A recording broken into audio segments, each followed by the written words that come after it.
I can drive my car. Oh, yeah? Nice. We're gonna make it. All right, I'll text you. Do it. Well, I'll text you when you're in the office. Yeah, perfect. Very good. It's not free side. I texted her just now. Okay, I wasn't aware she wasn't coming. I didn't know if somebody else.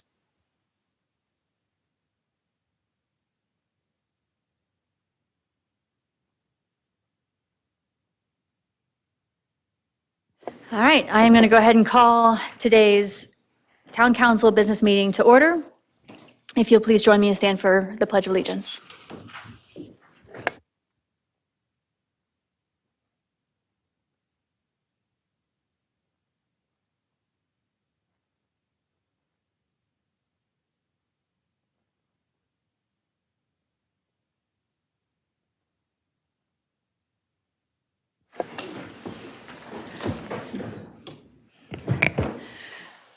Thank you.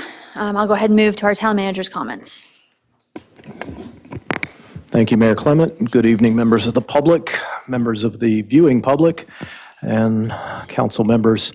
Your consent agenda this evening contains 5 items, one being the appointment of 2 individuals to a second term on the Library Advisory Board, a request to adopt a resolution of a contract to accept the North Carolina Governor's Highway Safety Program. This is a grant that will provide $30,000 to the town, which will purchase mobile data terminals for our police cruisers and involves continued cooperation with the state and other law enforcement agencies with various highway safety programs. Item C is your meeting minutes from December. And then item D is a series of budget amendments.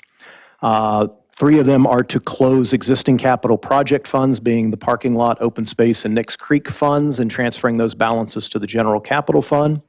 1 is recognizing the funds from the previously discussed highway safety grant and appropriating them to the PD for the purchase of those mobile data terminals. And I am going to request at this time, I just was speaking with finance about an hour ago, I am going to request that we remove ordinance 3099 involving the fire department. That involved some funds that the county is sending down in support of the purchase of Viper radios. We had previously budgeted for both revenue and the appropriation to purchase those Vipers back when we did the budget in June. In fact, what they are sending us is far short of the total cost of the program, which we had some discussion about. I'm not concerned with that at the moment because of sales tax and other things we've been discussing that are coming in, but there's no need to adopt the resolution that's before you this evening. So if at such time we get to the consent agenda, I would ask that that motion to approve remove ordinance 3099 from the series of consent agenda approvals. The remainder of your agenda consists of a legislative public hearing and 3 quasi-judicial hearings, and then a number of action items, all of which will be introduced and discussed as we get to those items this evening. Happy to take any questions. Thank you, Mayor. Will you remind me which one we're moving? Is it 3699? It's ordinance number 3099, 3099. It's the Thank you. fire department. Okay, just make sure I had the right number. Thank you. Are there any questions for our manager on the consent agenda? Or on the agenda at all? Recommendations for changes? Okay, do I have, I'll move to thank you. approve, adopt the agenda. Thank you. Is there a second? All those in favor vote by saying aye. Aye. Any opposed? Motion carries. Thank you. Moving to public comment, I have 3 people who have signed up for public comment, and I've given the sign-up sheet back to our town clerk, Beth, over here in the striped sweater. If you would like to sign up, just visit with her. We will provide, is it 3 minutes? 3 minutes. I'll go by name. We already have Hugh Minch coming. That's perfect. Just state your name and your address as you come up to the microphone. Thank you. If the timer does go off while you're speaking, just wrap up the sentence you're on, and we'll move on. Thank you. I'm Hugh Minch. I live at 2010 Court in the Longleaf community. As you know, most Longleaf residents are opposed to multimodal trail along Knoll Road, largely because we will lose Knoll Lane, which we view as a safety feature. In its current configuration, the third lane serves as a In the current configuration, the third lane serves as a continuous turn lane. But we realize that council has already approved this project and the multimodal trail will replace that third lane. I want to thank Reagan Parsons, James Michael, and Gerald Osland for hosting a meeting yesterday with a committee of residents so we could review and comment on the current design, which was presented as an engineering map of the reconstructed Knoll Road. Although there are a dozen places in Longleaf where left turns can be made, the proposed design includes turn lanes only in front of the Longleaf Golf and Family Club. At the end of the meeting, it was agreed that the town would consider some proposed changes before the design is finalized. The most important of these changes involve adding turn lanes at locations with limited sight distances. Paddock Lane and both entrances to the Lakeside Villas are especially dangerous without turn lanes. Reagan also pointed out that a turn lane at Steeplechase might easily be done because the multimodal trail will replace the sidewalk, not the entire third lane in that northern section of Knoll. I'm here tonight to ask the council to support adding these turn lanes to the final design for the project. They are truly an important safety feature. Thank you.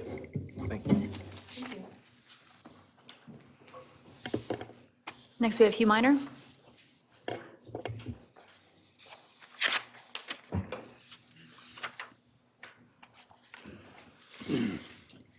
Hugh Minor, Paddock Lane, also speaking about the Knoll Road Greenway, supporting the comments from Mr. Mensch. I distributed a document to the council members and several others before the meeting. I won't go into detail about it, but what it is a document that was generated by Dan Van Horn, the founder of US Kids Golf and the owner of Longleaf Golf Course.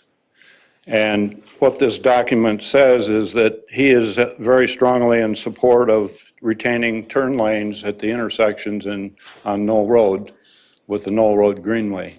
So I'm bringing that information to you for your consideration. The second page that is stapled to here is some excerpts out of the pilot about the impact of US Kids Golf and Longleaf. So you can read those and take heed of it. So we think that if we can get some turn lanes at the intersections, the overall project will probably be acceptable and palatable to the Longleaf residents who up to this point have been 95% or more opposed to it. So that would be my comments tonight. Thank you. Mr. Minor, these excerpts from the pilot, are these put together by Mr. Van Horn as well, or is this something that you all have put together? These were actually done by us. Okay, They were not part of the email from Dan Van Horn. okay, thank you, We just attached that for additional information. thank you. The last one on my list is Tony Marimarco. Tony Marimarco, 16 Glendevan Drive in Tallamore. Good evening, council members, and Happy New Year. I am here representing Tallamore West Side HOA as a board member and as its secretary. I would like to echo Longleaf community resident Hugh Mensch's support for adding a limited number of left turn lanes to the final design of the soon-to-be reconfigured North Knoll Road. I respect the expertise of engineering firm Kimley Horn. I do not doubt that the present design's inclusions of chicanes to slow traffic would be successful. However, I believe there is another side of the safety coin, a limited number of left turn lanes that I urge the council to consider and support. As you know, survey results from hundreds of Longleaf and Tallamore residents indicated that a 90+% don't want anything done to Knoll Road. I'm sure you know that. But we've come to appreciate, if not quite fully embrace, that ain't going to happen. So let me offer this relevant information. Our hundreds of Longleaf and Tallamore residents have cumulatively had tens, if not hundreds of thousands of driving experiences on North Knoll Road over the years. We sincerely believe our left turn lanes in day-to-day practice are safety features and we hope a limited number of them will be included in Kimley Horn's final plans, in addition to the single one in the present plan at the entrances to Longleaf Golf and Family Club and Highland View Drive. We believe this suggestion is both a reasonable one and one that will continue to provide additional safety for those most frequently affected by left turns into Knoll Road's 11 side streets, the residents of Longleaf and Tallamore. Thank you. Thank you. Is there anyone else from the public who would like to speak? We will have opportunity during our public hearings as well, but if it's a general public comment, oh, yes. My name is Marsh Smith. I live at 568 Santee Road, which is in the town's jurisdiction, and it's in Warrior Woods, near the airport. In September of 2024, the Moore County Board of Commissioners passed a resolution urging our legislature to amend the Sedimentation Pollution Control Act to overcome an unfortunate 2013 North Carolina Supreme Court case that basically pulled all the teeth of the Act's ability to let citizens defend themselves from developers that allow sediment to escape from their project. For many years, over 40 years, the Sedimentation Pollution Control Act had a citizen suit provision so that if somebody owned property and had sediment come on to his or her or its property from somebody who did not follow the guidelines and the rules of the Sedimentation Pollution Control Act, could file a private suit even if the state enforcement apparatus was too busy or too unconcerned. About 20 years ago, the town's own fire chief, Hampton Williams, had his swimming pool filled with sediment and mud from an uphill lot that had no erosion control measures. The state did not take any action. The town did not take any action. But Mr. Hampton Williams, your fire chief, sued and got over $20,000 to make himself whole. It went all the way up to the Court of Appeals. It was in the 2004-2005 timeframe. Your fire chief would not have that ability to defend himself in the present day. And so the county commissioners adopted a resolution, and I would like to hand it out. I'll just give it to Mr. Reagan Parsons, and he can pass it down, and I'll give copies to your staff, so everybody has a copy. I would urge the town to seriously consider passing a similar resolution to urge the legislature to give citizens the right to defend themselves. I mean, we're allowed to have a shotgun or a handgun in the house in case someone breaks into our house and the police haven't gotten there yet. And so surely it's reasonable to allow people to go to court to defend themselves if they suffer damages from an out-of-control, irresponsible land clearing operation or development. Thank you. Thank you, Mr. Smith. Is there anyone else who'd like to provide public comment? Okay. Seeing none, we'll move on to the consent agenda. Do you all have any comments or questions regarding the consent agenda? Mayor Clement, if I could, before Yes, we ma'am. start that, let me just apologize for my lateness. Thank my council for the patience with me.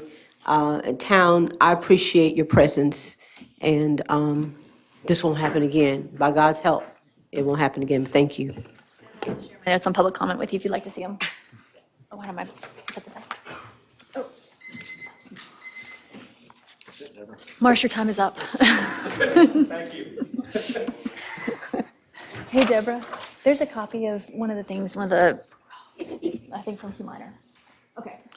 All right, if there is a motion to approve the consent agenda with the removal of Resolution 3099. To approve the consent agenda with the removal. Sorry, I'm sorry. Oh, you got it? Oh, you got it? On the minutes, I was going to ask about, there was a reference to someone from Robbins Ms. Snow of Robbins. Can we spell Robbins, Robbins? Okay, that'd be great. I'm assuming that's what it meant when I read it. I think that's what my memory serves me right. Thank you. Okay, thanks. All right. I am now ready for a motion, unless there's other questions or comments. I'll move to approve the consent agenda with the removal of the 3099. Thank you. All those in favor vote by saying aye. Aye. Aye. Aye. Any opposed?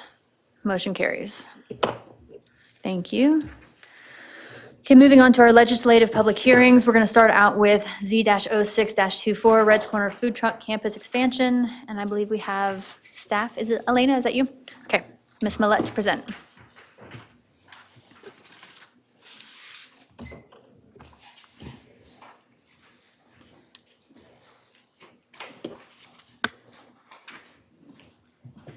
Good evening, everybody. Madam Mayor, would you like to open the public hearing before I present? Yes, I will go ahead and open the public hearing. Is there anything else I need to say? I think I'm just opening it. That's it. Okay. No need to sit down. You're good. Thank you. Good evening, everybody. We've got a legislative item in front of you this evening. It's for Red's Corner. I don't have a clicker with me, so I'll be informing BJ of when to get through the slides for me. I think it doesn't take much explaining to tell you what Red Corners is. It's a food truck campus. I'm sure you've all frequented there or been there before, familiar with the layout of the existing site. And this specific rezoning request is a conditional zoning application to expand the existing food truck campus into a neighboring parcels at 155 Hall Avenue. So the existing site is zoned general business, both of them. In your packets, you'll have seen that there's several parcels involved in this rezoning request, but essentially two properties that we're talking about. We're talking about 901 Southwest Broad, and that's the existing campus, and we're talking about 155 Hall Avenue, and that is what previously was Time and Place and Pollywogs and other things before that. And so that 155 Hall is the addition and the expansion that triggered this request for the conditional zoning application. So just kind of to give you a little bit of background, but not too much because it's all in the staff report. 901 Southwest Broad, the existing campus, has currently a conditional use permit that was approved back in 2020. 155 Hall is just it's a non-conforming site, but it was legally built to the planning's best knowledge.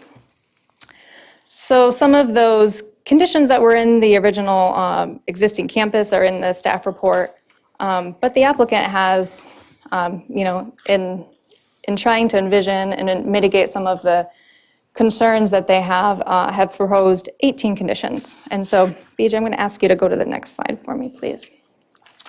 And so before jumping into a little bit about what the conditions are and what staff's kind of recommendation on them, I wanted to paint you a little bit of a picture about what has gone on in this process from start to finish. And starting in April of this past year, we met with the applicant, several members of the applicants, and discussed this expansion and the vision that they had. I should mention that we've got several of the applicants are here. Both of them are here. We've got Mr. Bertrand and Mrs. Jurgens, who've got their hands up.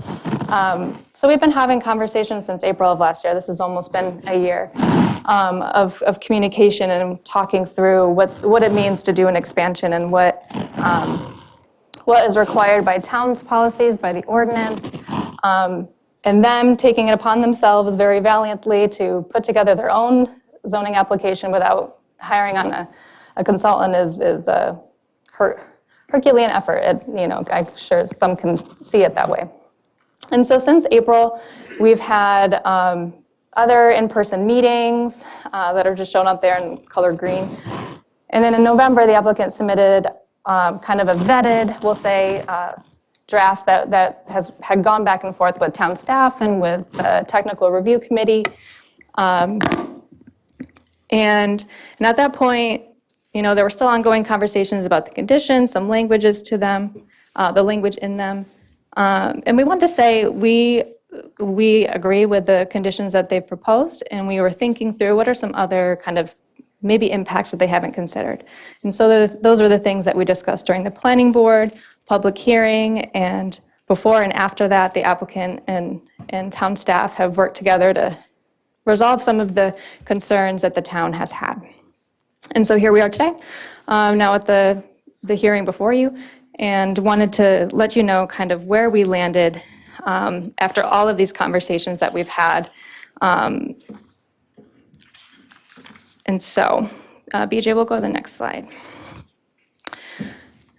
The next kind of several clicks are really to give you an idea about what the extent of the changes are. Of course, the applicant can come up and talk in more detail because they've got the business plan, right, the vision for the expansion. So, BJ, go ahead and just kind of click through the next 4 or 5.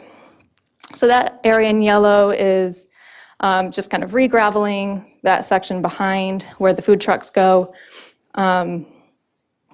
Next one is showing we've got an existing tent that's requesting to be permanent, a proposed stage for entertainment.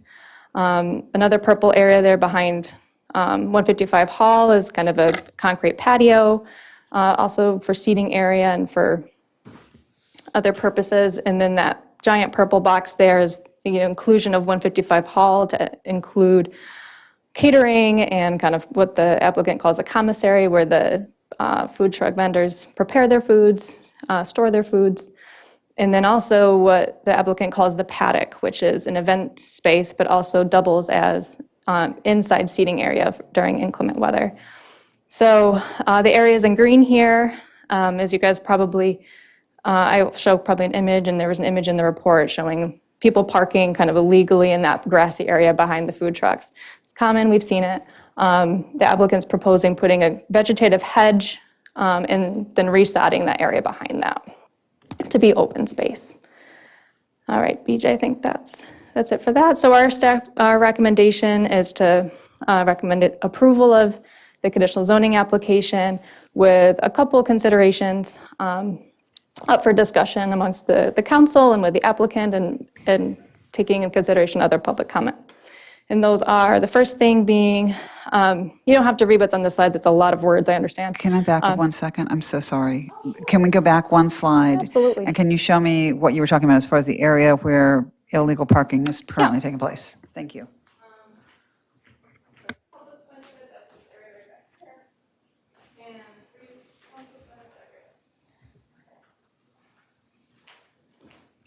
Thank you. Okay, so I don't expect you to read this, but staff is recommending some modified language to condition 2, mainly because the applicant was interested in not having to submit a special event permit for every event that they hold. They have kind of continual annual things that they're doing, vendors and themed events, things like that, which, we discussed it internally and said we can see that being a reasonable request. But there are certain circumstances where we think it is warranted, and the applicant even stated in their narrative that a parking plan may be needed in high-demand events. And so just recommended modifying that language to say that a special event permit would not be required for things that meet the parking demand, or if there's an instance where there's an event that's going to take over the parking lot, whether you're going to put tents in there or people in there, and you're now impacting fire access, or if you're going to have an event that has high parking demand that can be anticipated, in which you might want to have some shared agreements with neighboring property owners just for that event, for that day. There might be instances where we're going to want a special event permit and want to look at that. And so I'll let the applicant react to that, but we've kind of had correspondence where they've stated that that might be acceptable. And so the second thing, in this next slide, is to add a condition regarding stormwater calculations. The applicant's already in process of talking with an engineer who did the original study, or maybe somebody new, to address some of the additional impervious surfaces that is being added to the site and determining whether or not the existing stormwater pond is sufficient to handle that impervious surface increase. The next couple clicks are just showing you kind of areas that have, you know, an added impervious surface. And with that, concludes staff's presentation, but if council has any questions for me, I'm happy to answer them. What was 155 Hall Avenue prior to this hearing, prior to this request? It has 2 units within it. The one unit was Time and Place, which was a kind of cafe. Fun fact, my mother worked there. She was the baker. And then that was, I believe, sold to, and I don't have this and facts in front of me. I don't have the Moore County Register of Deed in front of me to see exactly land transactions, but my understanding is that it was sold to the applicant, and at that point started operating as kind of caterer, not caterer, but like commissary. Okay, so it's, I'm trying to just get to what's And actually the other changing. half was a drop-off daycare. Yes. Prior to that, it was a place where people played bridge. And prior to that, a dance My hall. understanding as well. Prior Yeah. to that, the place Figure out where what it you was did your now. middle school parties, yes. I went as an adult. And you had middle school parties. So I will take judicial notice of the fact that I'm old and I know all that. Well, Fred Yeah. Astaire Dance Studio did stuff not just for middle schoolers, so I did attend one of those. Yeah, mint juleps. What I'm trying to get to is what's the real change that's happening? Because it was acting as a commissary before. So I see that we're building stage area, we're changing parking, which is an improvement. We're adding impervious surface. What's really changing? They're expanding beyond, and in the staff report, I mentioned a little bit about how they've kind of outgrown the seams. You know, we're noticing we get calls about illegal parking, about some other, you know, odds and ends that just say, okay, the site has opportunity to grow, and so that's kind of triggering this. The thing is that in order for them to grow, they either would have had to do an amendment to the special use permit that would include 155 Hall, or they had this avenue for conditional zoning to just essentially say, well, okay, we'll mitigate anything that we think needs to be mitigated, and then that just replaces the conditional use permit, or special use permit that was on 901 Southwest Broad. Okay. But just to your point that, you know, there doesn't seem to be just- that much difference, but it's really more from a zoning perspective, something that was essential to happen. Yeah, I just want to make sure that we know what's changing. What are we actually deciding on, and what are the conditions based on? And I'll add too, because your question triggers something else, is so Pollywogs was the previous land use in the other unit. And since then, the paddock has kind of come to life and been renovated for events and for seating, indoor seating. And the applicant has gone through a process with planning at least to do a zoning permit that allows an interim use for them to kind of maintain or stay below the intensity of what Pollywogs was. Okay. And so this rezoning application also allows them to kind of operate at full capacity. Okay, thank you. All right, are there other questions? Yeah. What do you see, put on your, I'm sorry to ask you to do this, but put on your worst possible scenario hat and talk to me about the multipurpose facility open to the general public, banquet hall, LBCS 5371, and remind me what the capacity of the building is, and remind me what you see as issues regarding parking if that were used to the full extent that it's available to be used to. I don't have my, the attachments in me, but one of the attachments does have the seating plan that shows the capacity that was granted by the fire department. So it's either 150 or 250. 150. And so that's the 150, okay. capacity of the paddock. So, fire department is alive and present with us, right? Or no? No, nobody's here with the fire department, right? Not to my And knowledge. there is an assertion from them in the packet, but I remember historically, the concern was the area where the overflow parking happens, back behind what is currently the food truck rodeo, where that's not really a place for parking. That is the area where there needs to be enough of a radius for a fire truck to turn around. And I anticipate an issue here. Tell me whether or not you share my concern. in that if people are parking there, do we have a way, if there is, a sensitive topic right now, I have a child living in LA, so let's talk about the possibility of fire and whether or not we have a safety issue. I'll say in the packet there, you'll see kind of in that, You addressed it in the packet, but I want to hear yeah, from you. can you just go back a couple of clicks until we get over to the stars? There, okay. So there is a access easement that is occurring between both properties. And the applicant has also submitted a letter saying that they will maintain, I'll show you where that is. Please.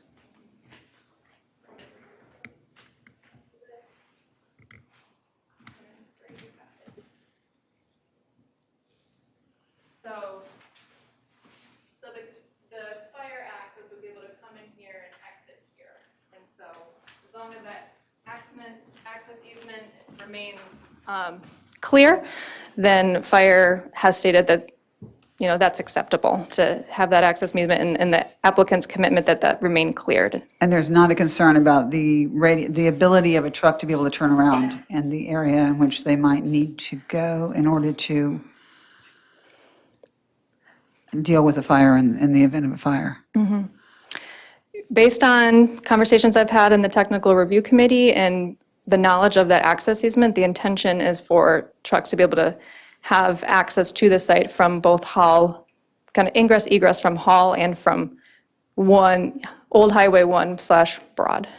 From the front of Hall into the back field, coming around the end of Hall? The backfield, that wasn't where I just pointed for the access easement, but where I pointed at before, that would have a vegetative hedge and be resetted to be open space. And so it would, unless someone drove through the I was going to say, the for bushes. clarification, the intent would, there would no longer be parking where that area of concern is that you're Right, discussing. right. And I want to make sure that there was originally a lot of concern on the part of the fire department. And I saw, I mean, you addressed it in your write-up, and I praise you and thank you for that. I'm concerned about whether or not that continues to be an issue, and if not, why not? So maybe you can enlighten me. Of course, I don't want to put words into my colleagues' mouths, but I have had a conversation with Fire Marshal Ken Skipper and discussed this over the phone based on work that the applicant had been doing with the fire department based on the violation that had happened. But saying that all had been remedied and this was related to a cooler, but the illegal parking in the back wasn't something necessarily I discussed with fire Okay. in detail. It didn't So seem- the ingress for a fire truck right now would be straight down Hall. It would not be the parking lot where people do sometimes creative parking. No, it would be in through the main parking that's at 901 Southwest Broad, the existing parking lot that would be access. And so if there's illegal parking there, that is a problem because that creates a safety issue and access issue for fire. Right. But the applicant has stated that those areas, they'll manage and ensure that it's being cleared. And what's the ramification if they don't manage that and if that's not cleared? I may ask BJ to step in and talk a little bit about insurance and how those Okay, things kind of I'd play love to out. hear from Mr. Green. So, you know how when you have in front of a building, you have a fire lane, and when there's a bunch of people parked in that fire lane, it's a problem? That would be one remedy, would be, hey, there's people parked where a vehicle needs to get through and the fire marshal may get involved. If it's a common problem, the fire marshal may continue to get involved. And before you know it, ultimately, if this person ignores the rules and regulations, similarly, but to a slightly lesser extent, if parking is occurring in violation of a site plan specifically submitted, showing where parking will be located as part of a conditional zoning district, probably our colleagues in fire would loop us in and say, hey, you kind of also have a zoning problem because you're not meeting the designated parking areas on your site plan that was approved as part of your conditional zoning district. Should we, in that condition 9, where it's no parking shall be permitted, would it make sense to have it marked as fire lane to avoid that issue? So, Condition 9, I don't think it's technically a fire lane as much as it's a travel Access lane. road, yeah. Yeah. Okay. Yeah, and it does get blocked up with just makeshift parking on the site. I think that's where their concern Correct, and lies. that's where my concern is, right. And I understand, yes. That people park where they park. Specifically talking about the hammerhead on the site plan, does that get blocked? That is the turnaround for the fire truck. Well, the fire truck can't get to it to turn around, we have a bigger problem. Just curious, I see where it's the 66 spaces that are allotted for parking. So what's the average number of people that come out to Red Corner? I haven't been to Red's Corner in a long time, and I'm one of those people that parked illegally too. So how, what's the number of people that? Remain silent.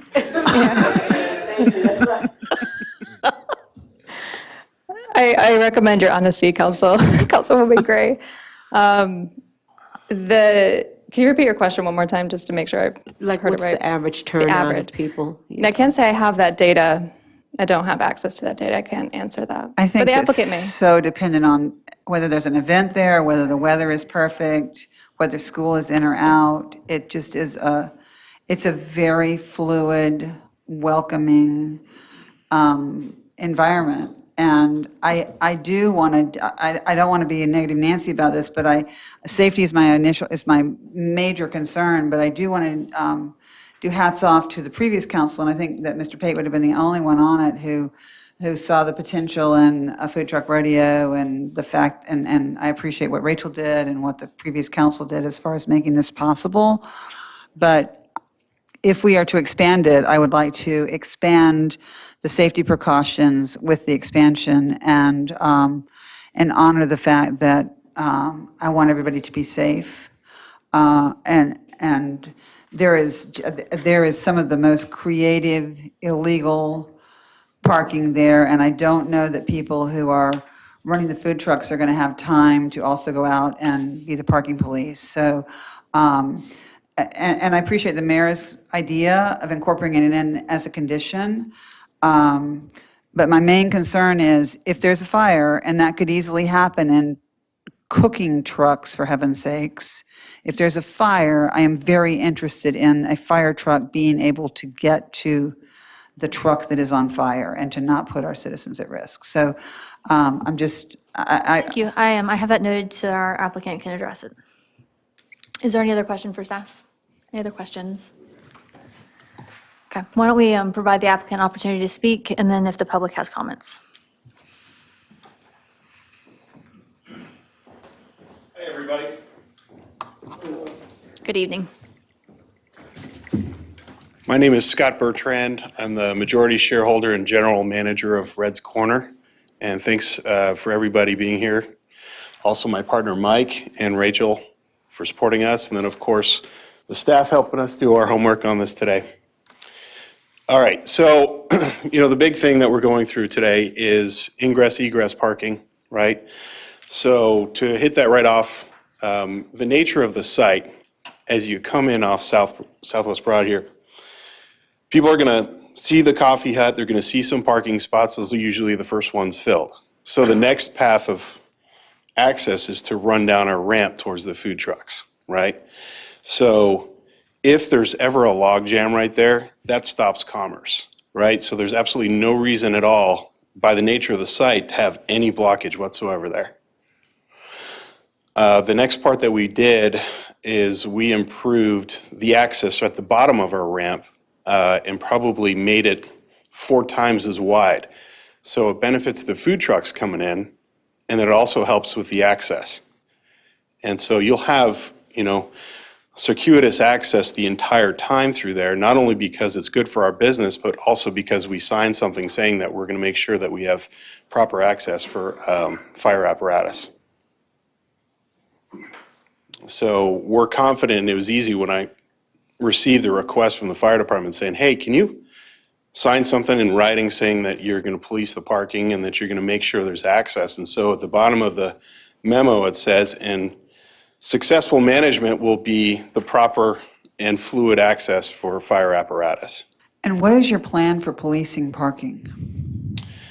For this particular stretch, that straight shot into Reds, that's something we police regularly. It's an eye shot of everybody that works there and the food trucks. So if we see a log jam, it's very brief as a drop off, right?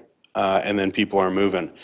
We're constantly serving the trash cans right there and moving them over. So at any given time, we have, let's say like a typical Saturday in May or something, we're gonna have 5 staff easy on there. All right, so And- who specifically is responsible for that? Do you have a Buck person? stops with me. And where are you located on the property usually? I'm there 7 days a week mostly. And when it's busy, then I support the staff, unless I'm on vacation. So we can put it in our SOPs, standard operating procedures, to make sure, like we're picking up trash, to make sure that's beautiful there, to also make sure there's nobody parking where they shouldn't. So that's not currently a part of your standard operating procedure to check the parking? Well, I wouldn't necessarily say that, But considering. it's not a part of your printed standard operating procedure? You said you were going to put it in, so it's not in there now. Is that correct? It can happen 5 minutes after the meeting. Right, but it's not there now, right? I mean, I'm just asking the question, and it's a yes or no. There's lots of stuff we can add, so no, it's not. Okay, thank you. Just to clarify, so we're talking about fire truck access to the Hall Avenue property. And I know that as you drive down, I think you're talking about, I'm sorry to interrupt you, but I think you're talking about it to Hall Avenue, but I think you're also talking about it to the food trucks themselves, right? to any of that, really, to Yeah. anything that's behind the main building. So there is, as you drive down to the right side of the building, your main building, there is a road that goes, you can't see it because of the trees, but it goes from the back to the parking lot on Hall Avenue. But there's also a second entrance you can sort of see on the right side where the tree line breaks. So there are 2 different ways to access. You all are just concerned about the one that's hidden here by the trees being blocked, is that right? I think they're concerned about coming in off of Southwest Broad. There's actually Okay. on the site plan, a dedicated turnaround for a fire truck. Right. The vast majority of issues in the past have really been out front. So think around the coffee Yeah. hut, around the drive in front of the building itself. That straight drive down for access to the trucks, I'm not aware of having been any significant it ever issue. is. Yeah. That is the dedicated So it's really the out front and then the illicit parking lot that won't be a parking lot under the new plan. Those are the 2 areas that the fire department has had some real concerns with in the past. Okay. So But as we far are- as getting down to Hall Avenue property and also back to the area where the food trucks are, that's the main drive, as the applicant stated, that both the food trucks utilize, the garbage pickup utilizes, that tends to stay open. Where that green van is turning out onto Southwest Broad, straight down. Yep. And then where that white car is, that's the turnaround for the fire truck. Can you proceed to the map and show me? Well, if you go back to the site plan, you can see it. Well, no, I want to see it on the picture, please. Right there. I want You can see it to, I want to see it on the picture that we're on, please. Go back to the picture. Here, Right? and then the turnaround is here.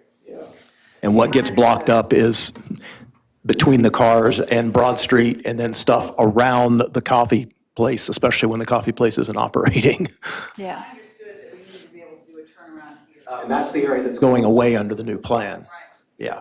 And that's what I understood was a necessary turnaround provision over the entire. No, only if it were to become a vehicular area, a parking lot. That's, Has become. But we're stopping now. which is what's being removed as part of this plan, yes. Yeah. If that were going to remain a parking lot and be brought up to parking lot procedures, that would be necessary. I actually appreciate all that clarification because I think there was a lot of confusion. Right, and to solve for that and this, this gray area, or it's the brown kind of dusty, dirty area back there, there's going to be a physical barrier for people to not be able to park there, right? So we're trying to make this as Can you not point an that out, issue. please, on the map? Can you point that out on the drawing where there's going to be a physical barrier? Can you just proceed to the, So the solid green line right there Right. is where we're going to plant hedges. right? Can we see it on the picture? Yeah, Can you go back to the picture and can you proceed to? I'll walk over. Yeah, thank you, yes. Sure. Appreciate it. okay, so you can see right here, you'd have to get real close, but there's actually a nice line of gravel we're really proud of right there. It's funny how you get. Congratulations, excited about yeah. stuff like that. Yeah, thank you. It's the nice gravel, by the way. And so we're gonna put, just because we know this is something, we wanna make it a non-issue completely. So this entire length here is gonna have a hedge, right? And that hedge is gonna be where you can't have spacing to drive through it at all. So when you look at the comprehensive plan and there's talk of a pocket park, we're trying to adopt that same idea here. So we're gonna sod this area, we're gonna beautify it, and it's gonna be a place where people can enjoy, where they don't wanna necessarily be in the congestion where you like to see and be seen over near the hot spot of Reds, but a place where you can set out with your animals, you can picnic and you can relax. And that's pretty much what we decided to do as the highest best use for that, considering we can't park. So all the cars that are currently parked in the area that you're going to turn into a beautiful green space, are you putting them then in front of Hall? Is that where you're putting them? So these right here, they're gonna be excluded from this area. Correct. You have to find parking here, here, or here. Okay. As part of our 66 spots. So that's by the nature of the space, right? Is that this space became available, we had no choice except to take it, otherwise there'd be another business in there with their own parking. So now we can control the operations here and here, and then also influence how the parking is being used.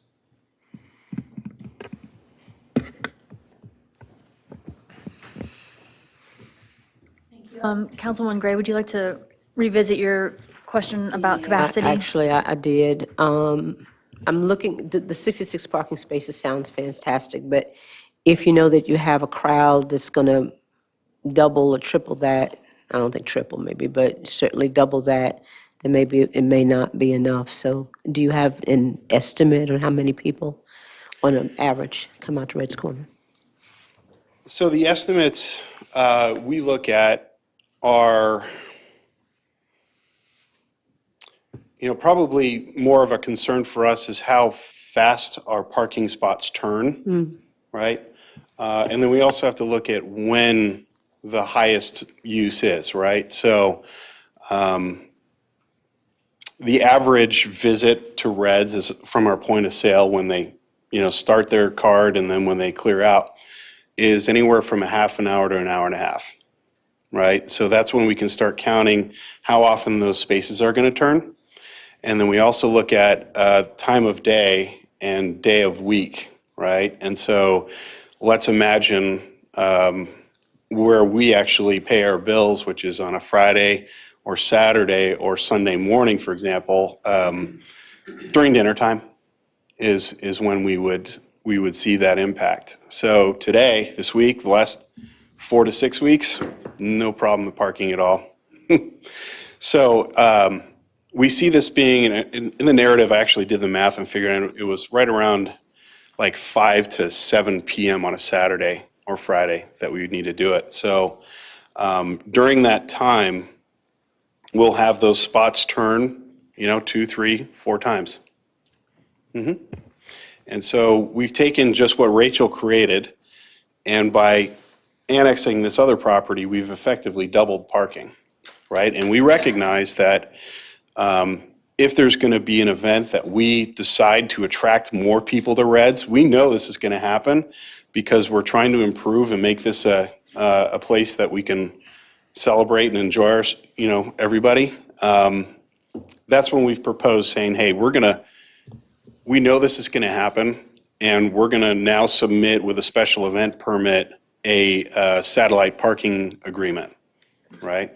So that way we're able to mitigate the impacts. And part of the fine print in there is saying, look, if we can get a manager or somebody saying, yeah, we're not going to object to you people parking for an afternoon, then we're going to attach that to the application going, because the next day it's not going to be a problem, right? So I hope I answered your question. Okay. What you just mentioned, you've got in condition 2, your temporary uses in your plan that do not require the temporary parking plan, they're not considered high demand. I'm assuming, hopefully, you've already done some of these so that you do know that, okay, this is not going to be high demand. The 30 vendor, 10, 10, 10, like, have you had those events to where okay, it's manageable with what we have, and we're we're not going to absolutely need that high demand plan for these events, since you're asking us to approve them without needing that plan. Yes, sir. So when I bought the business November 23, one of the things I did to kind of get ahead of myself was I picked out dates each month that we were going to do a maker's market and print out the whole stack of applications, brought them in and said, here's your 12 checks, here's your 12 applications, can we get this done? He said, no, you got to do it each individual time. Not a terribly cumbersome or difficult process at all, but as this conditional zoning was marketed to us, we said, hey, you can, kind of include these as conditions. So what we've done, they've never been 30, right? I looked out the window and picked a number. We're attracting people to come to sell soaps and carved wood and, sometimes baked goods, and our bagel lady will come up. It's like that type of thing. 12 to 16 vendors. And it's going to be on an otherwise low impact day, right? And it's been manageable with your. In short, yeah. Okay, that's right. good. Thank you. I thought there was a really nice comment during the planning board meeting about someone, not about someone, someone recommended adding pedestrian access from Morganton where people are already walking, and it's created sort of its own little pathway through the hedges. Is there a chance that you all would add some sort of steps or paved area from that? Or, staff, I guess, did not revisit that public comment either, so maybe that's the comment or the conversation has happened already. Maybe it's not allowed, I don't know. But I thought it made sense if people are already walking that way to create an access point. Sure. So what the mayor's talking about is there's just kind of a beaten path, right? There's a developed sidewalk that's a lot longer than people taking the shortcut. So we're talking about improving the shortcut, which is a slightly graded dirt path between trees and kind of this berm that leads up to the ramp going over the bridge there. So that's DOT land if I'm studying the parcels, but we have temporary things like saying, here's the reds, don't bring outside food and no alcohol, that type of stuff. It'd be easy for us to kind of do some temporary improvements, whether it be some gravel and make it a little bit smoother and protect some erosion just to be a better neighbor to our DOT people that we're sharing land boundaries with. Yeah. Okay. But yeah, people are using it. We might as well recognize that. Yeah, I mean, I And I'd think be so for happy to do safety, something yeah. like that. Are there other questions for the applicant right now? Okay, I'm going to open up for public comment. We may have you come back after that. Thank you. Sure. Thank you. Is there anyone from the public who would like to comment on this hearing? Please step forward. Go ahead, sorry, come up to the microphone to make sure everything's broadcast on YouTube as well, and unless you're in front of the microphone, they can't hear anything. If you'll let us know your name. Alan Hawes. I live in Southern Pines. I used to be a frequent patron of CES. It was the electrical service vendor at the end of Hall Avenue on the right-hand side. They vacated 6-7 months ago. Is there any plans to use that property in the campus? I don't know, I'll let the applicant come back and answer that. So that property sold. This is, CES over here. And Mr. Bertrand, I'll have you in front of the microphone as well, just in case we have our YouTube viewers. Sure. So that property sold, off the top of my head, it's been, 6-8 months, probably about a year now. And so it's privately owned, and we're friendly with all our neighbors. It's so critical to be that way. So, let's just see where nature takes its course. I mean, this is really the extent of what we think Reds needs to be. And if there was something that became large, like if you look at nationwide food trucks parks, I don't think you could always consider going bigger. I hadn't even thought about it. I'm really just in this 2.92 acres right here. If you think it's a good idea, then I'd be happy to brainstorm on that. I'm sure people will use that for overflow parking when it's, not having business hours, and there might be some conflict and whatever. Sure. So, when we talk to people that are adjacent to us, we are of course very sensitive to whether or not they want us parking there or not, right? And that particular neighbor is done with their business activities, well within the time before we'd ever consider bringing them. And that's the beauty of Reds, right, is that we're busy when nobody else is around us. And so in this case, no plans right now, but we're friendly and they let us park. Okay. Who bought that prop? What's going to move into that place? No, I think he's just doing his thing. You know, he's private, he's like semi-retired, and I think he's just in there tinkering or whatever, I don't know. Yeah. So the property is not a proper business. It's, who owns that property in question? A gentleman named Chuck Grantham. And he does not have a regular business hour or regular business? His wife managing the properties in Raleigh. They like it down here. Okay.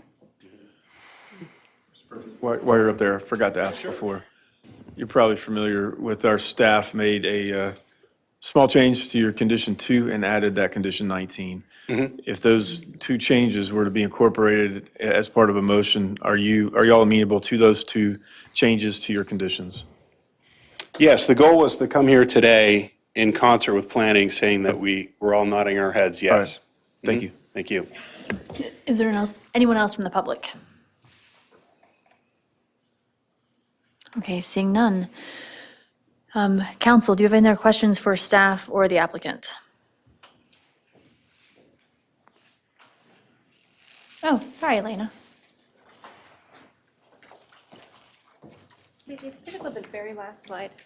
I just wanted, you mentioned about sidewalk and that comment that was made, and so I did want to say that we, there we go.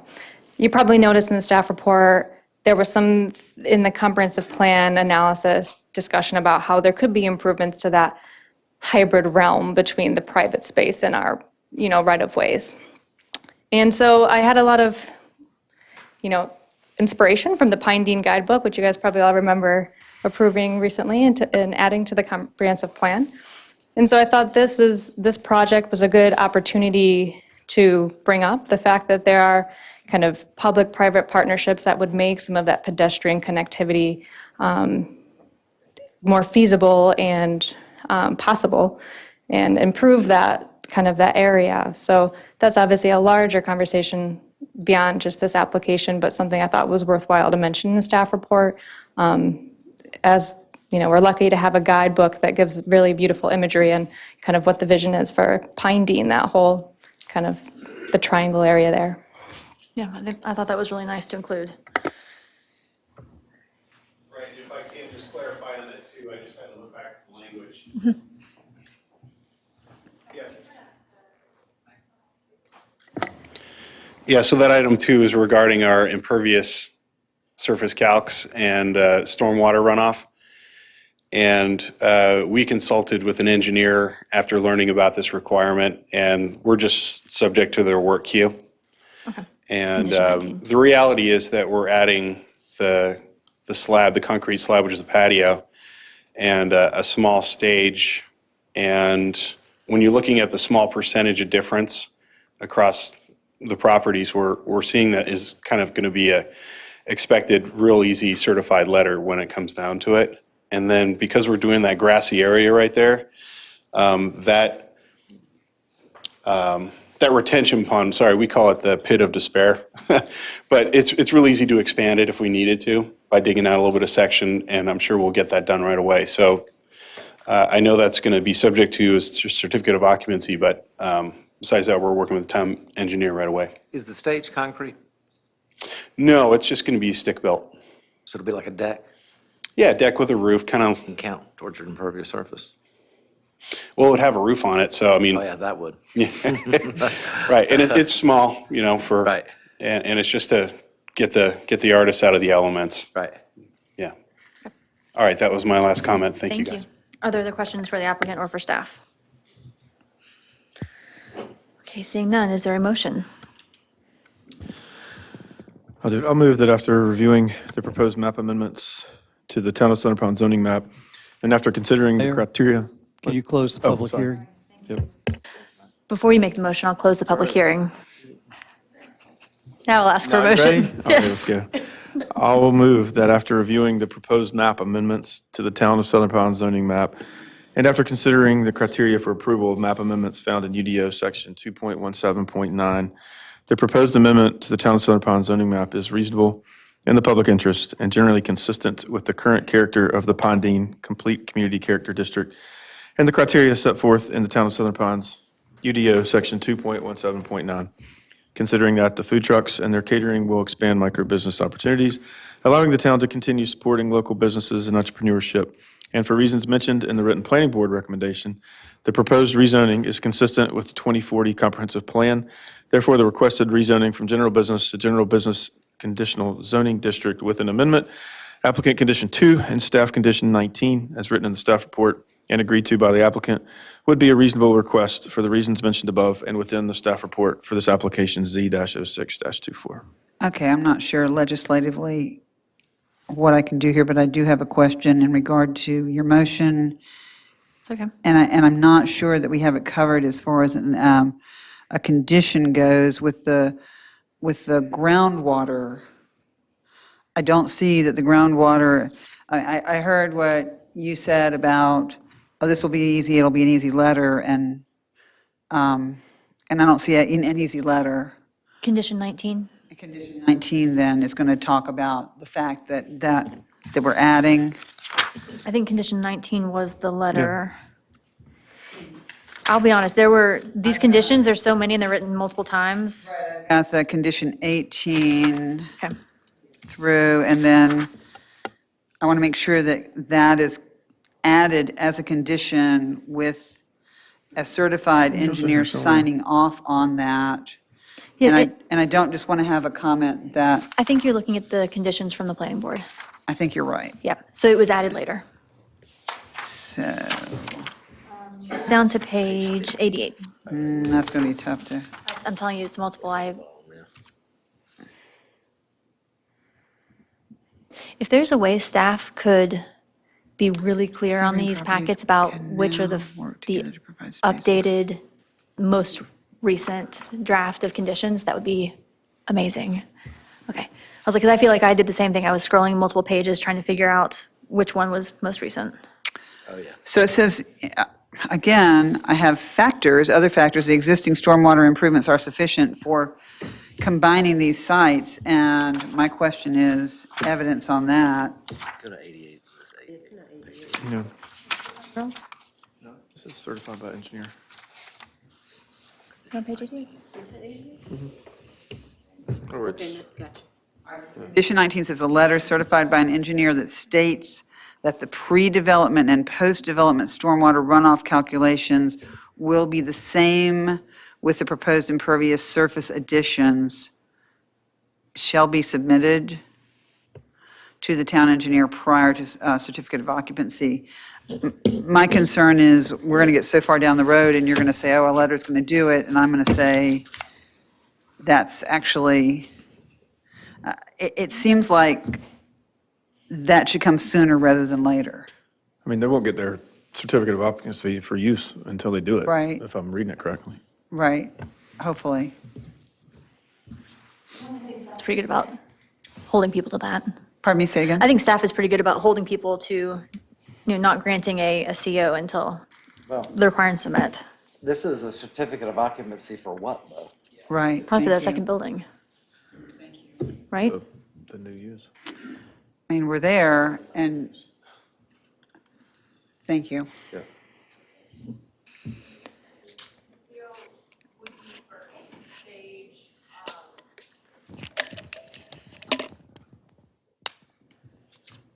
The understanding I have from our conversation with engineer James Mickle was that the stage would require CO, and that would be a moment that could trigger that CO. Okay. So, because right now the paddock, again, has that zoning permit, whether or not they've got building permits and other things is, I don't know the answer to that. And I So believe the patio has already been constructed. Is it being used? It's constructed prior to all of these other things and was a violation at that time, and it wasn't being used. Did I answer that question that you had, Reagan?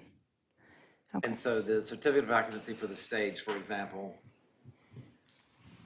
the stage is what triggers condition 19, along with a couple of other things. And so since you have to have a certificate of occupancy for that stage to complete, then, okay, I get. It's I a get that. trigger So- point.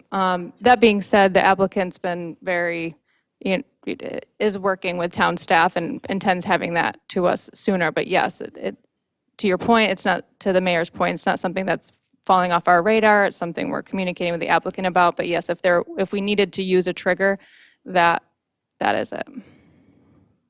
The stage is the trigger. The stage, and again, I'm not sure, the paddock may also be an opportunity, but I'm not sure exactly what's going on in the building permit world with that one. All I know is that I gave them a zoning permit to operate a change of use for a non-conforming site. Yeah, it gets back to my original question of what's actually changing, because it's not all that much is really changing. It's already in use. So yeah, I can see that as being an issue. Yeah, I think part of the problem is that there's already been concrete that's been poured and Yep. stuff that's gone on the site that's added impervious surface that may ultimately be negligible for improvements, but Be what, sorry? Say it again? it may be an amount that's so negligible that it doesn't trigger improvements. But the fact of the matter is there has already been concrete and things poured and intended, potentially additional concrete to be poured, and with concerns about potentially an underperforming pond, it's something that the town is concerned, and not necessarily extremely concerned about, but would like to see a certified letter from an engineer confirming that it is in fact sufficient. But basically catching them up to current use, the way they're currently using it with these other things. I do think it's minimal, though. I mean. Are you okay with that?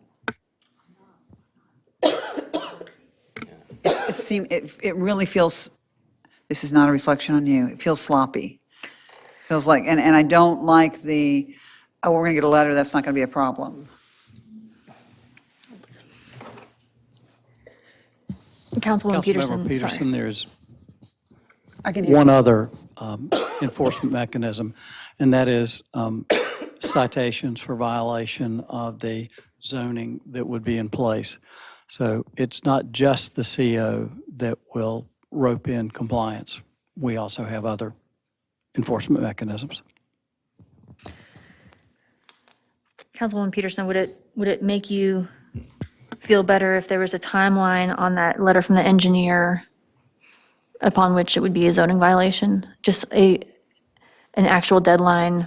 I think holding feet to the fire is not a bad idea here. Okay. I think that would be good. Does staff have a recommendation of what's reasonable? Occupancy is a tough The one. last 2 weeks to get on their way, so like we say 60 days or less. Okay. And it's a lot less because we're handicapped to this, right? We can't proceed with our plans until it's done, so we're all in a row here, it's gonna be slick. No, that's okay. To, recognize the mechanism we want to put in place, and I have no problem with feet to the fire. Are you comfortable with 60 days? Yes. Okay. All right, so rather than seconding Councilman Pate's motion, is there somebody who'd like to amend his motion? Am I moving correctly on this? Do we need a second first? Amend it? Amend his Okay. motion. Would you like to amend your motion to update condition 19 to Have to add read all 60 that days? again? Okay, No. thank you. All right. I'll amend prior motion to include as to condition 19, a letter will be produced within 60 days of this approval of the motion. A letter from a certified engineer. Yep, it's in there. 19, Yeah. yes. Thank you. Second. I second. Thank you. Is there any other discussion or comments regarding the motion? All those in favor, vote by saying aye. Aye. Aye. Any opposed? Motion carries. Thank you. No, sorry. Yes, That was, back to Bill. Sorry, let me I jumped find- back I too gotta find quickly. that. Hang on. All right, thank you, Lena. And now, therefore, I move to approve Z-0624 with the conditions submitted by the applicant on the general business conditional zoning district, with an amended applicant condition 2 and added conditions 19 as written in Z06 staff report and as modified through prior motion and agreed to by the applicant. Is there a second? Thank you. Is all those in favor vote by saying aye? Aye. Aye. Any opposed? Thank you. Motion carries. All right. That's for Deborah. Okay, so we're going to move into our evidentiary public hearings.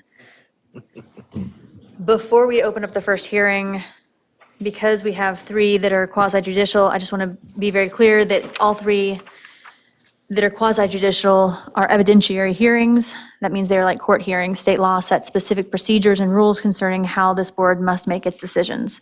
These rules are different from other types of land use decisions like rezoning cases.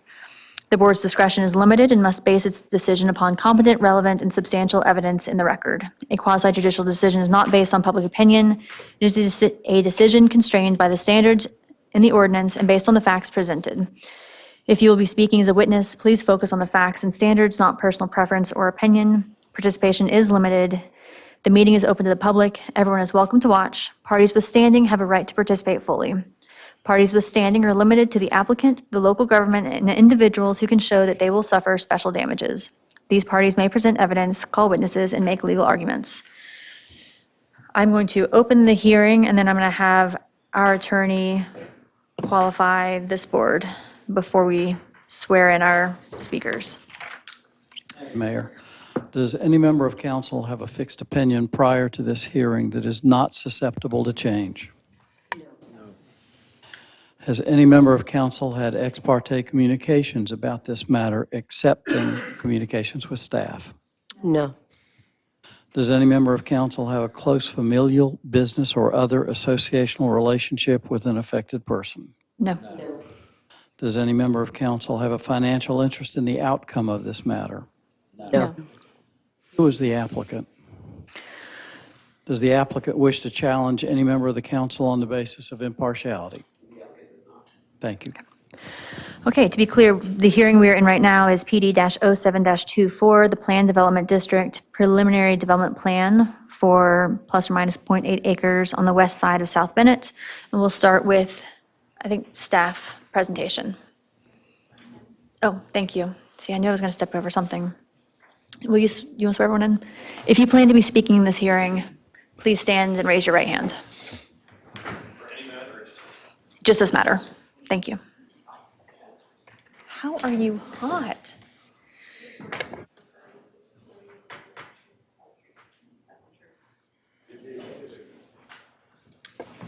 Thank you, clerk. Leonard Millette, welcome back.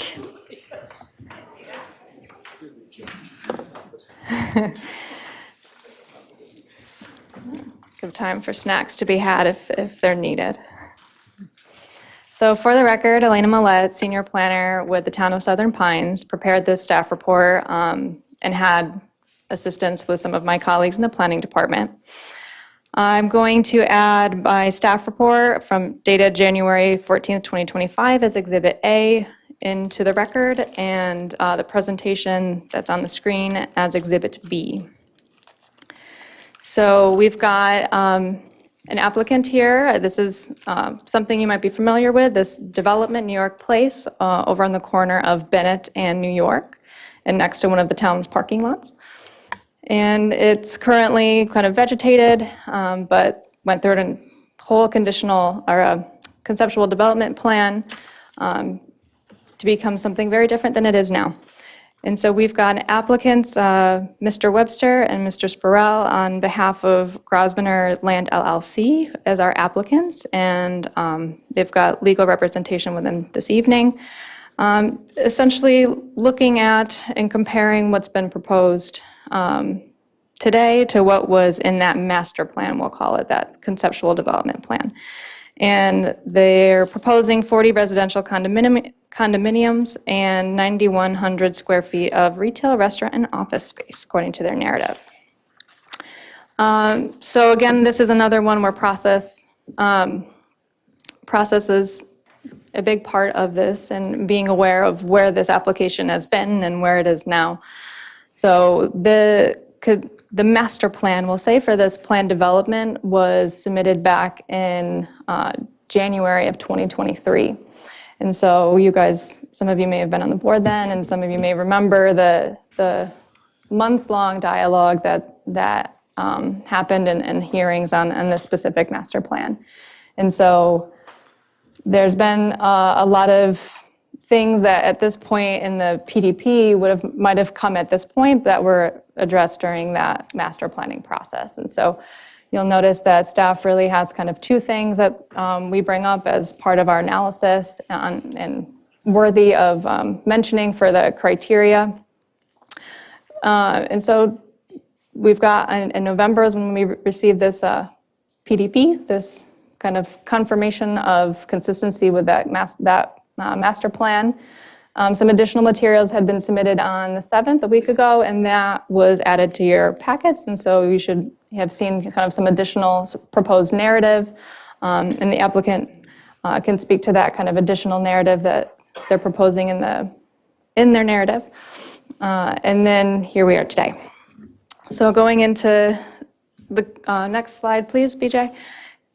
Just to give you kind of some visual reminder of what this conversation looked like back in 2023. We had this, the top image there is what was in the master plan for New York Place, and the bottom image there is kind of modified rendering of what the building, New York Place, is planned to look like. And that was submitted as part of this PDP. And this just gives you an idea, because that was kind of the vertical, we'll say the vertical development, and the horizontal development here we have is the site layout and what the building kind of shape looks like, and how, parking and open space and that pedestrian zone there in front of the building, what's being proposed with this PDP compared to the original master plan. So just so that you guys have this in the forefront of your mind, that as a quasi-judicial hearing, you're going to want to be thinking about, any conditions or any other elements that are being discussed should be linked to the following 4 criteria. So the first one being that the application as submitted, or as records become submitted into the record, or new materials become submitted into the record, that they achieve the purpose of the PD, the planned district. And then second, that their plan is consistent with the master plan and conforms to the UDO standards. Third, that it's an appropriate part of town. And then fourth, that it won't cause an inefficient extension of facilities, utilities, and services. So with that in the forefront of your mind, there's really just 2 things that staff have discussed with the applicant and their legal representation about just some issues that we identified with those criteria, and allow the council to respond to that. But first, here is just, you might have noted and read in the staff report that vagueness of land use was something that was just noteworthy, and how those impact things like administrative decisions in the future about what land uses are permitted there and what are not, and in potential impacts on traffic, the traffic design analysis.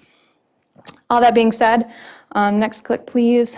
The applicant and the applicant's legal representation and the town staff have kind of agreed on language as proposed in the staff report that basically creates a list of prohibited land uses that are some of those have the greatest impact on the site.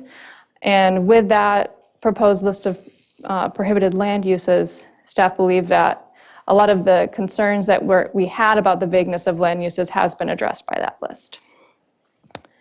Any questions on this, vagueness of land uses concern?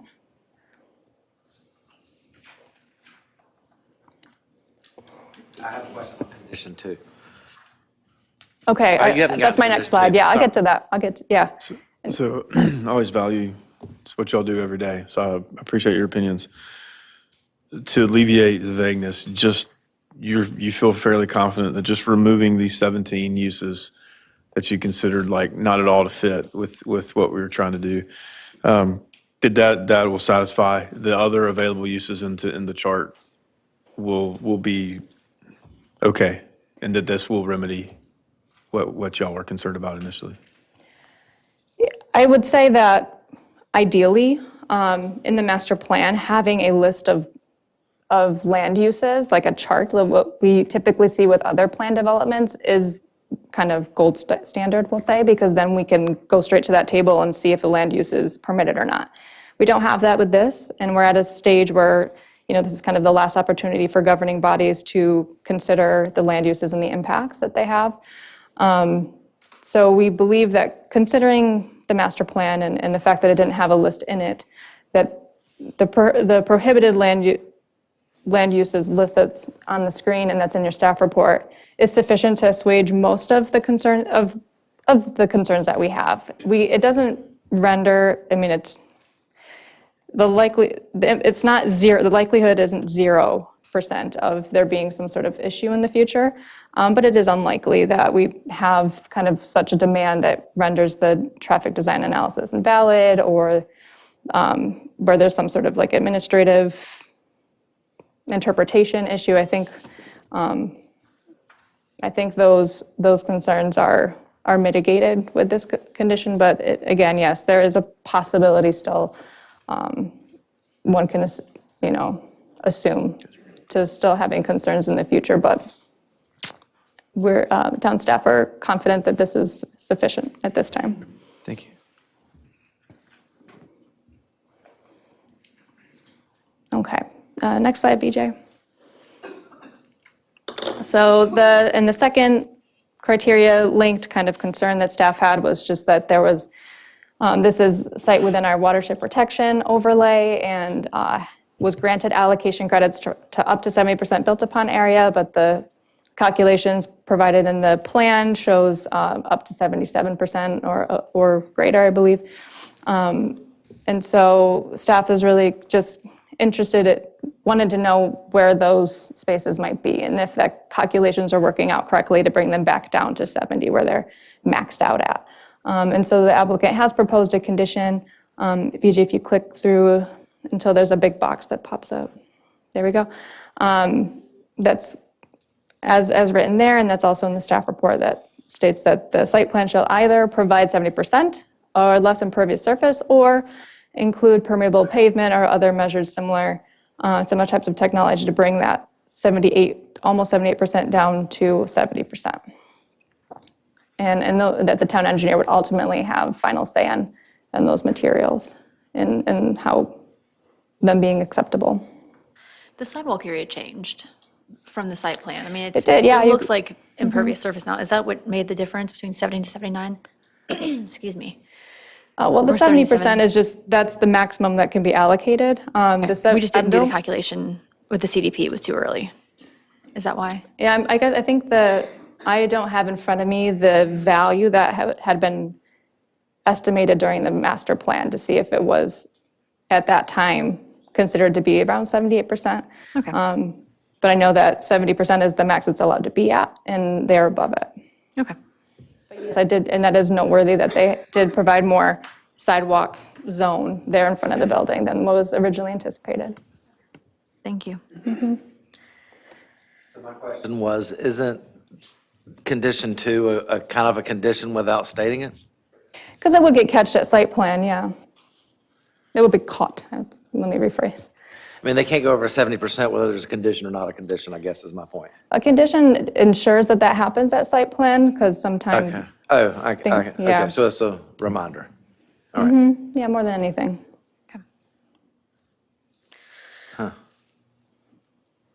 Just for clarity purposes, because it's contained in the packet, but again, for clarity purposes and for the record, you've shown a rendition of the architecture as opposed to what was turned in as conceptually at the CDP phase. With approval of this, as the packet is written up and the motions are written up, this will handle the AR for the structure, and there will not be a separate AR conversation or permit at a later date. This entitlement would permit the plan, and it was not written as we'll say, a concurrent application for an AR, for an architectural review. So they would have to come And before everybody us. is of that understanding, including the applicant. That's why I just want to be clear because of the way this has been submitted. Yeah, that is staff's position, and I guess the applicant can speak on whether or not that's their understanding. I think, BJ, did you have had something that you wanted to say? Criteria, then if you meet it, that would be it, right?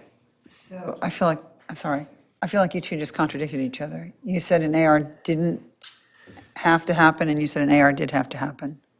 I didn't say it didn't have to happen. I was asking the question Fine. based upon the way this is Thank being you. presented. I wanted everybody, both applicant and the council, to be clear on what the expectation was here. And the response was, sorry? A concurrent application for an AR review was not submitted. Okay. Required. Wasn't reviewed. There would be an AR hearing. In our kind of timeline of development, after entitlement comes architectural review and site plan review. Okay. Reading the packet, that it was a I question. appreciate the So question. that's a good question. It is. Okay, thank you. If there are no other questions for staff, we will hear from the applicant. Thank you, Ms. Millett.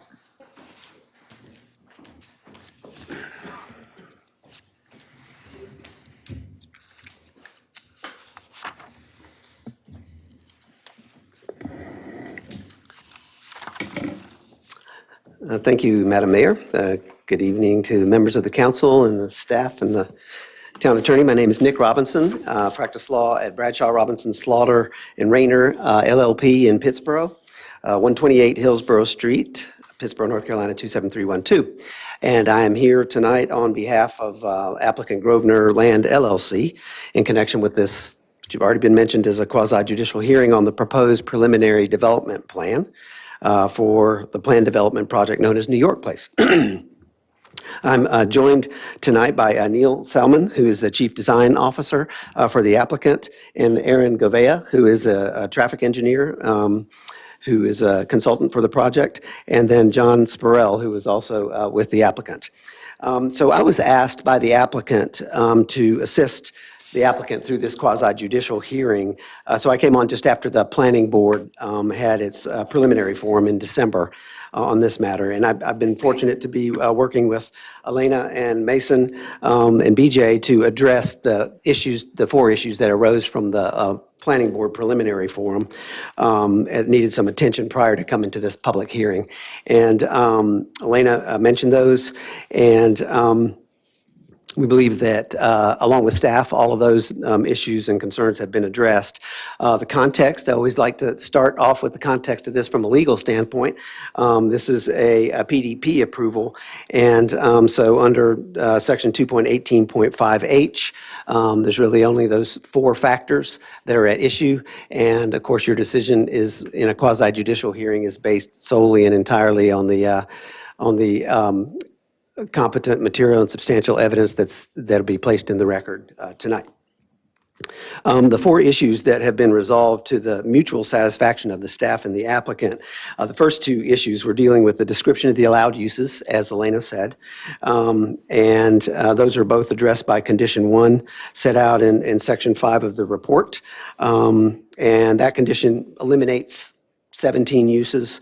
And the important thing about that list is it eliminates uses for kind of two reasons. One being just uses that are not wanted in that area, never were really anticipated to be there. And the other is high traffic drivers. So for example, drive-through restaurants, daycares, schools, those are not going to be included in here in order to address a concern about the potential for additional traffic. The applicant is satisfied with the Condition 1 as it has been presented to you. The third issue, the impervious issue, is addressed in Condition Number 2. I will say that in the CDP on the approved site plan, there was a note, it's hard to read, on the bottom left that says basically the exact same thing that's in Condition 2. And it goes to your point, Councilman Goodman, that they're obligated by law to do that anyway, but they are satisfied that having the condition to make it explicit that it'll either be reduced to 70% impervious or that permeable pavers and other technology that's approved by the town engineer or the other approving body to get it down to 70%, they're committed to that. The fourth issue, which is one that I don't think Elena mentioned, had to do with a concern from the planning about loading and unloading for the businesses that are in the lower level of the structure. And the way that we've addressed that is we've added language to the PDP, and I'll just read it to you. Applicant will install signage on South Bennett Street requiring all loading and unloading for New York Place to occur on West New York Avenue. In addition, applicant will follow other town loading and unloading regulations that are applicable in the downtown area. Would you please reread that a little more slowly? Absolutely. Thank you. Applicant will install signage on South Bennett Street requiring all loading and unloading for New York Place to occur on West New York Avenue. In addition, applicant will follow other town loading and unloading regulations that are applicable in the downtown area. So the idea and the concern, I think, that arose from the planning board review of it was that you don't want to have unloading on Bennett because that's a more high-traffic area, and it may just cause some congestion that you're not anticipating. If you can move the loading and unloading onto New York, much less traveled road, that will alleviate the issue. And has there been some conversation with businesses that are on New York in regard to that stipulation? Not to my knowledge. So we're happy as we get our witnesses up here to discuss any questions or that you might have, but I thought it would be good to lay out those issues as they've been at least resolved between the applicant and the staff. So in terms of witnesses for tonight's proceeding, I really only have two witnesses, and I'll try to make this as painless as possible. Neil Salmon, who is the Chief Design Officer for the applicant, and Aaron Govea from Davenport Firm will testify on traffic matters. So I think that's most of the introduction. First thing I want to say, I want to formally tender for the record and incorporate into the record the entire application packet as submitted by the applicant, as well as the staff report with the changes that she mentioned. In addition, each of the exhibits reviewed or discussed by our witnesses tonight, we hereby submit into the record for this hearing. Staff has given, I think, an excellent and thorough written and verbal report on the application. So unless you all have any other questions jumping out of the box, at this point, I would just proceed with our brief introduction of the technical evidence. And I would like to also say that you should feel free at any point when I have the witnesses up here to interject with a question. I'm not going to be bothered by any interruption. That's all fine. The idea is to get you the information that you need. The other thing is I'd like to reserve, if I can, just a moment or two after any people from the public may speak in order to respond to anything that they may say. And if that's okay with y'all, I'll go ahead and proceed with the evidence. That sounds good. I'm sorry, Mayor. Just curious, Mr. Robinson. Yes. Thank you for being here. Yeah. The 17 prohibited conditions kind of give a boundary as to what you can have. Are there any ideas as to what you may possibly want to, or what your client would want to? Yes, so the, let's see if I can find it. The approved CDP, which was approved, a year and a half ago, established the approved allowed categories of uses, and they were residential, multifamily, office space, retail, and restaurant. So if you look at your table of uses, any of the uses that would fall under those categories would be allowed. But now what we've done is we've winnowed that down and we've eliminated some of those uses and said we're just not going to include those. So it would basically be anything that could fall into those categories. Now, do we have a specific idea of what tenants may be in there at this point? Not really. That will come later. And hopefully, they hope that there may be a small restaurant in there and office and various other things. It's supposed to be mixed use, and that's really what they want, so that's what they're aiming for.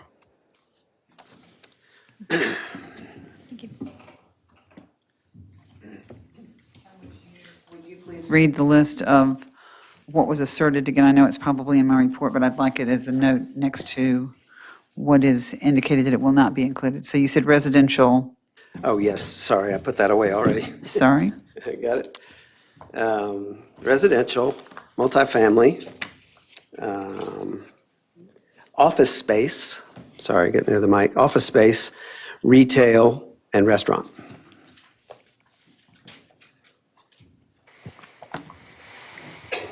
And that includes the whole building, not just the 9,200 square feet of It retail, does. obviously. Right. But multifamily, I mean, what they're planning for the building is 9,100 square feet of commercial and then up to 41 residential units.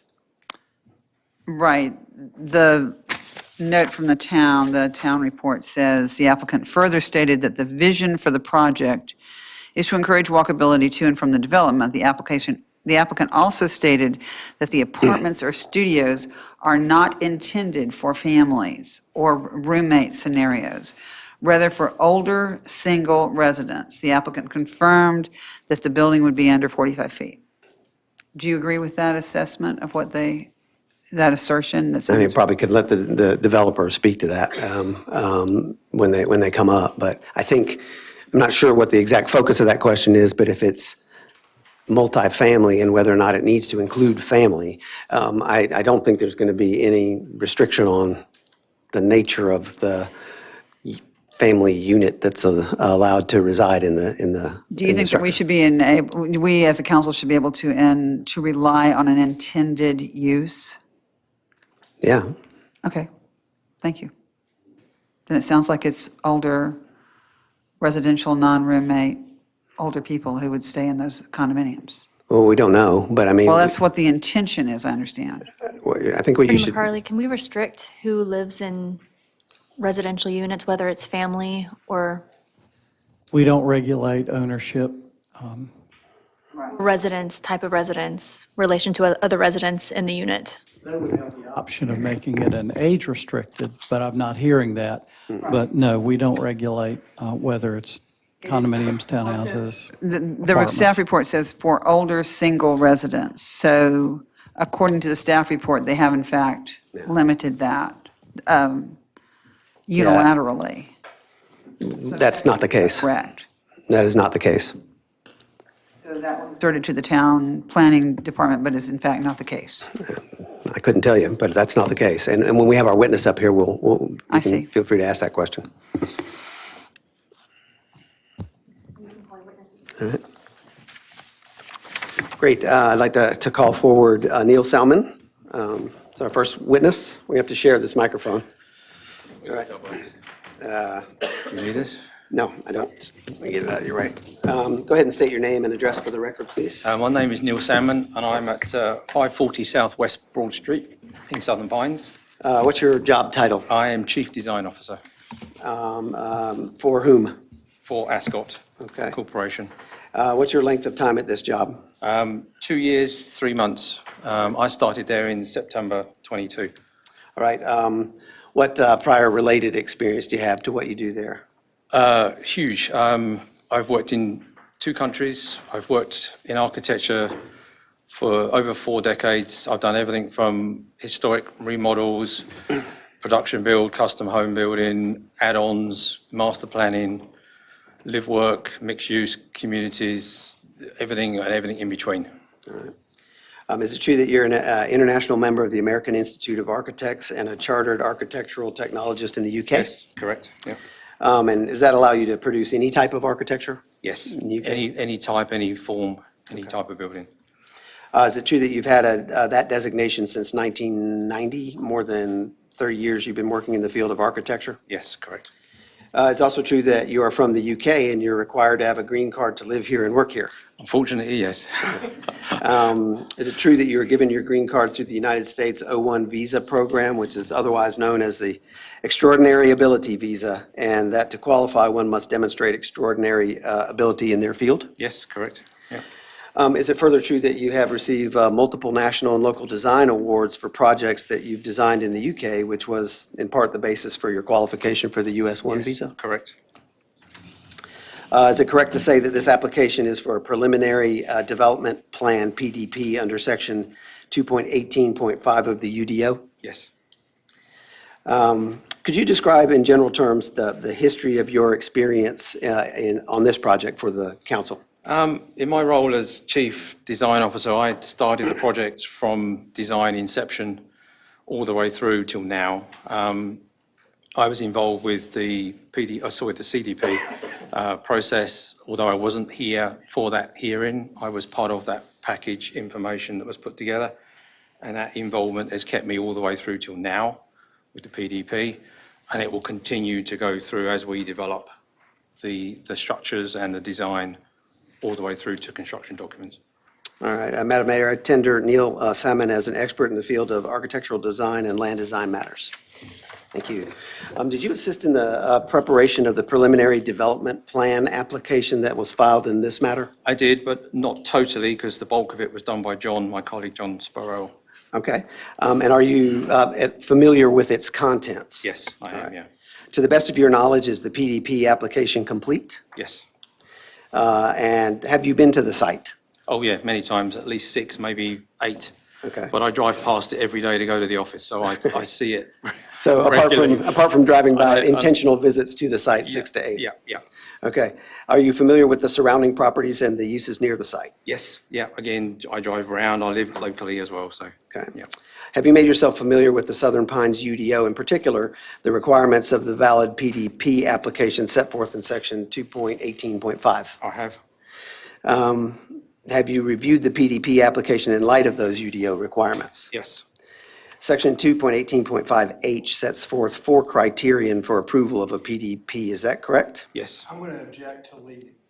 This is his witness. I'd like him not to lead. His questions imply the answer. The first issue that has to be addressed based on Mr. Marsh's objection is whether or not he has standing in this matter. And I think it would be worthwhile asking Mr. Robinson and the objection if they have a position on his standing. Okay. Mr. Smith, would you like to speak to why you believe you have standing? Yes.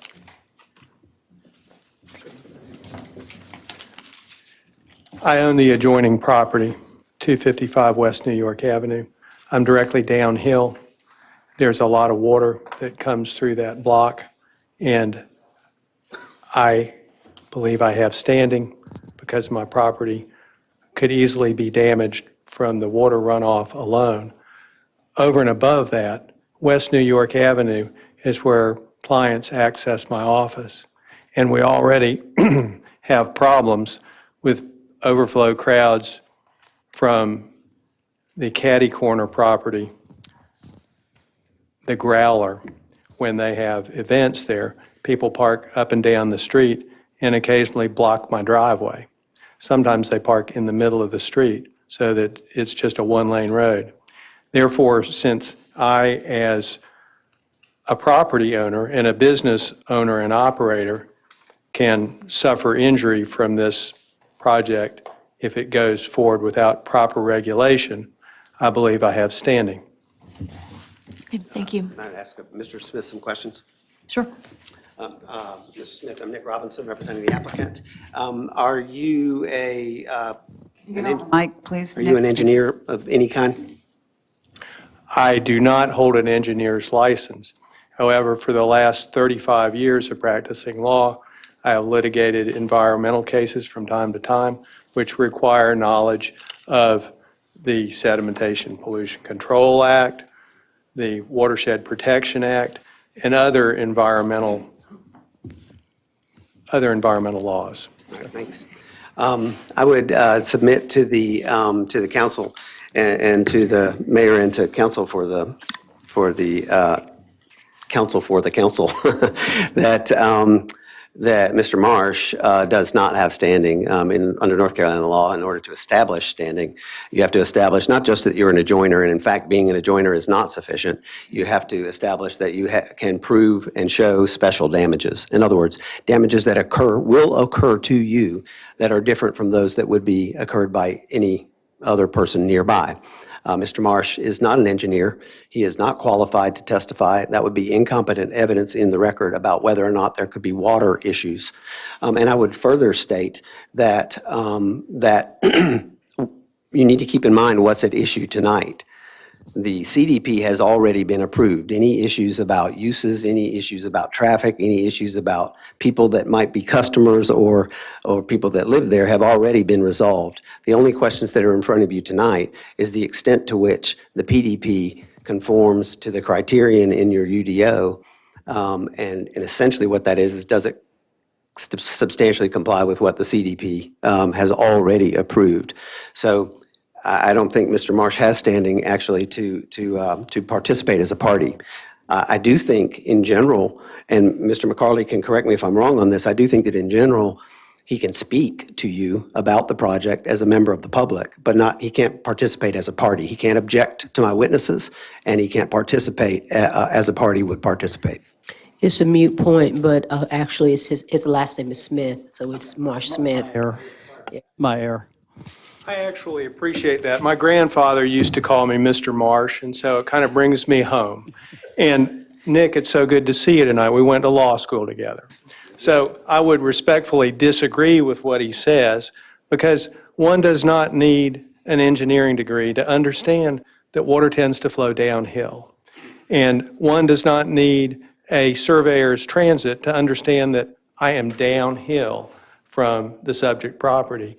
Furthermore, just looking at the items that the capable planner put up on the overhead, two of the items you're considering tonight are one, loading and unloading on, guess what, West New York Avenue.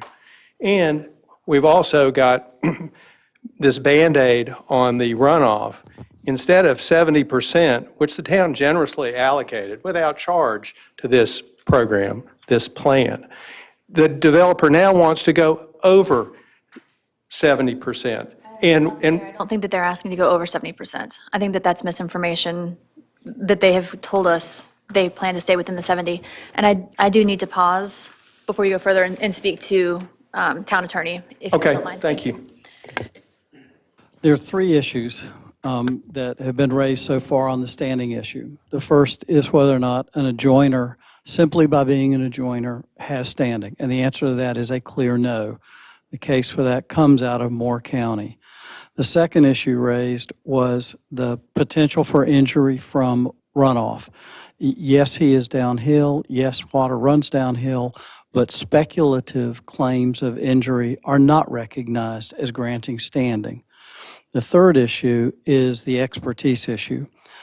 I don't believe that he has to have expertise as an engineer to ask questions of the applicant's engineer, but if you're asking my opinion, I don't think Mr. Smith has standing in this case. He doesn't meet the criteria, which in this state is very strict for who has standing.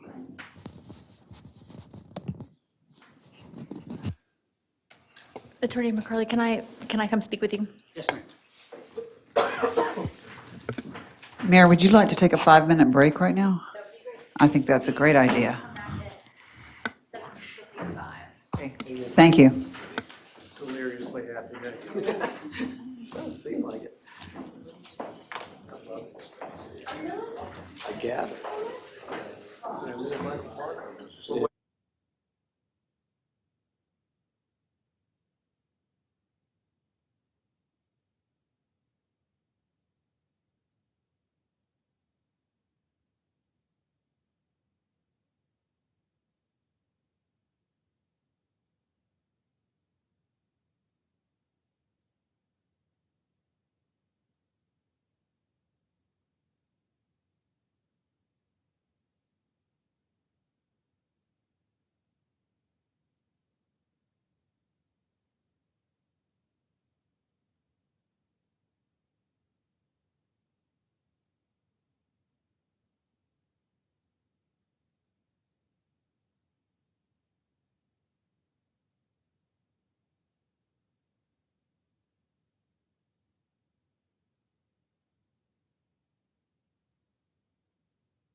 Yeah, I was going to look at the, Pretty sure they're something like yeah, it must have been in here.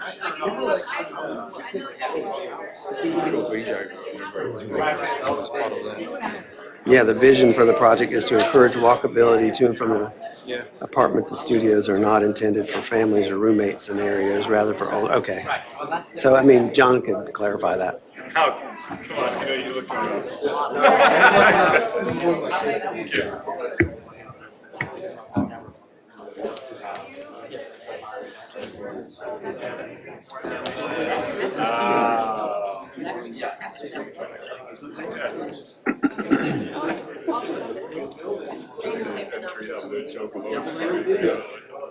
It's like, where's this going, but it's gonna be there. Okay. Yeah, how old is yours? How old are you? 13 and 10, 15 and 10.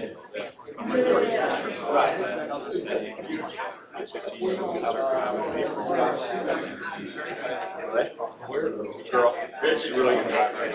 Yeah, she's really, quite frankly, you know, like she's better in the parallel parking. She's taking it real seriously, like she wants to nail parallel parking practice. But yeah, 10-year-old is also. She just got braces today. So, yeah, she's Where do you? Yeah. Are you? I'm looking forward to talking about that, huh? We're really whatever that turns out. I'm excited to see her. She feels real solid. Did you?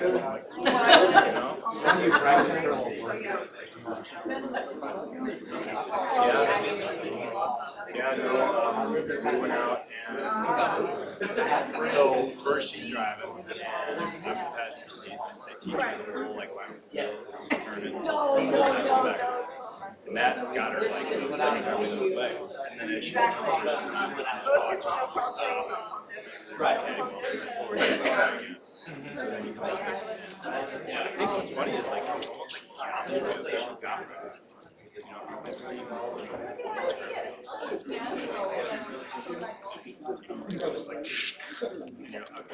if she was like that, I wouldn't start to practice. I think that's probably where it's from. If I get this, she gets the job.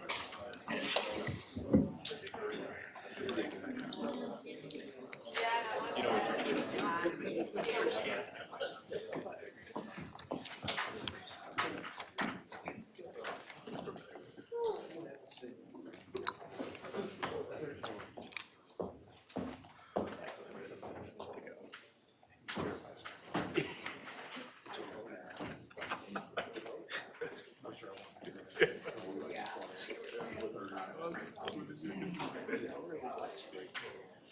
You want me to? Okay. Answer the question.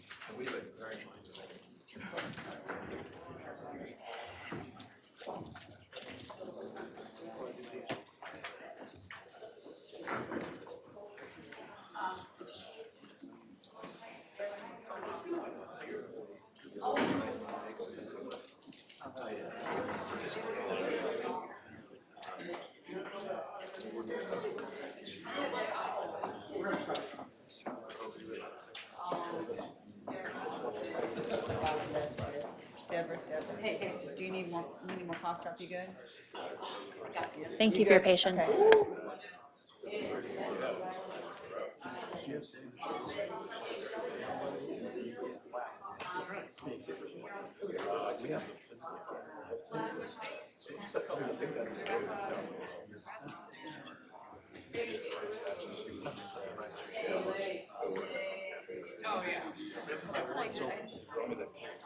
Ah, that's a good idea. It is cold.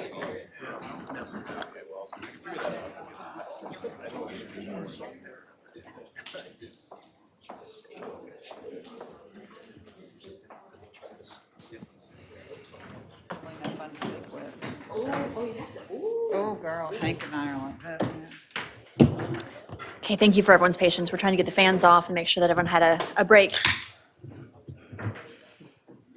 Microphone's back on? Yes. Okay, regarding the standing of neighboring individual Marsh Smith to this case, after discussing with our attorney, would you like to speak before I do? I'm ready to answer questions. Okay.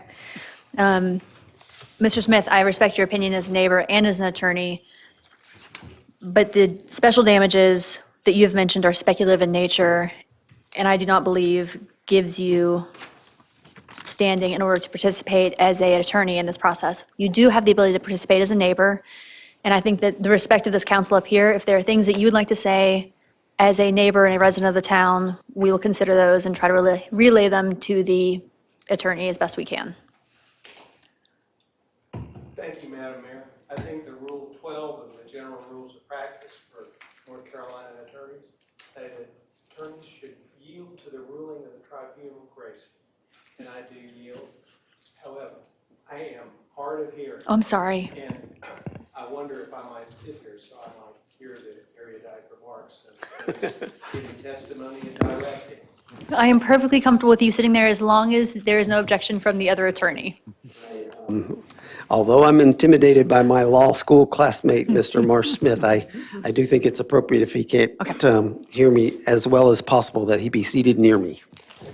Thank you for reminding me of my grandfather. Sorry about that. I do apologize. And per his original objection, although it's overturned because he does not have standing, if you can ask your questions in a way that don't lead the witness, that would be appreciated. Yeah, I mean, I Just typically open-ended. do that in these kinds of hearings understand. just because it speeds things up, but I'm more than happy to rearrange those questions. Come on back up, Mr. Salmon. So I think the last question was, Section 2.18.5H sets forth the 4 criterion for approval of a PDP. Based on your knowledge and experience, do you have any opinion as to whether the PDP as proposed meets those 4 criterion for approval of a PDP established under the UDO Section 2.18.5H? The PDP, as proposed, does meet the satisfaction of those. Mr. Salmon, will you just come closer to the Sorry. microphone so we have it on record? In my opinion, yes, it does. It does meet the criteria of the 4 items, so yes. Have you read the staff report regarding this matter? Yes, I have. Yes, I've reviewed it. Do you agree with the staff conclusion that the 4 criterion are met? Yes, I do. I do agree. Have you signed an affidavit summarizing your testimony for admission to the record in this proceeding? Yes, I have. I'm handing you a copy of what I've marked as Exhibit 1, entitled Affidavit of Neil Salmon, which is a 2-page document. Do you recognize that affidavit? Yes, I do. And is that your signature? It is indeed. All right.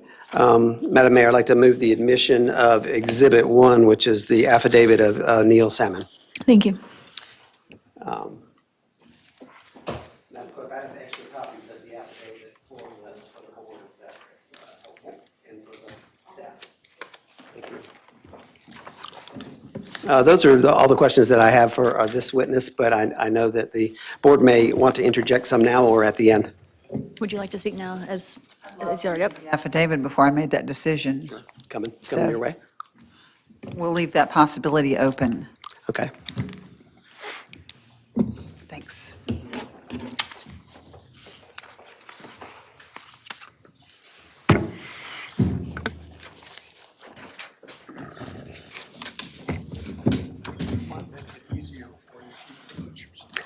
Thank you.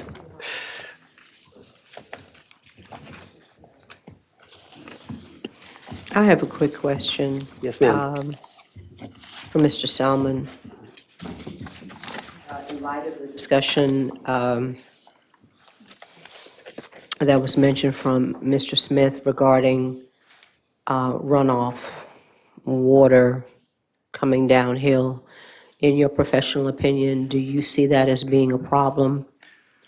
Water will always go downhill, no matter what you do to it. But we will alleviate that as best we can by, with having drainage on site that will catch that water. And obviously by having permeable paving or whatever the technologies that we introduce here, that will take away some of that. But water will always find its way downhill. There's no doubt about that. So I want to re-ask her question. Her question was, I don't think it was answered. Do you see that as a problem, was her question? And you said water will go downhill, which I am going to agree with you in regard to gravity. My question is, or her question is, do you see that as a potential problem in this case? No, I don't, not as part of the development, no, because we can design it out. So you don't see any possibility that there's going to be water damage to the property that is directly downhill from you, correct? Is that your opinion? Yes, I agree, yes, no, that is correct. And have you yes. done other projects where there's been a similar situation? Where you've been overseeing property that is built on land above other offices or developments? Have you ever had that experience? You drain the land away from your neighboring Right. properties. Have you done projects like yes. that? Yes, you have? Yes. And you've never had an issue with property that is below the property you are overseeing building? Not to my knowledge, no, No sedimentation problem, no water problem? no, because you have an erosion control, Right. so that's part and parcel of the approval. And what do you think is involved in erosion control? Can you describe that for me, please?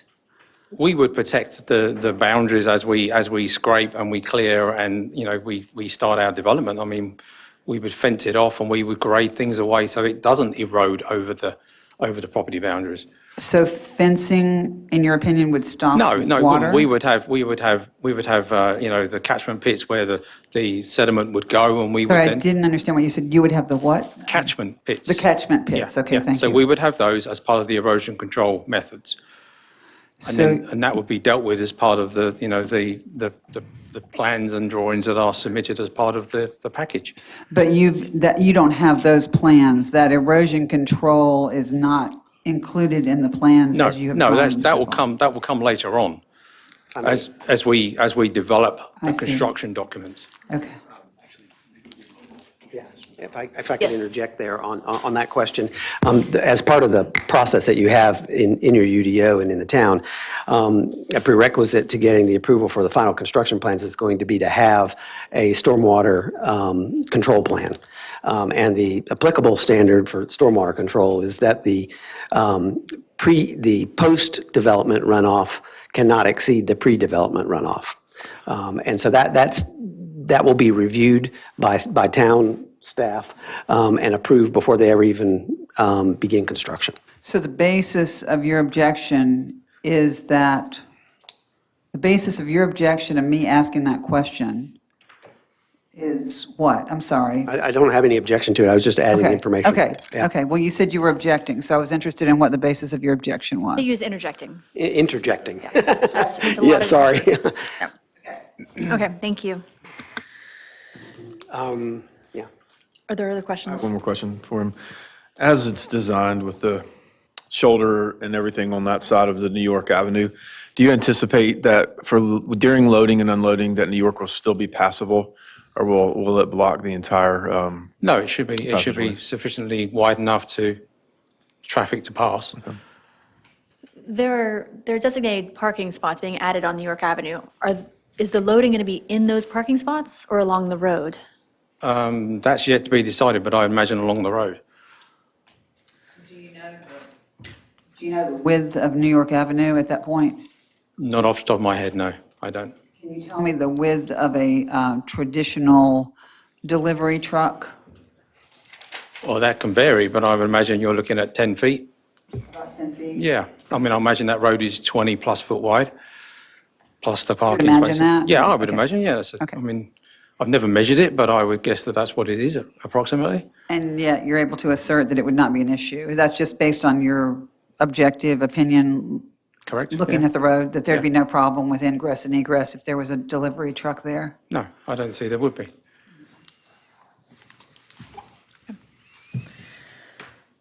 Are there other questions? You're good. Thank you. Our next witness is Aaron Govea.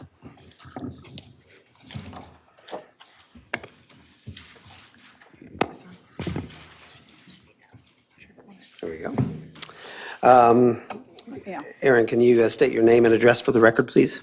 Yes, my name is Erin Govea, and I work for Davenport Engineering with the address of 4600 Marriott Drive, Suite 340 in Raleigh, North Carolina. Okay, and what is your position at John Davenport Engineering, Inc.? I am the Traffic Operations Manager. All right, how long have you been at that firm? Nearly 4 years this March. Okay. Can you give a brief description of your educational background to the council? Sure. I attended Mississippi State University and graduated in 2004 with my Bachelor of Science in Civil Engineering. I went on to grad school at Clemson University and graduated at the end of '05 with a Master of Science in Civil Engineering with an emphasis in Transportation Engineering. Okay. Can you give a brief description of any licenses held or obtained to the council?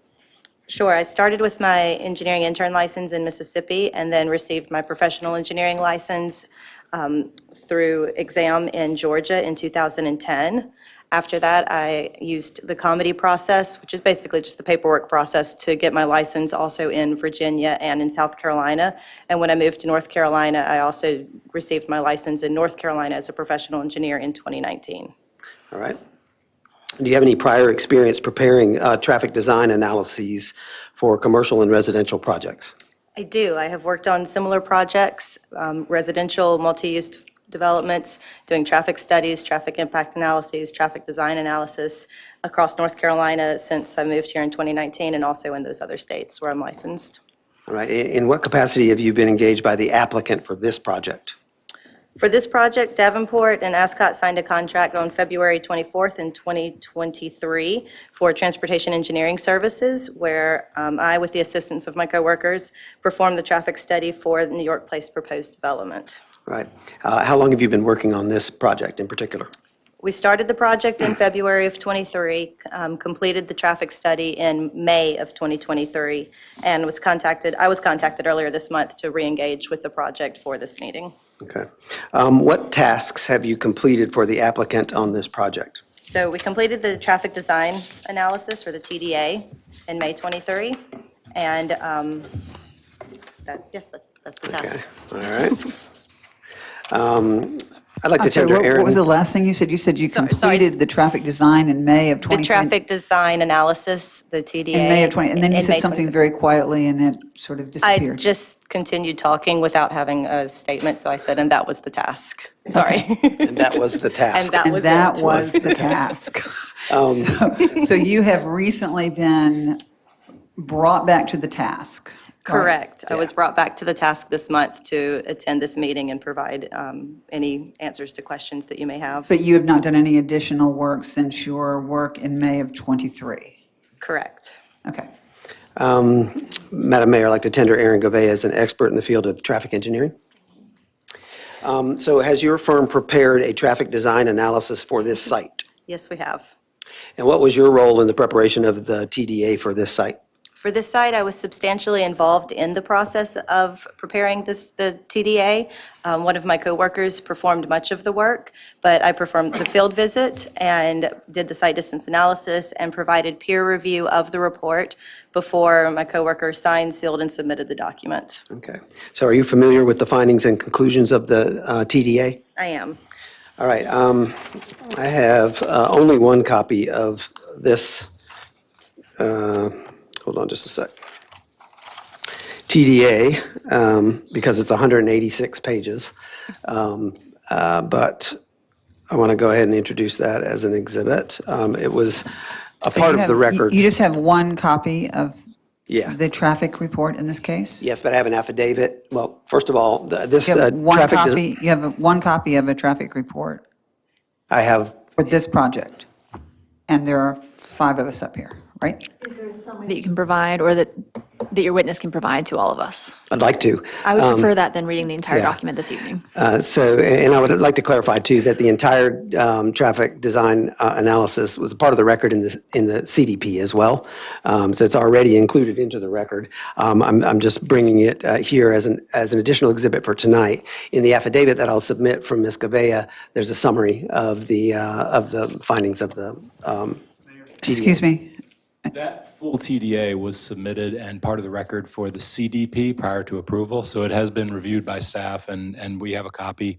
And I believe the summary, the executive summary was provided with the PDP application, correct? Yeah. This isn't new information to us. This is something that has been digested already.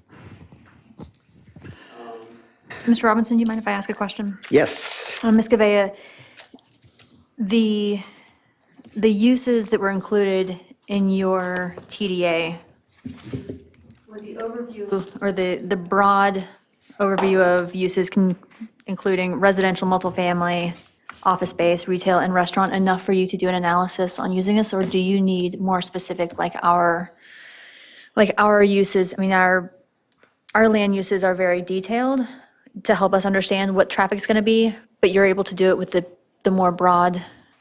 We are. There's a standard that's used across the country. It's called the Institute of Transportation Engineers. Well, that's the body. And then the Trip Generation Manual. It is regularly updated, and the most recent version is the 11th edition. Within that, we can use very specific uses, like a fast food restaurant with drive-through has been mentioned this evening. We can also use more general uses, like strip retail, that covers a lot of different types of retail that may not be as specific as some of the other land uses that are available in the manual. Okay. And so for this project, we use the strip retail that covers just general land uses for a small development. Uses are going to be close enough to the actual uses to be acceptable from staff as well? That's the intent. Yes. And with the removal of the 1821 identified more high volume uses, in your opinion, would the TDA remain the same, or would it reflect even less traffic based on the removal of those uses? I think the answer is it depends. You can have, if 9,000 square feet were developed as office, you would have a lower number of trips that could be generated with this development. If you were to choose a development, a land use like a small restaurant and do some combination of restaurant, maybe hair salon and office, then you could end up with land use that would be a little bit higher than if you only used office. But the intent of having the TDM approved and using those numbers is that whatever that mix of commercial land use is that it remains similar or below the volumes that we have studied. Does that answer your question? So you say it depends, but then you say that, and we don't know for sure what that 9,200 square feet, is that right? Of retail space would be. 9,100. 9,100, pardon me. You say it depends, but then you say, but no matter what happens, it would be below what I said. Is that what you just said? Not quite. Okay, please I'll enlighten me, because I rephrase. didn't go with you on that point. So the excluded land uses, some of those land uses may not generate much traffic. Some of them may generate more. So I think that's kind of a separate issue than what's in the report. The intent of the report is to say that these 9,100 square feet of commercial plus the multifamily apartments will generate a certain number of trips. We don't know exactly what that mix of commercial is. We don't know if there's 3,000 square feet of restaurant or if there's 4,000 square feet of office, but some mix of that, what we call strip retail, would be combined, and the intent of it is that all of those land uses summed together would be less than or equal to what is shown in the report. If it is significantly over that number, then you would have, the process starts, how do I phrase this? Yeah, I mean, I think, so we've been over this issue with the planning staff, and the conclusion is that, so they use an average number of trips for strip retail, and they figure out the total number of square feet, the maximum number of square feet that can be retail in this project, which is 9,100 square feet. And they use that standard to estimate the total number of trips. And it's true, if you made 9,100 square feet of drive-through restaurants, you'd have a ton of traffic. If you made 9,100 square feet of offices, you'd have a lot less. And so what the TDA does and what the strip retail category does is it allows the engineer and the applicant to assume an average array of uses and what the traffic would be generated for that average array of uses. And in conferring with the staff about that, what we've concluded is with 9,100 square feet and with having eliminated a lot of the high traffic drivers as no longer being allowed uses, the likelihood of there ever being any amount of traffic that was significantly in excess of what is predicted by the TDA is extremely low. So we don't know what's going to be there. The Institute of Engineers 11th edition says this is a strip sort of retail business. Is that what it says? The closest land use that we have available to pull from this manual that's a national standard is strip retail plaza for developments with less than 40,000 square feet. And that includes data sources that have been collected over the years across the country and also Canada oftentimes for locations with less than 40,000. Having this location be only 9,100 square feet, you would anticipate a much lower number. And yes, I appreciate the assistance with clarifying what I was trying to say. He is correct. We don't anticipate very many land uses that could exceed the expected trips based on what we have. You said you consider the average uses. So tell me, please, what average uses did you consider in undertaking this study? The study considers 41 dwelling units of multifamily residential, which it sounds like is a little bit not the concern right now. As far as the commercial development, it does consider just, quote, strip retail plaza. I can't give you many specifics about that because the description in the manual doesn't provide specifics. It would include things like maybe a hair salon or a nail salon. To clarify, so you said that, you said it was strip retail under 40,000 square feet. Then do you reduce it more because it's only 9,100 square feet, or are you using, is it a?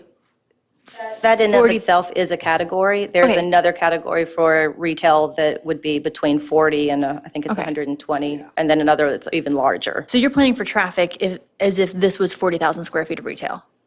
No, ma'am. Okay, We so you're chose taking the that number and reducing category it to based 9,000. on being less than 40,000, but we plugged in the actual number, 9,100 Okay, square you feet. did plug that in. Okay. Yes. All right, thank you. That answers my question. I have a question, maybe more for planning and for the process. When the rubber meets the road, if somehow all 9,100 are the maximum use available for traffic, is there ever a trigger to where it would then require an additional or a new traffic analysis? When the rubber meets the road and we're like, oh, this isn't average anymore, this is the worst case scenario? Yes. Yeah, when we get to site plan, we do require some greater detail analysis of land uses, and it is not uncommon, it happens from time to time, where a traffic impact analysis that was already reviewed at the time of entitlement, say it was PDP, the mix of uses that is then, as the project evolves and gets closer, by the time it gets to a more specific mix of uses, if the mix of uses is in excess, if the town engineer judges that the mix of uses presented in the TIA is in excess or suspects it may be in excess, then usually we see it come in as an update memo. And so they will go back to the original traffic engineer and they will essentially say, will you do a quick analysis to make sure that the mix of uses is still consistent with the analysis of the TIA? And that will come back in. And so that little update memo will be double checked towards the end as you get closer. Yes. So you said if the mix of uses is more than you anticipated, then you would revisit it? Is that? Okay, so let me. Help me out. Treat me like a fifth grader. It's fine.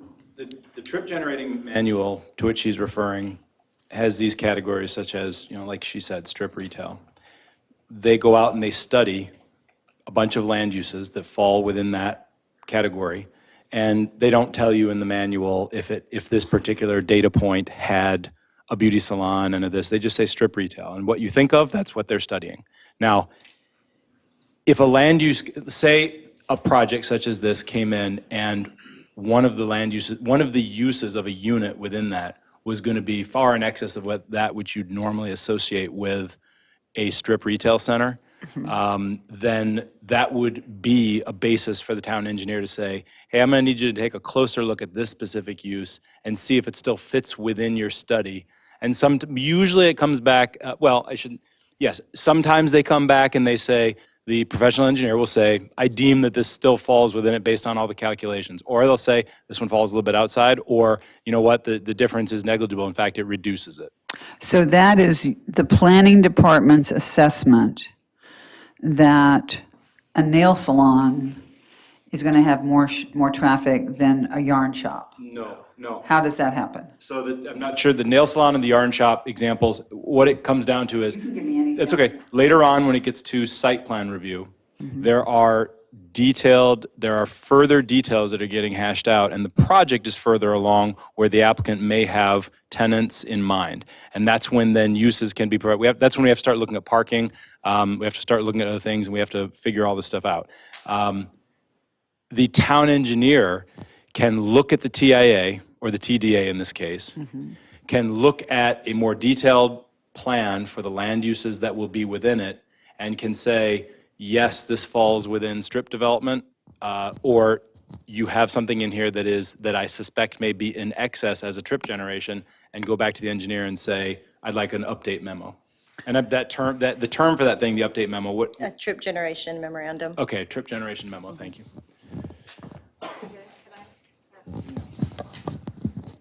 I just wanted to add, Elena Millet, to what BJ was saying, is that's typically what happens once we get to site plan review, and sometimes at site plan review, tenants aren't known. So there may be a moment in the future after site plan approval where tenants are coming in, or even 10 years from now when we have a change in use where we might not be seeing it again at site plan review. And those moments, and when it's a little bit harder to trigger this traffic generation memo, but it's not something foreign to our engineering department. And BJ, if you want to speak to maybe triggers in those moments when you have changes of use that might end up becoming concerning or problematic. Say 10 years down the road, we have things that trigger your concern.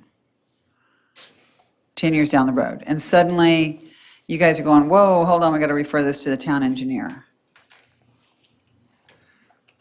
I'm not aware of a mechanism by which that happens. Right now, for example, if there's a retail strip center on the side of the road, it was built 12 years ago, and Unit D is swapping out with something else.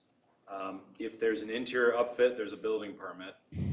The building permit gets reviewed for a number of things, but there is not a privilege license. There are times when a land use will go in there that doesn't require an interior upfit.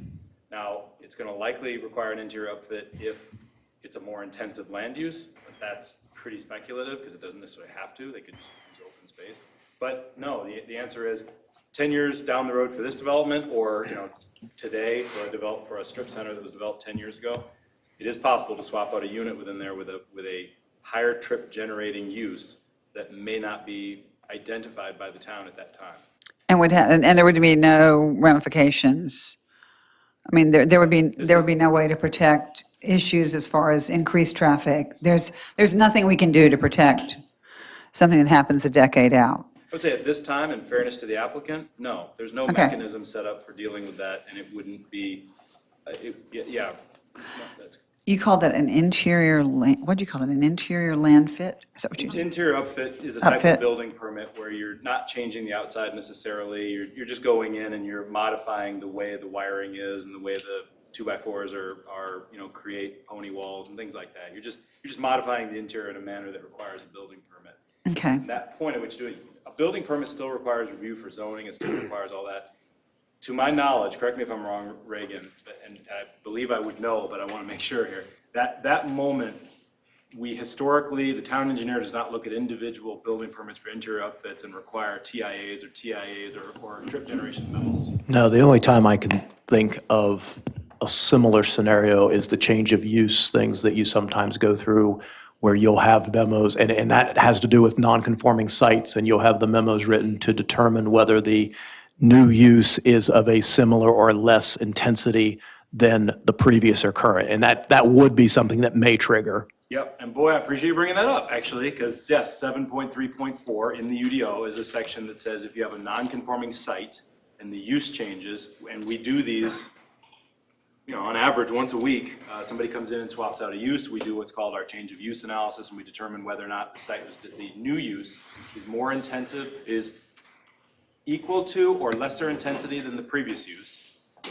If it is, they can move in. If it's a greater intensity, we require the site to come into compliance, and that triggers a number of reviews that do trigger a new trip generation. So thank you for bringing that up. 7.3.4 analysis that in many instances drives people crazy is the catch for this issue for a non-conforming site. Go ahead. Ms. Gavoya, the TDA that you've done right now projects a mix of uses and some point in the future, right? What is that? I'm sorry that we're revisiting something that happened when we did the PD or the CDP. I think that this is more, our more in-depth review of the project. It's 2033? Yeah. Okay, so the future build volumes that we're talking about are for the future year 2033, when the site is be built out. Okay. All right, thank you. Did you have other questions? If I may, Please, yeah. if I may, one of the things that I think should be of some comfort on this whole conversation, of course, what BJ alluded to, a possibility for rectifying an errant issue way down the road, is that the traffic design analysis that we're talking about now was reviewed in detail at the CDP stage by the town engineer and was approved.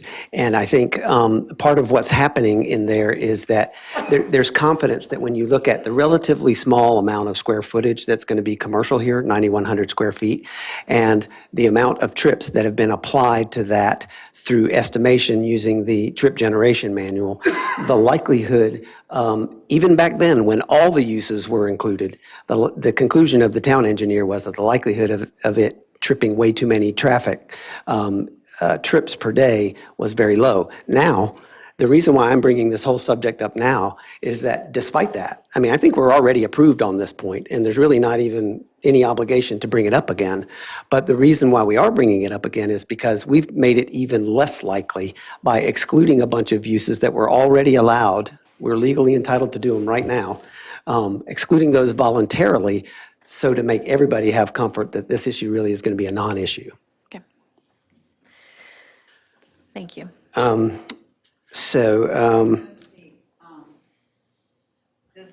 Does the Institute of Engineers 11th edition assess how many businesses they project would be involved in 9,100 square feet? They do not, no.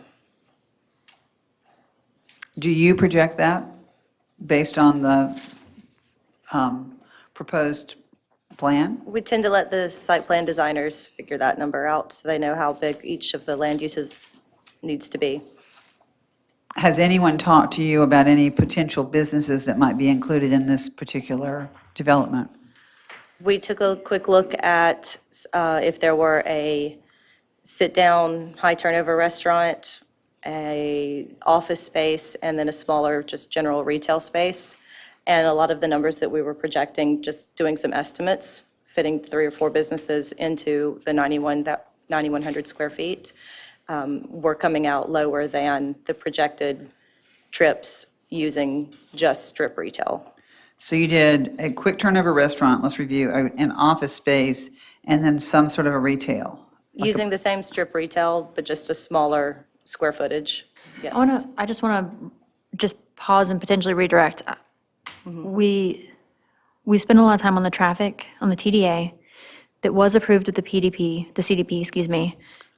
And this evening's process is to ensure that the PDP is in line with CDP. And so I feel like we can circle down this path of traffic analysis all evening, but I think that for the purposes of our quasi-judicial hearing tonight, you have proven what we need necessary for the traffic. And I don't know that questioning what was already approved or the traffic study that was approved at that point is within our purview of allowable review tonight. I don't know that when we approved it, we talked about specifically 3 retail spots. I don't know that we did that. And that was just an example. I do not know what the future site plan is going to have. The client, I don't believe, knows yet either. We don't have tenants. But the square footage is the Square same. footage is not changing, but I did see a note in the staff report that said, oh, no, it's not going to be a series of restaurants, right? Do you agree with that? Yes. Correct. So it's not supposed to be, but you're still saying one restaurant maybe. Quick yes, turnover, one potentially. restaurant. Yeah, quick turnover could be a possibility, yes. Yeah, a 4-restaurant scenario would be a no-go, quote unquote.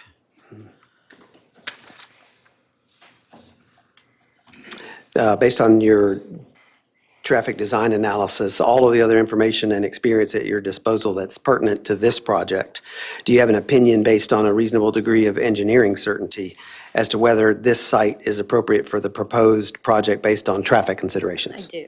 What's your expert opinion?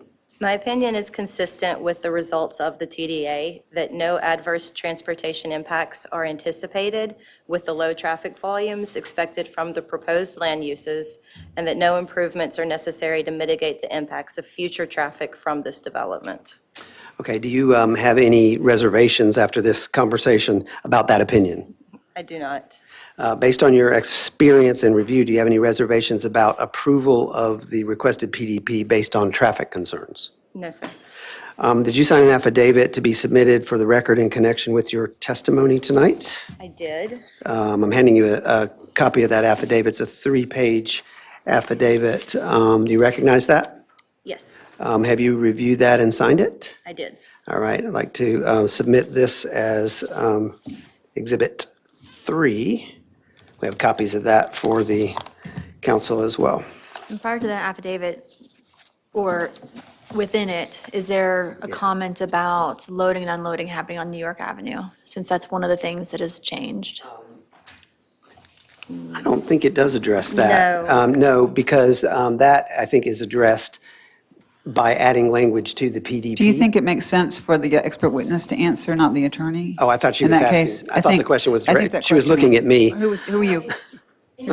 To what's in the affidavit language, Yeah. or probably the expert, yeah. Maybe should answer that. No, the affidavit for me did not include anything about the loading or unloading zones. That was external to the TDA. So loading and unloading zones that's new news to you that was not considered in your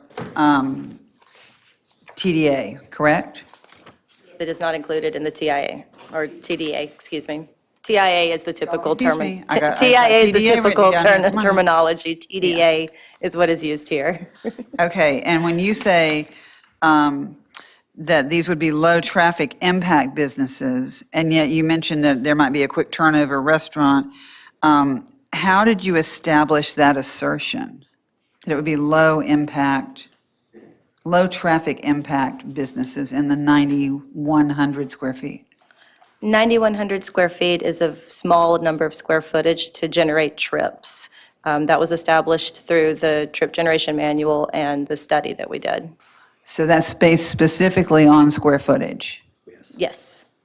And that is the standard practice for your assessment, is that right? It is. And yet, you say one could be a quick turnover restaurant. And that is still a fairly low trip use. That's a low trip use. For a sit-down restaurant, yes. Interesting. Okay.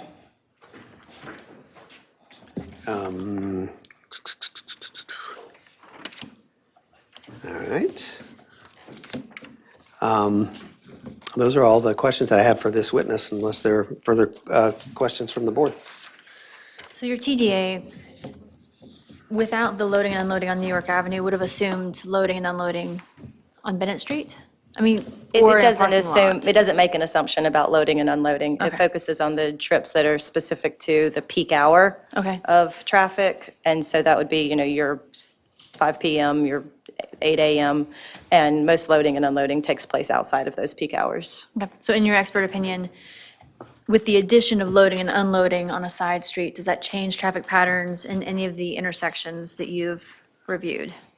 I would not expect that to be a significant change, no. Okay. How wide is New York Avenue? We estimate it to be the actual paved roadway. The lanes are estimated to be about 11 feet, and there's 2 lanes, so at least 22, plus I don't recall if it's curb and gutter, I think it is. And do you So that agree would with add the more. assessment that a truck would be approximately 10 feet wide? Probably 8 to 10 feet wide to fit into a normal standard lane. And so how wide is a standard car?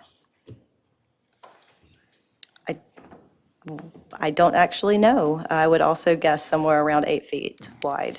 Okay, so we have a, Lanes are between 10 and 12 feet wide. all right, so if we have a 10-foot truck on a street that's only 20 feet wide, there's not room for traffic, there's not room for ingress and egress while that truck is loading and unloading, correct? Based on the math, if the truck is completely in the traffic lane and hasn't pulled over, maybe. I don't know, okay, I'll take a strong maybe. I just am interested, I mean, I don't think there's not a loading and unloading lane. Have you visited New York? I mean, have you seen it with your own eyes? I have, yes, ma'am. And is there a loading and unloading zone there? Well, I don't believe the building is there yet, so no. Right, is there a loading and unloading zone on that street anywhere, though? I do not know. Okay. Staff, I've got a questions about the recommendation for loading and unloading to happen on New York Avenue. It appears to me that it would block the traffic, not the traffic, it would block the parking spaces that are available there. Would it make more sense to earmark spaces as certain hours for unloading, like loading and unloading? I'm confused at how it's going to happen that they're going to pull alongside this road without blocking those cars.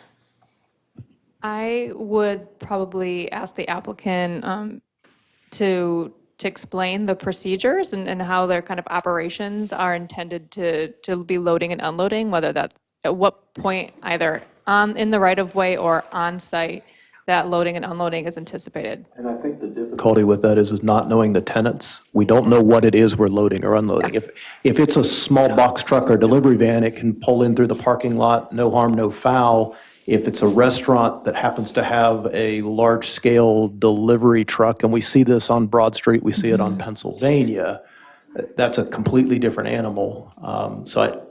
It would be difficult to address other than in hypotheticals, I guess. But pretty important to address if it's going to clog a whole street downtown, I think. There's been some discussion around, is there curb gutter, is there, I mean, this section of New York, the cross-section changes a little bit with the development too, because of the development of those parking spaces. And so what is out there now, at least on this first section of New York for the length of the property, also changes after construction. So let me ask you, do you know whether or not there's curb and gutter on that part of New York? I don't believe there currently is. I think there is as part of these construction plans. Yeah, Again, that's for that correct. section. Yeah, but both of those answers are correct. Yeah. Good evening, ladies and gentlemen. I'm John Sporrell with Ascot, representing Grosvenor tonight. To answer your question, I mean, it really, as you point out, would not be any different than most loading and unloading in downtown areas. Which isn't the best situation. It's not the best, but then again, you know, my daughter goes to school in Boston. I didn't see very good, you know, solutions there either, you know, in big cities. It's the expectation, of course, is that, again, we talk about quote unquote low impact. These are going to be smaller retail establishments in only 9,000 square feet of retail space. These are not going to be super high volume kinds of things, so we have like giant semis coming down there on a regular basis. It's probably, it's most likely to be very occasional. But if there is in fact a restaurant, we're going to have the same situation we have on Pennsylvania. They don't come in a van with their cases of beer or their meat or their cheeses or any of those things. They come in a fairly large truck, and they do tend to block a good portion of the street.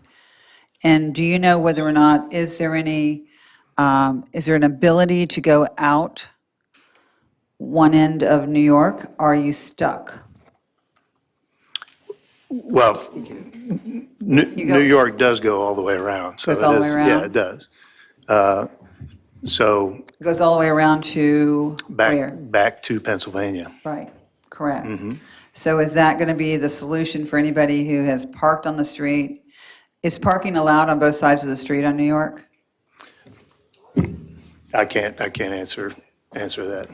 And I yet, don't know that. you're building a property there. Well, So we the- don't know whether or not there's parking on both sides of New York We know that New York is about 20 feet wide. We know that a truck is about 10 feet wide, and if there is parking on either side, then we're blocked. If I may interject, what I would say about that is that this project is going to have parking for its facilities, for the people that live there and for the customers of the people in the retail. Sometimes the truck's going to drive up and there's going to be a space there for them to pull into and park, just like any other place in downtown Southern Pines, right?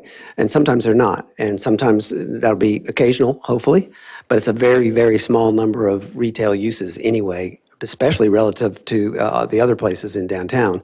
And I think the thing to focus on tonight is that all of this was reviewed at the time when the CDP was approved. And your ordinance says what the effect of the CDP approval is. And I'm just going to quote it for you. Section 2.18.4I says, among other things, that the effect of the approval of the CDP shall constitute acceptance of the general land use mix, range of development, types and intensities, street patterns, drainage patterns, et cetera. So this is all already approved. There was a new concern raised at the planning board that hadn't been raised apparently at the CDP. And so in order to be accommodating and to address that, we said one thing that we can do is we can put signage to keep unloading off of the higher traffic portion, being Bennett, and move it on to the lower traffic portion. Now, you all don't have to agree to that, and we can just leave it the way it was, but we thought it was helpful to ameliorate a potential concern. I think part of possibly, and maybe I'm speaking only for myself as one of the council persons on this council, it doesn't seem like you have much definitive ideas on what's going on, I guess. And I was not on council when the CDP was drafted and accepted and everything. So I don't know, I guess I just thought at this point in the process that you would have an idea of the vendors, you know, the traffic analysis is fantastic, but we still don't know who the vendors are. We don't really know a lot.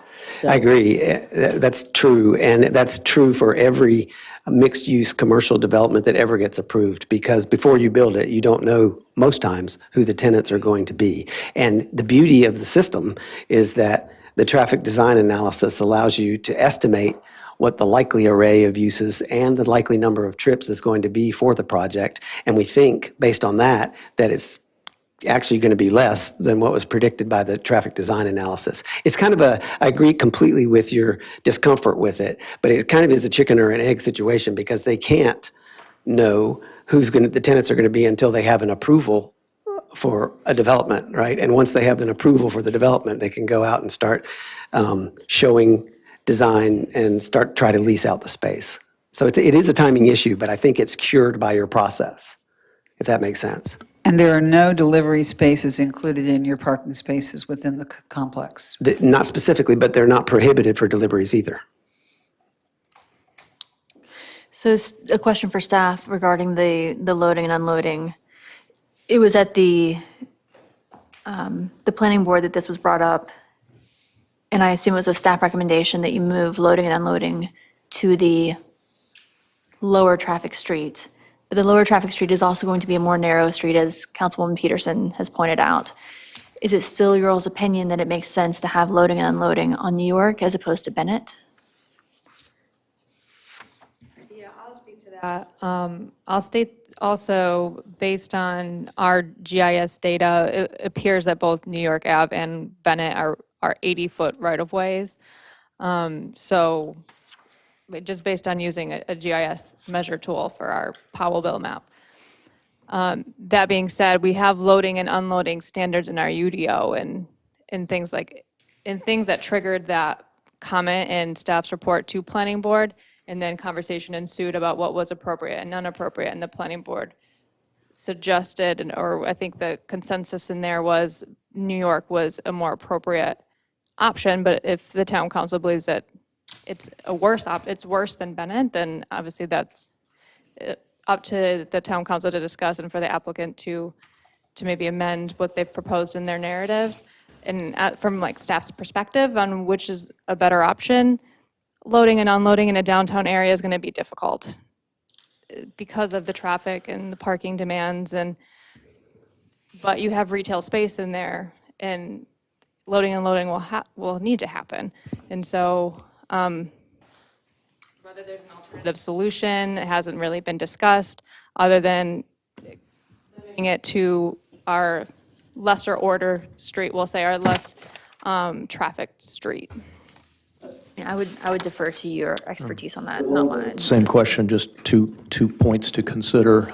One, the angle parking that is being created appears to be outside of what is the current pavement. So in many ways, it's actually an improvement over the current parking that takes place that Mr. Smith has correctly pointed out, where people will tend to have two wheels on the pavement and maybe two wheels on the yard or off to the side. So the parking that's being created is actually going to be a better situation. Along the idea of the concept of a loading zone, the biggest potential for a challenge there is really with a larger semi-trailer. Let's say it's a restaurant. There's one on Pennsylvania that is actually a very small space. It's probably not 9,100 square feet, but it has a daily delivery that oftentimes will back traffic up on Pennsylvania. I don't think you're going to create dangerous maneuvers to get around it. Yeah, I don't think you're going to create a delivery zone or parking spot along there that is going to alleviate the need to drop off food. Those are really the big trucks that come downtown for the most part, unless it's the ABC store. So you could turn one of those into a delivery space, I guess, but I don't know that it really has the effect of getting rid of the concern that's being stated. What it would do is essentially leave one space unusable, except on the occasion somebody happens to be using a small vehicle to deliver something. And for everyone's edification, the parking that you're talking about being put in, the angle parking, would be on New York, Yes. and it would be the top part of New York, Yes. and it would be, Outside of what is the current pavement that you think of as New York, it's within that 80-foot right-of-way that Elena is referencing, but it's not within what is currently asphalt. that would be above Mr. Smith's office. And can we revisit the fact that water runs downhill? And those spaces are going to be paved. Those angled spaces are going to be paved, and the road is going to be widened in order to accommodate those angled spaces. Is that correct? Presumably, yes. Yeah. And all of those are included in the calculation of the 70% impervious. That will be Sorry, all those are included in what? Say that again. in the calculation of the maximum 70% impervious surface, so that an approved stormwater permit is going to be designed to control all of that. The water that runs from the impervious surface. I have a question for Mr. Salmon. I know there's a lot of unknowns, but the design is absolutely going to have the retail facing Bennett on that front of the building. Is that correct? Yes, correct, yeah. Okay. I'm just trying to think of a scenario. If the loading's on New York, I want to be absolutely certain that they're probably going to be on the top part of New York, and no delivery trucks are going to be down in front of Mr. No, Marsh's. they won't be down there because that will then Mr. block. Smith, I did it. That will then Mr. block the Smith's, access into the parking lot. Yeah, that's correct. We absolutely know retail's going to be up there at the top. Yeah, it's all not across down. the front. Okay. Yeah, it's all across the front. Deliveries will be where? What's your assessment on that? What was your? And I'm assuming they want to be as close to it as possible and not parking down at the bottom of New York in front Right. in front of Marsh's building. So will they be in the angled spots, or will they be under the building if there's a spot available delivering from there? What is your assessment of how that would work? I need to, are you asking Councilman Pate? I mean, so traffic needs to be an expert witness regarding traffic, so I don't think that you can make I just estimates wondered on- what your assessment was. I'm sorry. No, just that they're going to load closer to the retail, and they're not going to want to park at the far end of New York and tote their stuff up the hill. They're not going to do that. Follow-up, oh, I'm sorry. Go ahead. No, I just have a follow-up question based upon Councilman Pate's. Will there be access to, because this whole site sort of drops off and you're at the ground level of Bennett there with your retail spaces, will there be access to those retail spaces, even if only for delivery, from the parking lot off of New York? No, because that's below ground. That's why I was asking whether that, so that, Yeah, there's a 12. so it's not likely, you might have deliveries to the apartments or whatever from that space, but Yes. it's not likely that the delivery truck's going to pull into that parking off No, of New because York. they would be in the underground car parking, so if they did that, Is there an elevator in the building? yes. Is there a freight elevator in the building? Not specifically at this moment in time.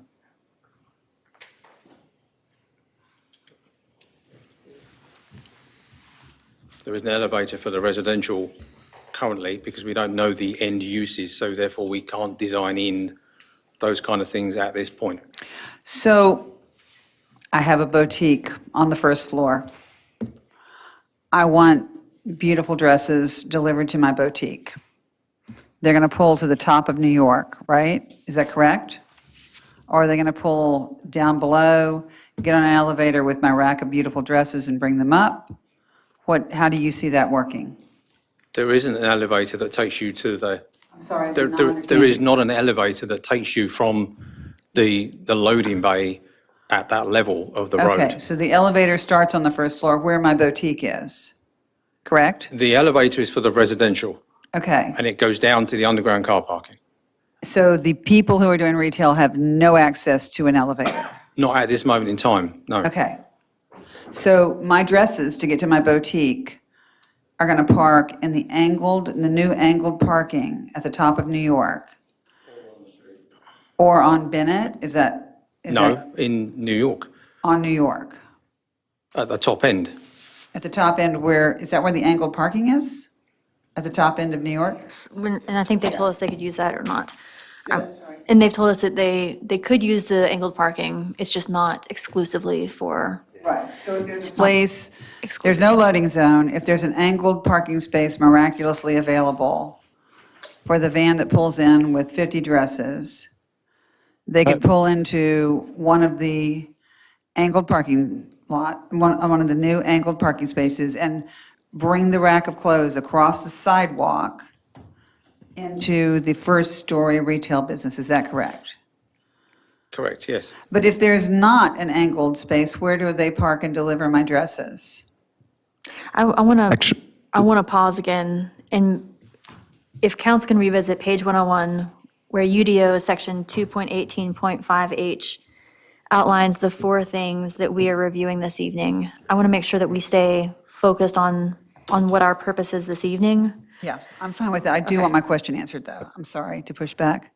How do my dresses get delivered? Actually, I can address a technicality that I think might, okay, so in the Unified Development Ordinance, the CDP does not include any exception from UDO standards for loading and unloading areas. Right. And section 4.5.13 of the UDO does require loading and unloading areas to be provided off-street for gross leasable floor areas of 1,000 to 19,999. It requires 1 space, and so they will be provided. So when we do site plan review, we will verify compliance that they will meet the UDO standard for loading and unloading areas, and that will include 1 space. Loading spaces shall be at least 12 feet wide by 55 feet long and have an overhead clearance of at least 14 feet. And So that's in the car park under the building, correct? That is wherever they can fit it on the site plan for their building, that's the requirement. And it has to be, I'm sorry, what's the clearance, 40 feet? Is that what you just said? Standard says 14 feet. 14 feet. I thought that was pretty high clearance. In terms of holding, it would be staff's position that holding them to some higher standard for a loading and unloading area would be something you should have addressed at CDP, and that now that we're at PDP and they're demonstrating compliance with the CDP, if the CDP doesn't address it, you would default to the UDO for a design requirement, and so that'll be the design requirement. We'll look at that at site plan. And I will offer not an opportunity to answer their question, but because I was looking at this exact question earlier, the one opportunity that may exist, or if you ask where I might park that delivery van if that angle spot is not available, is if you look at the site plan, there is a drive into their trash collection facility that is off of New York. It pulls in off.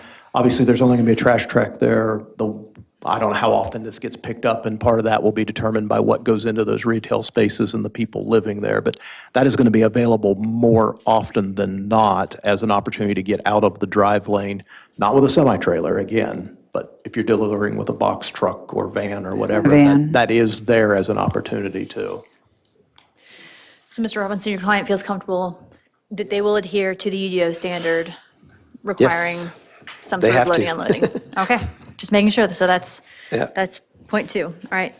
That was it in terms of witnesses, and all I was going to do at this point really is run through those 4 factors to keep the focus as best we can on what needed to be proved tonight. The first being in 2.18.5H, that the application demonstrates that it will achieve the purposes of the plan development and this section, which the evidence is clear that it does, and your staff has reviewed that in detail and agrees that criteria is met by this application. The second is that the preliminary development plan is consistent with the conceptual development plan and conforms to all applicable provisions of this UDO. Again, staff agrees that that is the case. You can certainly look at the site plan and compare it from CDP to PDP and see that they're virtually identical. The third is, and the fourth one I'll add just as a lawyer thing, the third and fourth preliminary development plan criterion are identical to the third and fourth preliminary CDP factors. And since the CDP was already approved and all 4 of those findings were met, by definition, these last 2 findings are already met before we even got here. But nevertheless, the staff has done an analysis of both of those. The proposed development is located in an area of the town that is appropriate. That was concluded to be true at CDP, and it still is. And the proposed development will not cause the need for inefficient extensions and expansions of public facilities, utilities, and services. That was true at the time of the CDP, and it still is. So the 4 factors, based on the evidence that's been submitted and based on your staff review of the evidence that has been submitted, have been fully met. And so we would request that you vote to approve the PDP. And I just make it clear that with respect to the 2 conditions that staff has requested to add, the applicant is comfortable with those. And the applicant is also comfortable with the additional language added to the PDP about the loading and unloading on New York Avenue. Unless there are other questions, we pause for now. Okay, thank you. Thanks. Can you read my handwriting?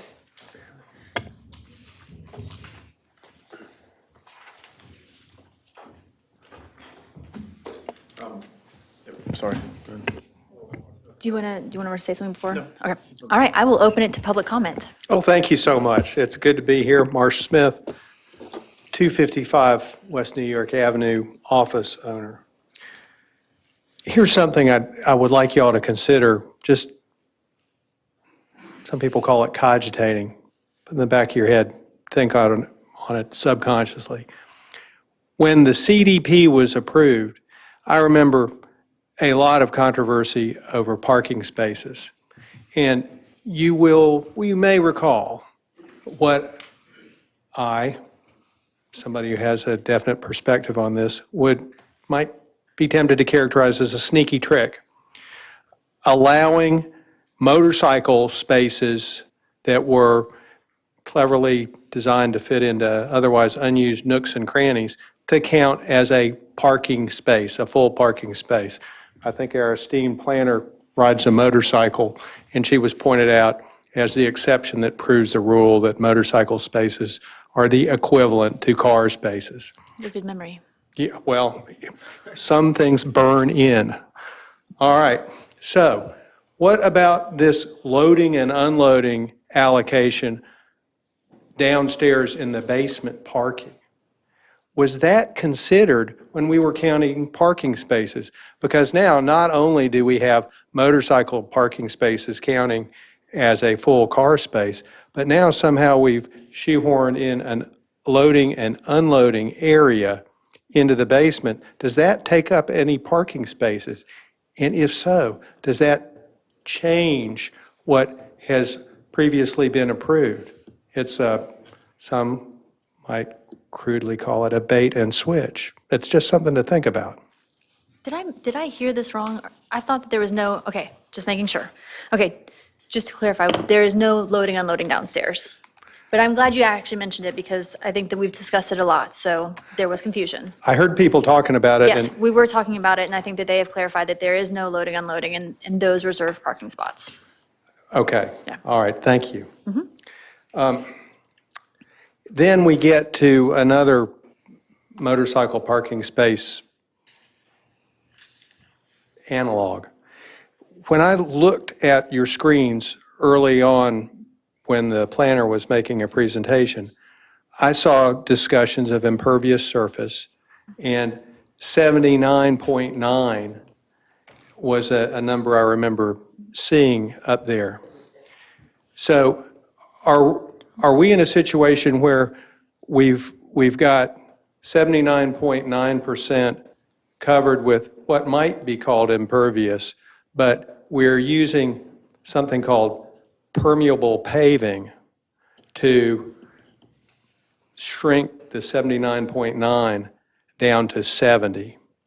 Is that what we're doing? Did I perceive that correctly? It's 77.9, and permeable paving was one of the options presented as a potential way to bring that down, yes.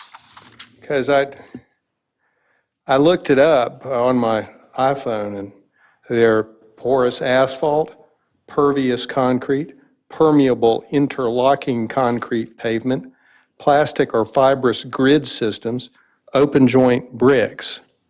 Those were some of the pervious paving. This is what I've learned through 35 years of doing environmental work. Just having dirt open to rain doesn't really make it pervious. If the dirt is rolled on a lot, it becomes compacted.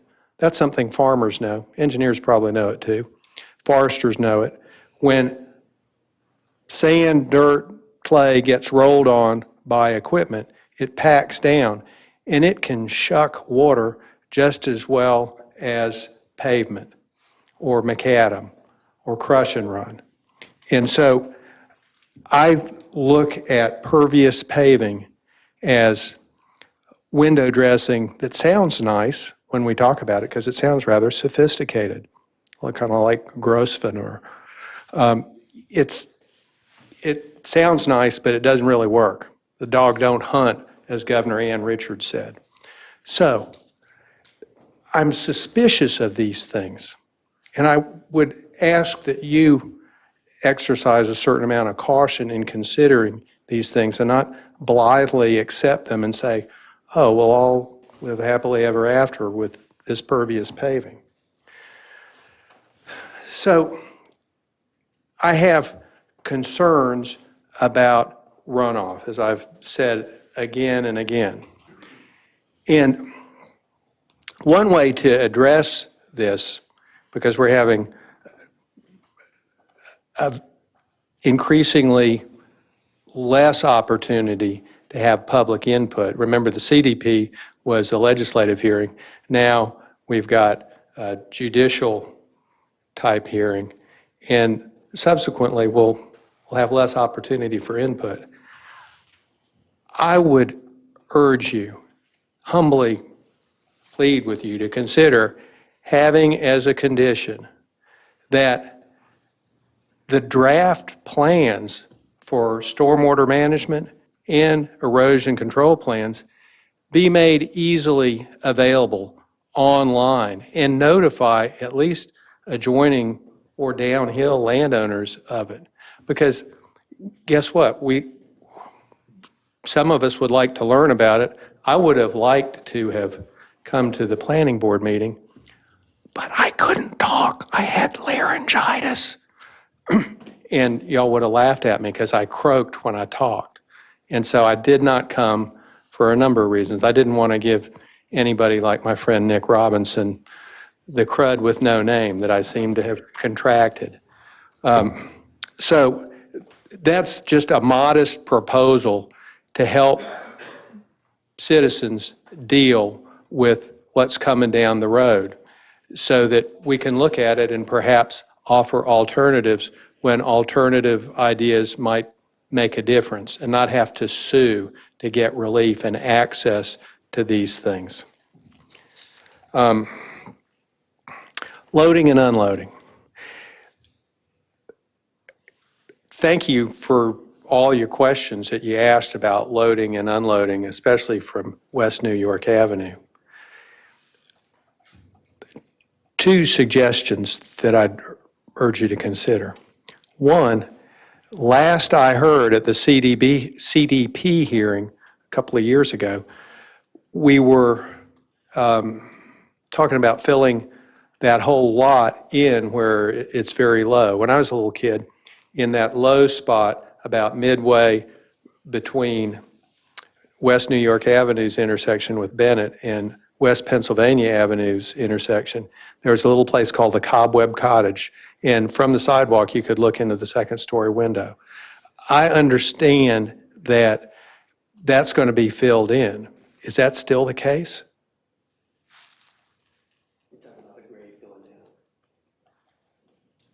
Will the site be filled in for the building? Right. Yes. Okay. All right. Thank you. So what about using the parking lot, the municipal parking lot, which is very wide in places, maybe widen the driveway so that there's more room on the south side of the driveway entering the town's parking lot across the entry road to the parking lot from the recharging stations, so that unloading and loading could occur there off any traveled way. It's an access for parking, and there's another way out. If you head west through the parking lot, you come out on South Page Street. And that brings me to a little asterisk about South Page Street. Yes, New York Avenue, West New York Avenue between Page and Bennett there's a way in from Bennett, there's a way out from South Page Street. But remember, when you get on South Page Street in your car and you make a right, and you make a right off of West New York Avenue and make a right onto Page Street and go up the hill towards West Pennsylvania, when you get to that intersection, that remains a very dangerous intersection because of the parallel parking on the south side of West Pennsylvania Avenue.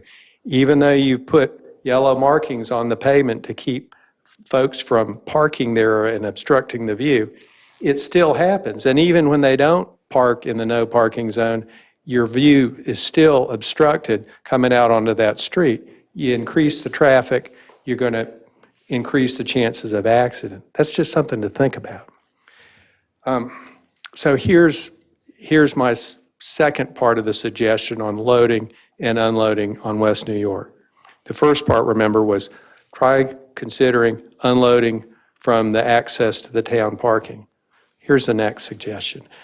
Parking on West New York is going to be problematic. It already gets problematic from time to time due to the growler. The town has the power of eminent domain. Use that power to put in access to properties that adjoin the town parking lot on the south side of the town parking lot. My property and the property at the corner that is Far Ridgeline Engagements.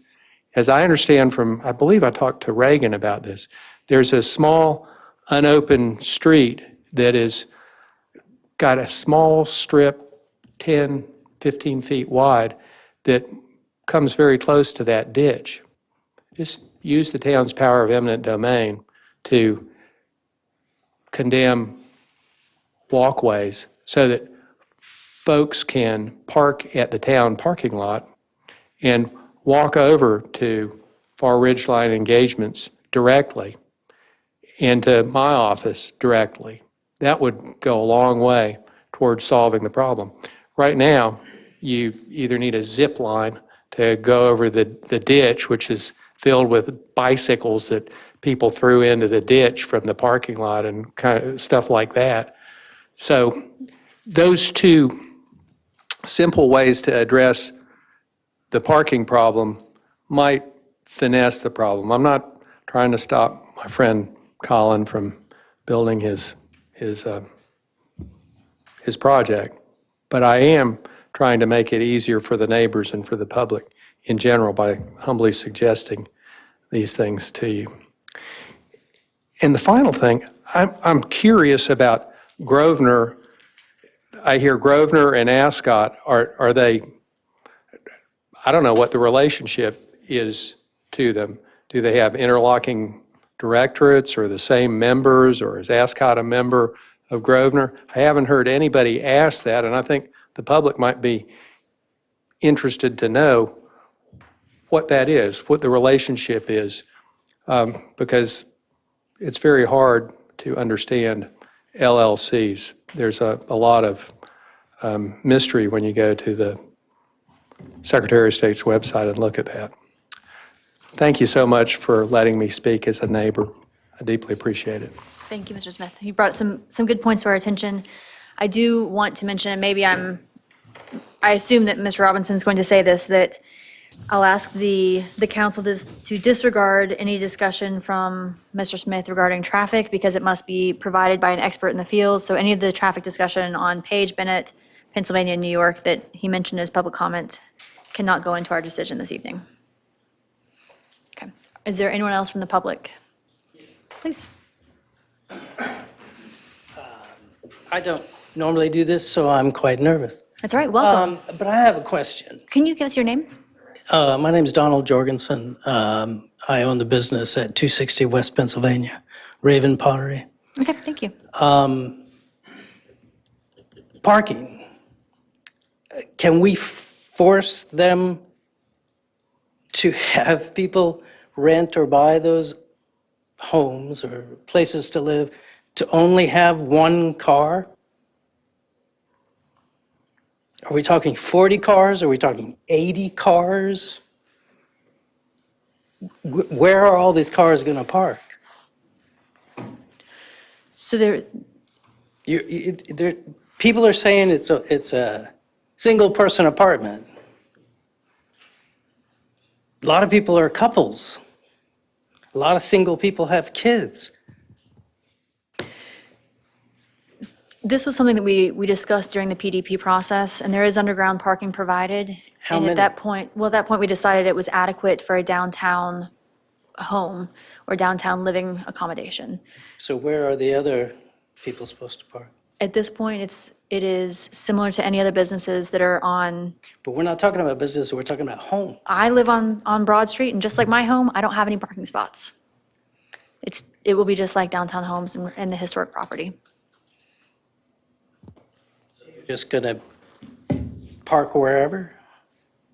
The public parking that, wherever you went, was talking about is usually more than half full now with all the restaurants and businesses.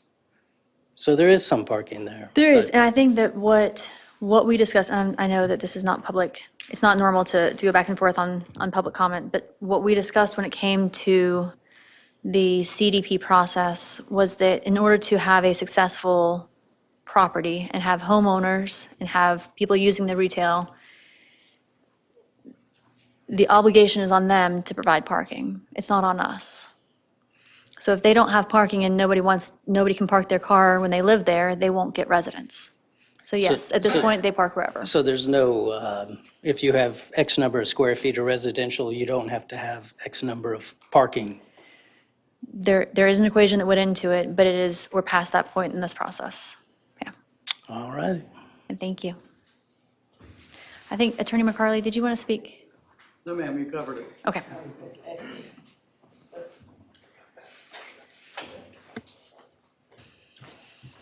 Good evening. Good evening, everybody. Anthony Parks, 620 North Bethesda Road. I wasn't planning on speaking either. I hadn't come to one in a while, but I try to come and stay informed, as well as my friend Ashley sat back there, business owner. Made a New Year's resolution to come more often and stay informed. Thank you guys for all that you do, sitting here and doing this all the time. I've lived here long enough to know how crazy it is, and we really appreciate you going through this process on both sides to make sure that everybody gets what they want. It's not easy or fun, and because it's so crazy what you guys actually go through, you know, most citizens are intimidated to come to these things anymore. is they don't understand what's going on. They just, they want to, and they come later in the process and it's too late, which leads me into why I was, very sad that we've already, determined about parking. I'm not affected financially or physically by this development or what's going on at Red's Corner. It doesn't affect me at all, except what I believe will be increased traffic and parking issues. But I firmly believe this is America. You have your property and you figure out what to do with it and you make the best of it in the municipality that you're in.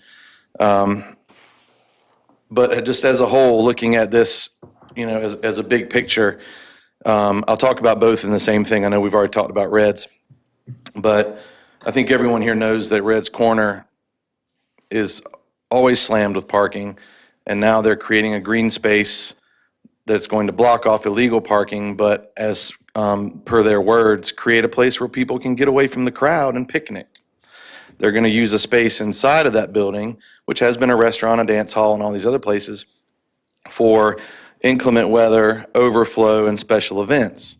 So I feel like everyone knows that this place is about to be 10 times busier with cars than it ever was, because they want it to be. They want their business to succeed. They're going to be absolutely slammed. I go there. I love those people.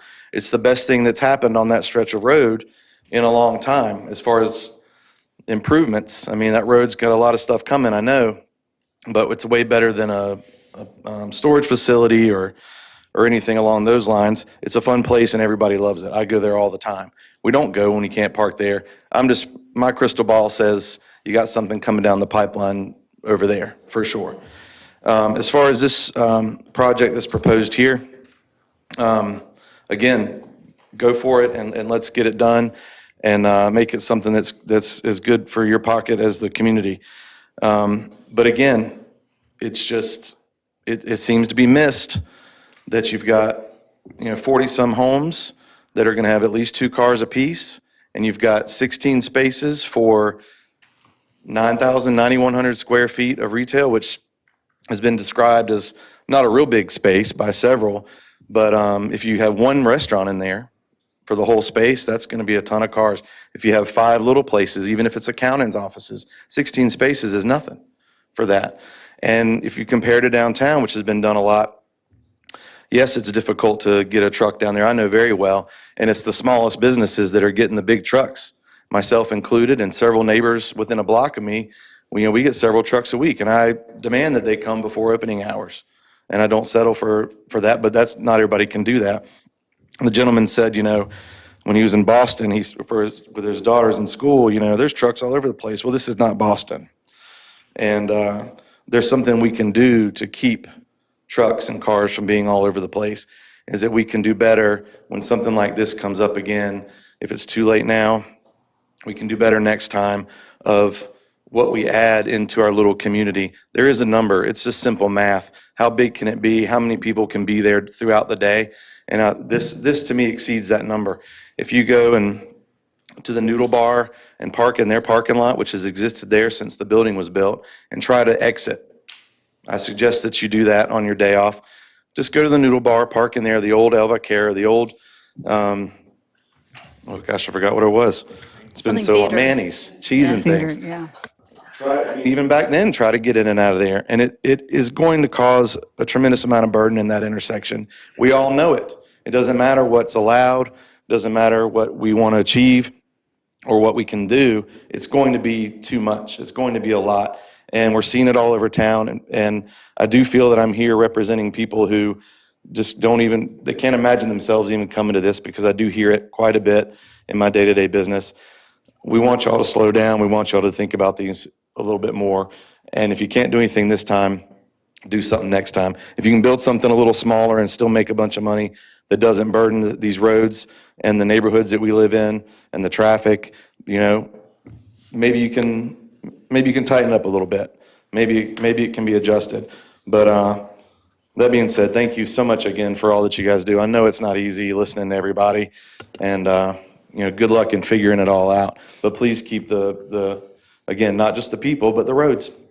and the parking spaces in mind, and the community as a whole. This is a big project going into a little space, and there has to be a mathematical limit on what it'll hold that goes way beyond all the things we've tried to figure out through lawyers and books and EDOs, LMNOPs, and QRSs that were written and studied and developed, and people went to college and got degrees, and everybody knows all these things that can be applied. Thank God we have those, but it doesn't mean it works in every situation. So, thank you very much. Thank you. Mr. Parks, we appreciate you being here and participating in the meeting, and we look forward to seeing you more this year. Because you said you're going to, right? Yes. All right, good. We're counting on it. Is there anyone else from the public who would like to speak? Okay, seeing none. I have one more question for, probably for the developer of the property.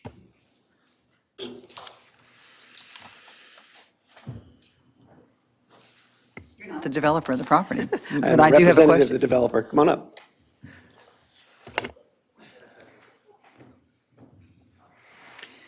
Staff report. Yes, ma'am. The applicant further stated that the vision for the project is to encourage walkability to and from the development. The applicant also stated that the apartments, studios, are not intended for families or roommate scenarios, rather for older, single residents. Do you stand by that statement? Is that true? I honestly, I do not recall saying that specific thing, and that is not our intention at all. I think it was in reference to a question that was asked about the affordability of these units. And so it was some question as to, well, who's going to be able to afford it? Well, there's a lot of people. I envision that, there are older retired people who would be interested in such a thing. I think it was also in reference to the idea of there only being one car, per household. Common, situation for people who own these downtown kinds of condos. And those are usually the kinds of people. So I know you seem to be concerned about the idea of it being age limited, and that's not at all our intention. What is your intention as far as who would live there? Well, to be honest with you, Mayor, that's not an appropriate question for this hearing. Staff report. So I can't ask a question based on what the staff report says the intention is. It's not an appropriate point for decision by the governing board. Okay. Thank you. So you do not have to answer that. Do you have other questions that you would like to be answered? Do you intend to have, I think our counselor will call me down if I ask that question too. Go for it. Let's try it. Let's see, he's very alert now, though. He's very alert. I can see he's listening carefully. Do you intend to have any rule as to who can live there? He's going to get me. He's trying not to. No, You do not intend to have any rule as to who can live there? no. Fair housing. Do you intend for the condominiums or apartments to be either one bedroom or studios? Yes, well, that mix is yet to be determined. So we don't know is the answer. Correct. Do you intend to have any, We do have a broad mix as it is designed. I'll let him, As part of the expert. As part of the CDP, there was an accommodation schedule submitted, which breaks down. memory on that? There is a mixture of one bedroom all the way through to three bedroom units. They go from 913 square feet up to nearly 3,000 square feet Okay. across the 3 floors. And as you designed that, what was the instruction given to you regarding what you were to make available for the town, if any? A mix of different size, different characteristics of building, units. So Okay. it covers for all, walks of life. Okay. And if you look at the conceptual scheme that was permitted as part of the CDP, the layouts show that they are different formats of different apartments with different accommodation. Okay. Thank you. I'd like to revisit one of the questions from our member of the public, Mr. Smith. The getting us down from 77.9 to 70% impervious. Is it possible to do that with planted areas? Green space. Green space. Thank you. So I'm not an expert in the field, and I know Mr. Smith is not either, but the state has certain approved alternatives to just regular pavement that you can use. And some of them are permeable pavers. Some of them have pebbles, holes in the pavement with pebbles underneath that absorb and make the water disperse. There's some that have natural, I don't know what you call it, grass underneath, et cetera. And there are specific standards about how much of that you have to have in order to bring it down a percentage point for overall impervious. I don't know all of those, but I know that you have to get that approved in advance before you can do it. And I think that would be approved through whichever body is the approver, whether that be the state or the local government. And staff is comfortable with the use of impervious surfaces to get it down to the 70%. Yeah, as stated in the condition, the proposed condition number 2, staff is amenable to that condition and addressing that at site plan. And is there, I don't want to hold any one person to standards that we would not do to the general applicant. But is it possible to have a condition where stormwater management or water runoff planning is available to the public? Or is available either at the town level, somewhere where if he wanted to look at it? Anything that is submitted as part of the application is a public record, so it would be available upon request. We can have an internal conversation relative to, obviously, this is before you this evening. It doesn't mean it breaks ground next month, but as it starts to move through site plan and such, it may be the type of thing very similar to what our communication specialist has done, for instance, with the Knoll Road multi-use path. It may be the kind of thing that we can create a site for where, because it is in the downtown, it's a very high-profile type of project. It's the first real large mixed-use type of project that we're doing. We can have an internal discussion about whether there may be a repository and/or working with Mr. Smith as a neighbor of the property. I can talk with Beth, and we may be able to create some sort of standing public request for any stormwater calculations that come in on the project. But I think there's a way we can address that, yes. Okay.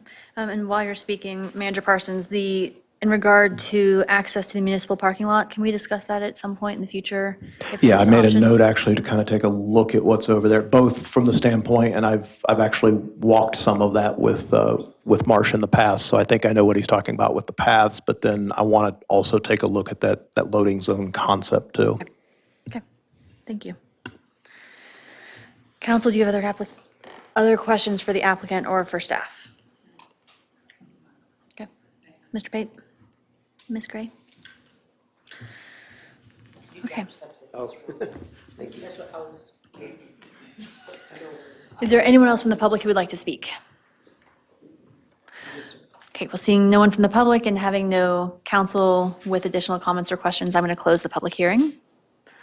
I have a comment. I don't know if it's, I'll just came to mind. I'll make Okay. it before you close in case it's related.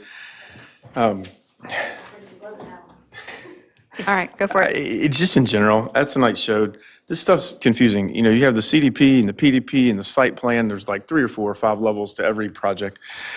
And they're all very technical. You know, we rarely get up here and get to say, do I want this here, yes or no? We have to see it through this lens of very technical and legal criteria, and we do the best we can. I know today's PDP, and it's very limited in scope.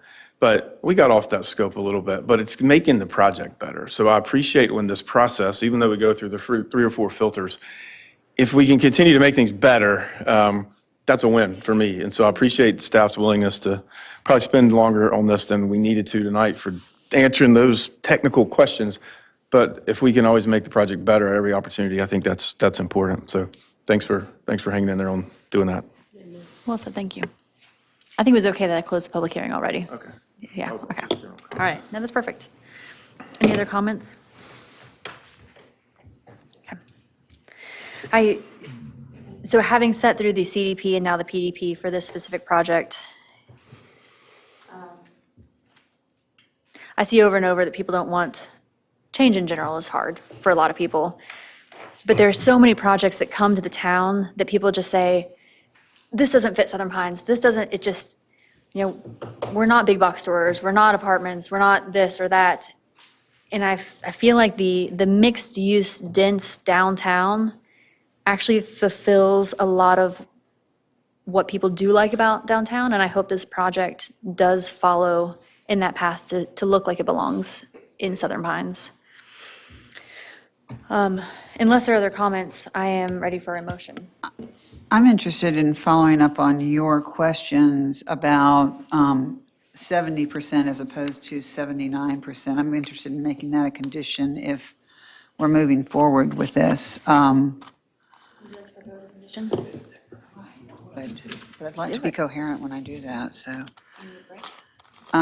Yeah, let's have a quick break. All right, it's That's great. 9:32. I'm going to call a break just until 9:40. So it's an 8-minute break. And this time I will not pause. I'm actually going to get back at 9:40. Everyone good with that? Yeah. Okay, thank you, guys.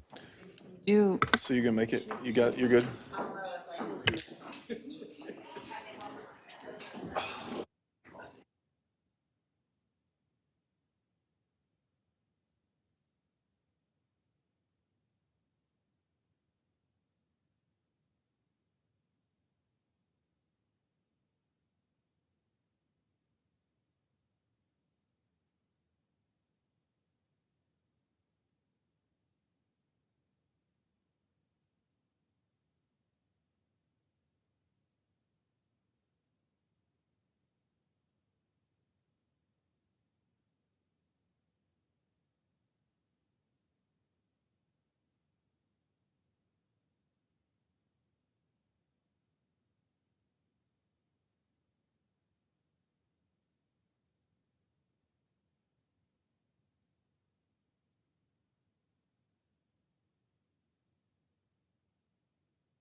I heard about one talk before I started, but I didn't hear about it. Okay. As promised, it's 9:40 and I'm calling us back.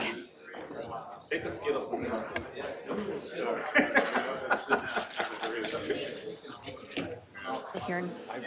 Okay. I do remember him saying that. Okay. I just didn't know it was that. Yep. All right, Councilwoman Peterson, have you had time to review the potential condition? I think the condition as proposed, the number 2, I'm at peace with that, and I think he's going to incorporate that in. And I'm taking over Councilman Goodman's chair. with my That's fine. colleague, Yeah. Do we lower it for you? No, we're good. Are you sure? Okay. All right. Do we have a motion? All right, given the technical requirements of this PDP hearing and what we are to decide, I'll move to adopt attachment 1 of the staff report as drafted. Its findings of fact regarding the proposed preliminary development plan, PD 0724. Is there a second? I second. In favor, vote by saying aye. Aye. Aye. Any opposed? Sir? Clarify, Mr. Goodman was not excused when he left, so he is counted as an affirmative vote on this matter and every other matter that you vote on for the rest of the meeting. Okay, thank you. Okay. That motion carries. All right, and so therefore I will move to approve this preliminary development plan for PD 07 with the 2 conditions as written in section V of tonight's town council staff report. And I second that motion. Yeah. Okay. Thank you. All those in favor, vote by saying aye. Aye. Aye. Any opposed? No. Okay, there was something I wanted to say and I forgot it now. Thank you, the motion carries. As Mayor Pro Tem Pate had mentioned, it's a long process, and I appreciate everyone being here and for speaking and participating as much as you're able to, even on a quasi judicial. I do think that a lot of these comments are things that, even if it doesn't help in this project tonight, will help to make projects downtown in this area better. So thank you for that. Thank you, everyone, for your patience getting through that. We will move on to the next quasi judicial hearing. As I mentioned before, it is a limited scope and participation. I will open the hearing and I'll open PD-08-24, the ACE Hardware Phase 2 PDP, have our attorney qualify the council, and then we will swear in the speakers. Member of council have a fixed opinion prior to this hearing that is not susceptible to change. No. No. Member of council had ex parte communications about this matter with anybody other than staff. No. Does any member of council have a close familial, business, or other associational relationship with an affected person? No. Any member of council have a financial interest in the outcome of this matter? No. And who is the applicant? Do you wish to challenge any member of the council based on impartiality?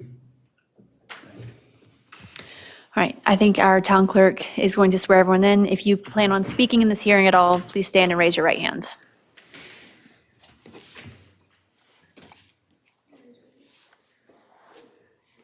Do you swear or affirm that the testimony you give tonight is the truth? I do. Okay, Mr. Broadwell. All right, good evening. I will be now presenting to you all the ACE Hardware Revised Phase 2 PDP. And I say revised because you all looked at and approved this in August of last year as Phase 2 and 3A. 3A being the the ABC store and warehouse, whereas this is now coming in for a relook to add some more uses and modify the site just mildly. The applicant is Kuntz Jones Design, representing Reston Companies.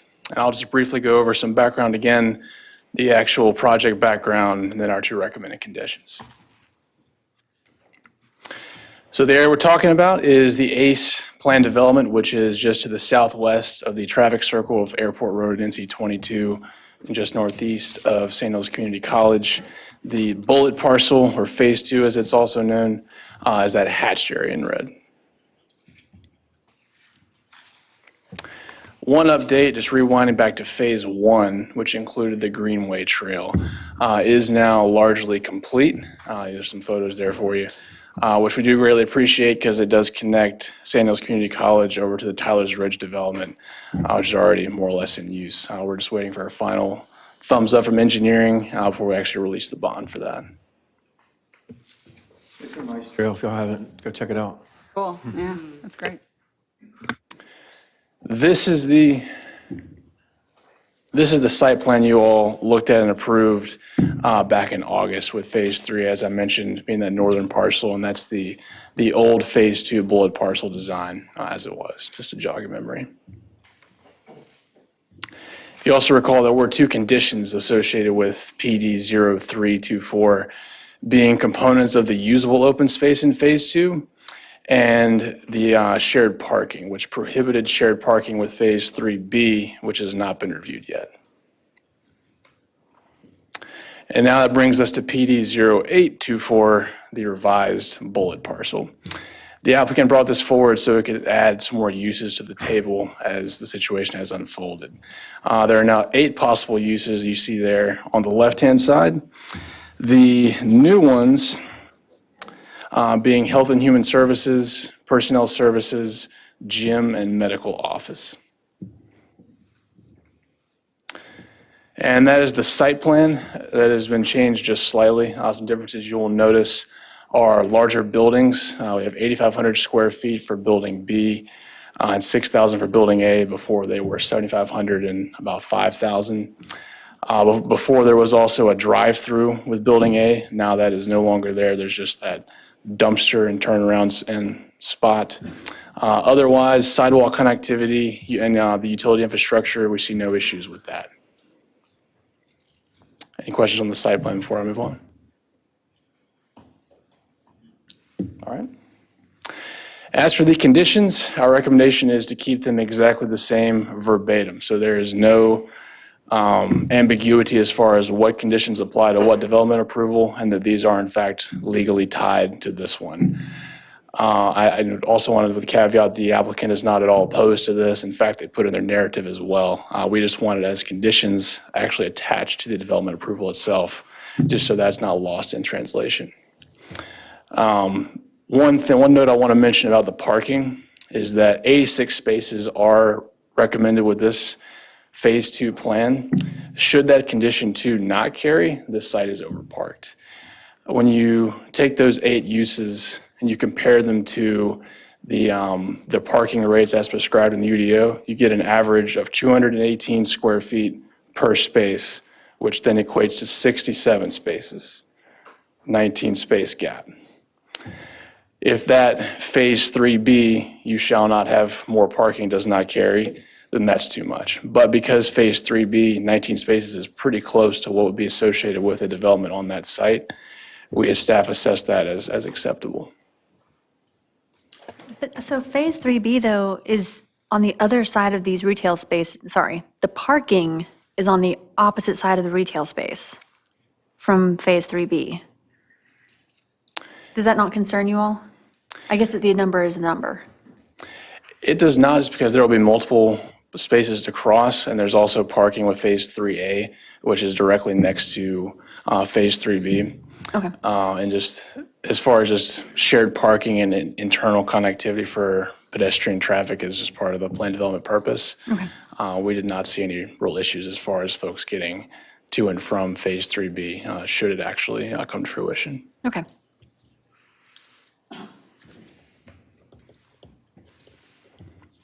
And then just one more note for awareness, we did get some renderings for architecture on Building A and Building B, which we greatly appreciate. This better informs kind of what you're getting.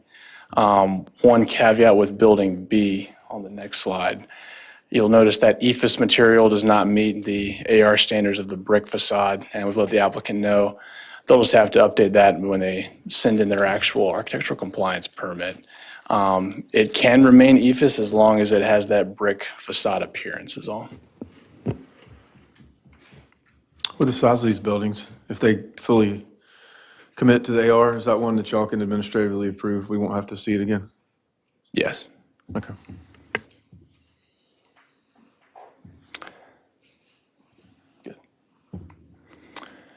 And overall recommendation is approve, and with the exact same two conditions verbatim that you all approved last August.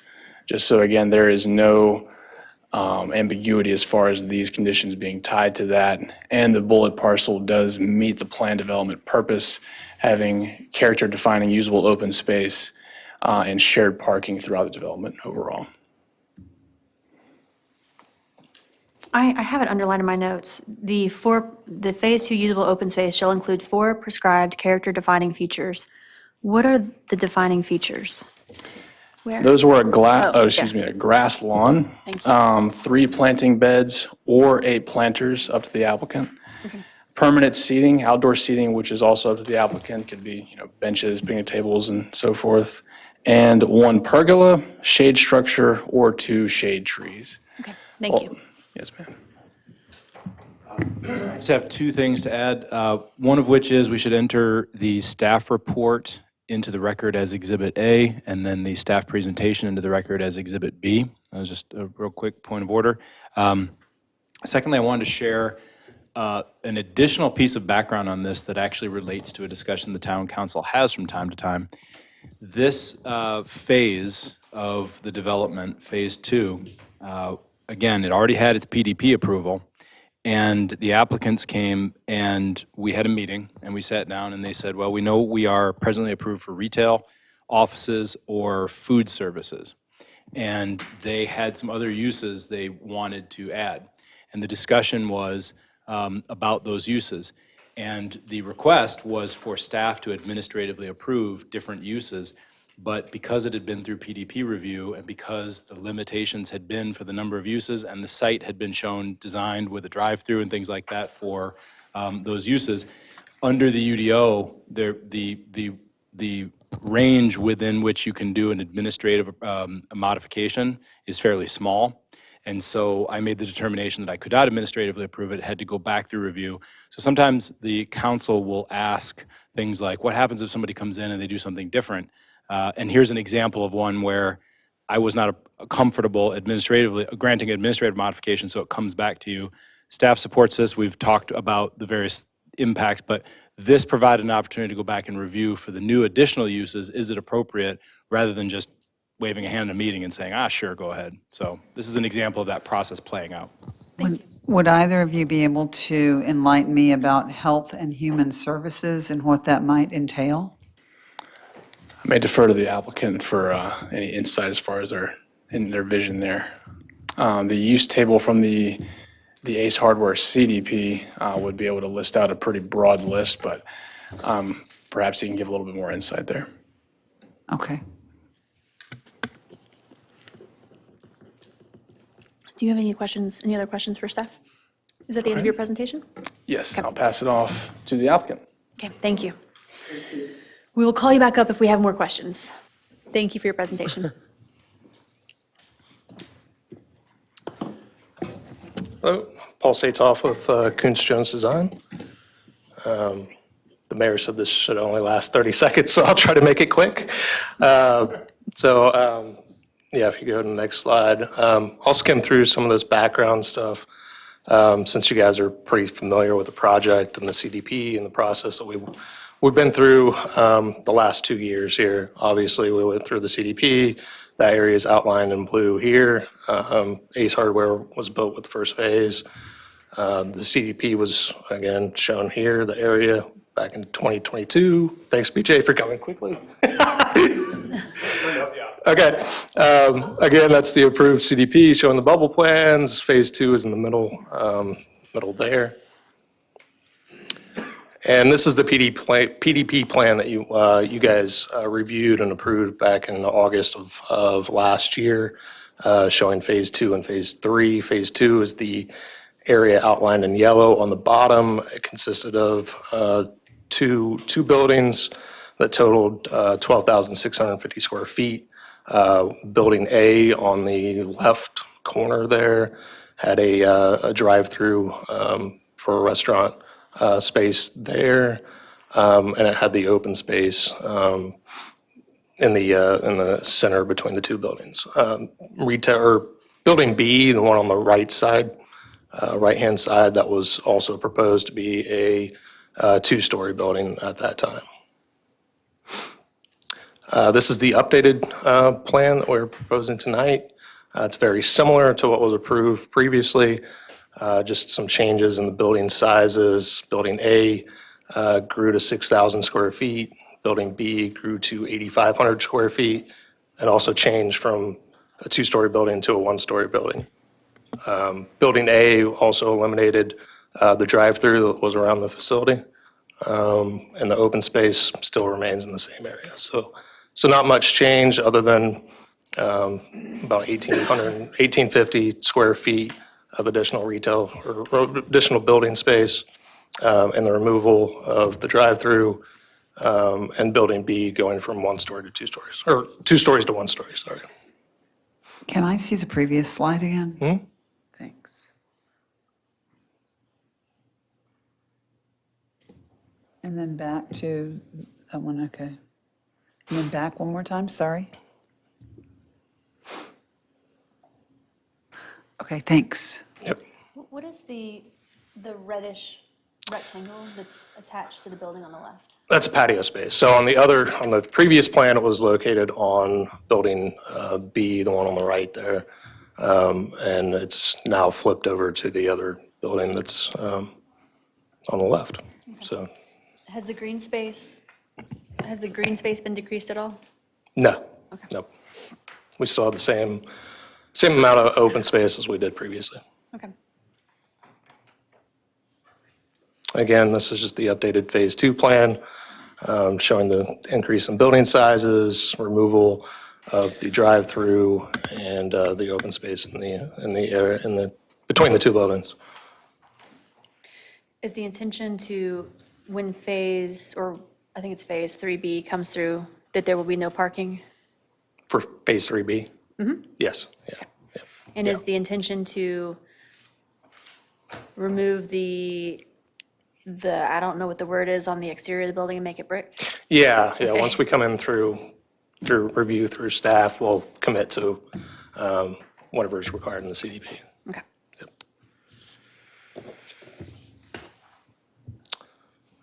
This is the updated open space calcs. They're the same as they were previously, so we're still meeting the requirements of the CDP, and not much has changed, or nothing has changed with Phase 2 PDP. These are the two conditions we've already spoke about.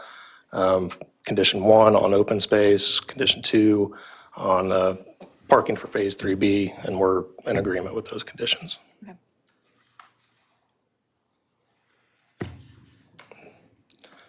And these are the preliminary building elevations that you just reviewed for Building A, Building B. Again, Building B goes from a 2-story building to a 1-story building. Could I interest you in answering my question about Health and Human Services? Health and Human Services would be some specialty kind of health, medicine kind of uses. Nothing's been committed at this point for what is actually going in these buildings. They've had discussions with people, but nothing's been finalized yet. They've had interest from restaurants and some medical office and specialty medical uses, but nothing has actually been finalized yet. Okay, so you just told me that Health and Human Services is some sort of health. That's basically what you just gave me. Yeah. Or human service.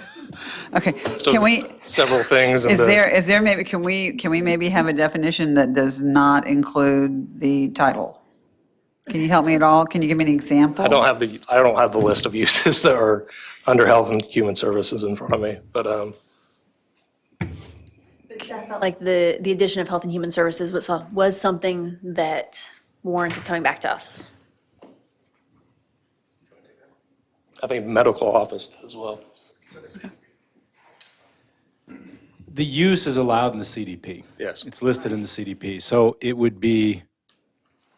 not be appropriate for staff to come back at PDP and say it can't be in there. Now, when you come in for PDP, if you list 3 uses and the one, and you're restricting it down to those 3 uses, that's a way to demonstrate that it's compliant, et cetera, et cetera. But now you come back later and you say, we're going to add 3 or 4 more uses from the CDP to this PDP. So you look and you say, well, the zoning approved those uses. You're demonstrating that you're going to use those uses. So there's just not much basis to say you can't. Furthermore, that land use category, as he said, is as a zoning administrator, if someone came in and said, here's what I'm proposing. So if it was a psychologist's office, or if it was a chiropractor's office, or if it was a medical center of some sort, either administrative services or actual outpatient services, those would all fall under Health and Human Services. And it can go so far as to include child therapy, things like that. There's a number of things that fall under there. And we take a look at them when they see them, and then we refer to various dictionaries and definitions. Yeah. Okay. But they've already been approved in the PDP as well. They're approved in the CDP, and therefore the PDP is saying that they're going to have that in there. Okay. And the reason why sometimes an applicant may come in with the PDP and restrict down, say the CDP outlines 70 uses, as this one has a number of pages of uses in this CDP. If they come in and say, well, here's our PDP, and we're going to be one of those. Well, that doesn't begin, that's kind of defying the whole purpose of starting with CDP and then coming with PDP and honing in your design. So you will see us sometimes come in and say, yeah, they're just saying they're going to do anything under the CDP. We'd like to see some more specificity. But then if they come in and they list things that are appropriate, given the overall intent of a plan development, consistency with the comprehensive plan, et cetera, then we look and we go, okay, that checks the boxes. So we're trying to get that right design while at the same time allowing for the flexibility that is baked into the CDP. Does that make sense? To maybe use an example that's very, very current in your mind, the last hearing you just had, this already has a PDP on it that did not allow for these particular uses. In that last hearing, the applicant came in and said, go ahead and remove these uses because we understand there's a concern about potential traffic. If they were to come back in 6 months to BJ and say, hey, our CDP actually allowed for this, can you just administratively slide it back in there? BJ would obviously want to bring that back to the council because it was removed voluntarily in reaction to a concern over potential traffic impacts. So that's an example. Because this already had a PDP that had removed it, it's beneficial to the applicant that the CDP does allow it, but because a PDP had already removed it once, it should be requested from the body that provided for that to make the change. Okay. If that didn't confuse it, but because we just had an example of that. Yeah. Actually, and I appreciate that.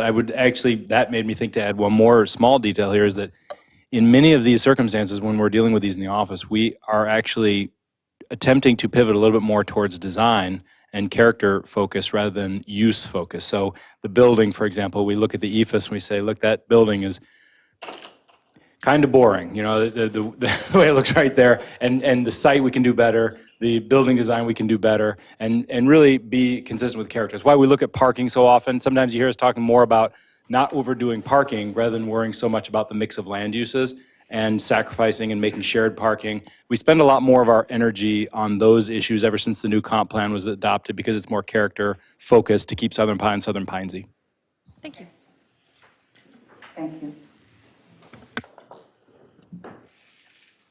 Did you have anything else, Mr. Santoff? No? Further questions? Any other questions? No? Nope. Thank you. Okay, thank you. Is there anyone from the public who would like to speak? Okay, council, do you have any other questions for staff?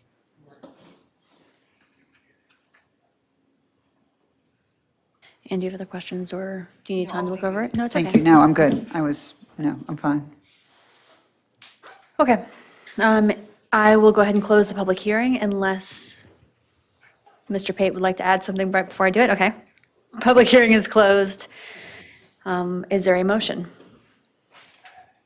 I'll move first to adopt attachment 1 of the staff report as drafted as findings of fact regarding the proposed preliminary development plan PD-04, PD-08-24.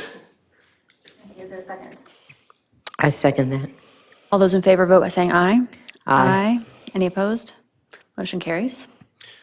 And therefore, I'll make a motion to approve the preliminary development plan for PD 08-24 with the following additional conditions as outlined in the report. Condition 1 being as to the open space usage, and condition 2 as to the parking volume for parcel 3B. Thank you. Is there a second? All those in favor vote by saying aye. Aye. Aye. Any opposed? Motion carries. It wasn't 30 seconds. You guys did a lot of the work ahead of time, so I appreciate that. Thank you for working with staff to get those conditions hashed out. Okay, moving on to our last quasi-judicial hearing, which is MAPP-04-24, Morganton Park South, the north lots. I will open the public hearing and have our attorney qualify counsel. Does any member of council have a fixed opinion prior to this hearing that is not susceptible to change? No. Has any member of council had ex parte communications about this matter with anyone other than staff? No. Member of council have a close familial, business, or other associational relationship with an affected person? No. Does any member of council have a financial interest in the outcome of this matter? No. The applicant.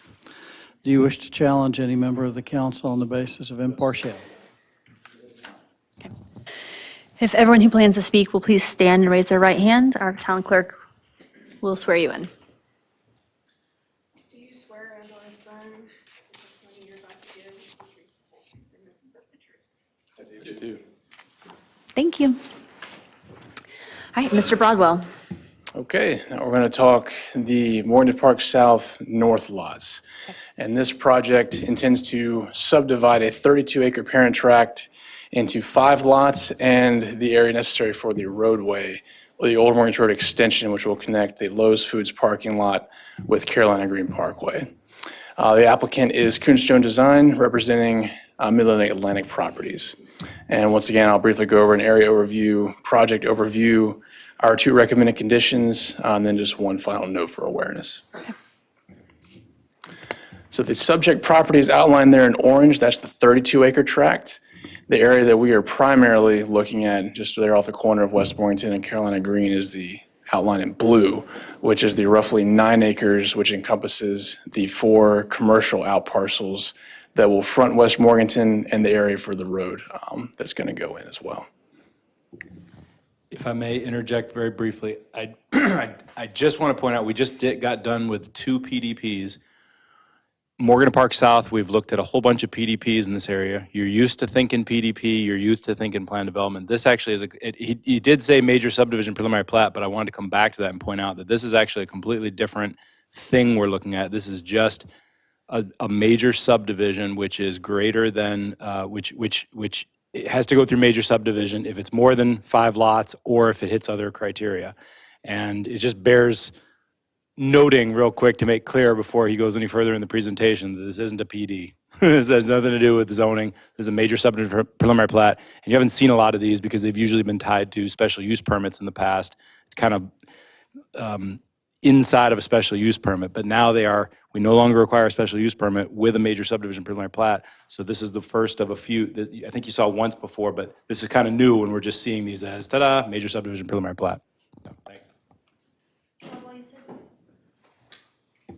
You said dividing into 5 parcels, but 4 retail units or retail spaces, is that right? Okay. It is a little confusing because the 4 commercial outparcels will fall in that blue space, and then we have the remaining 20-ish acres that comprises that's that the area fifth. to the right. Okay, thank you. Comprises that area to the southeast of Carolina Green Parkway, in between the Parkway and what will become Old Morganton Road extension as well. Okay. The So- mixed-use space. And so if, for whatever reason later, the plan, they decide they want to subdivide that, they would come back again?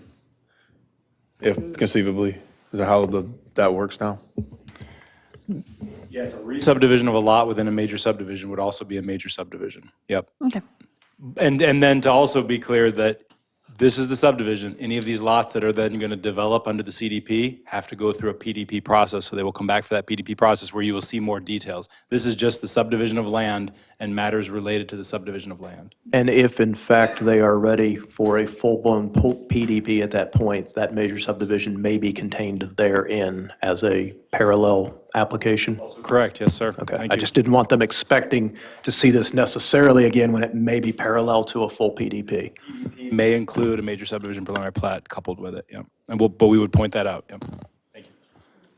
Thank you both. You can continue. I actually have a process slide from A to B here coming up in just a second. So real quick, zoning, yes, it is zone plan development, which is derived from the Morganton Park South overall CDP. You'll also notice the Urban Village Highway Corridor overlay on West Morganton, which has its own set of regulations that come along with that as well.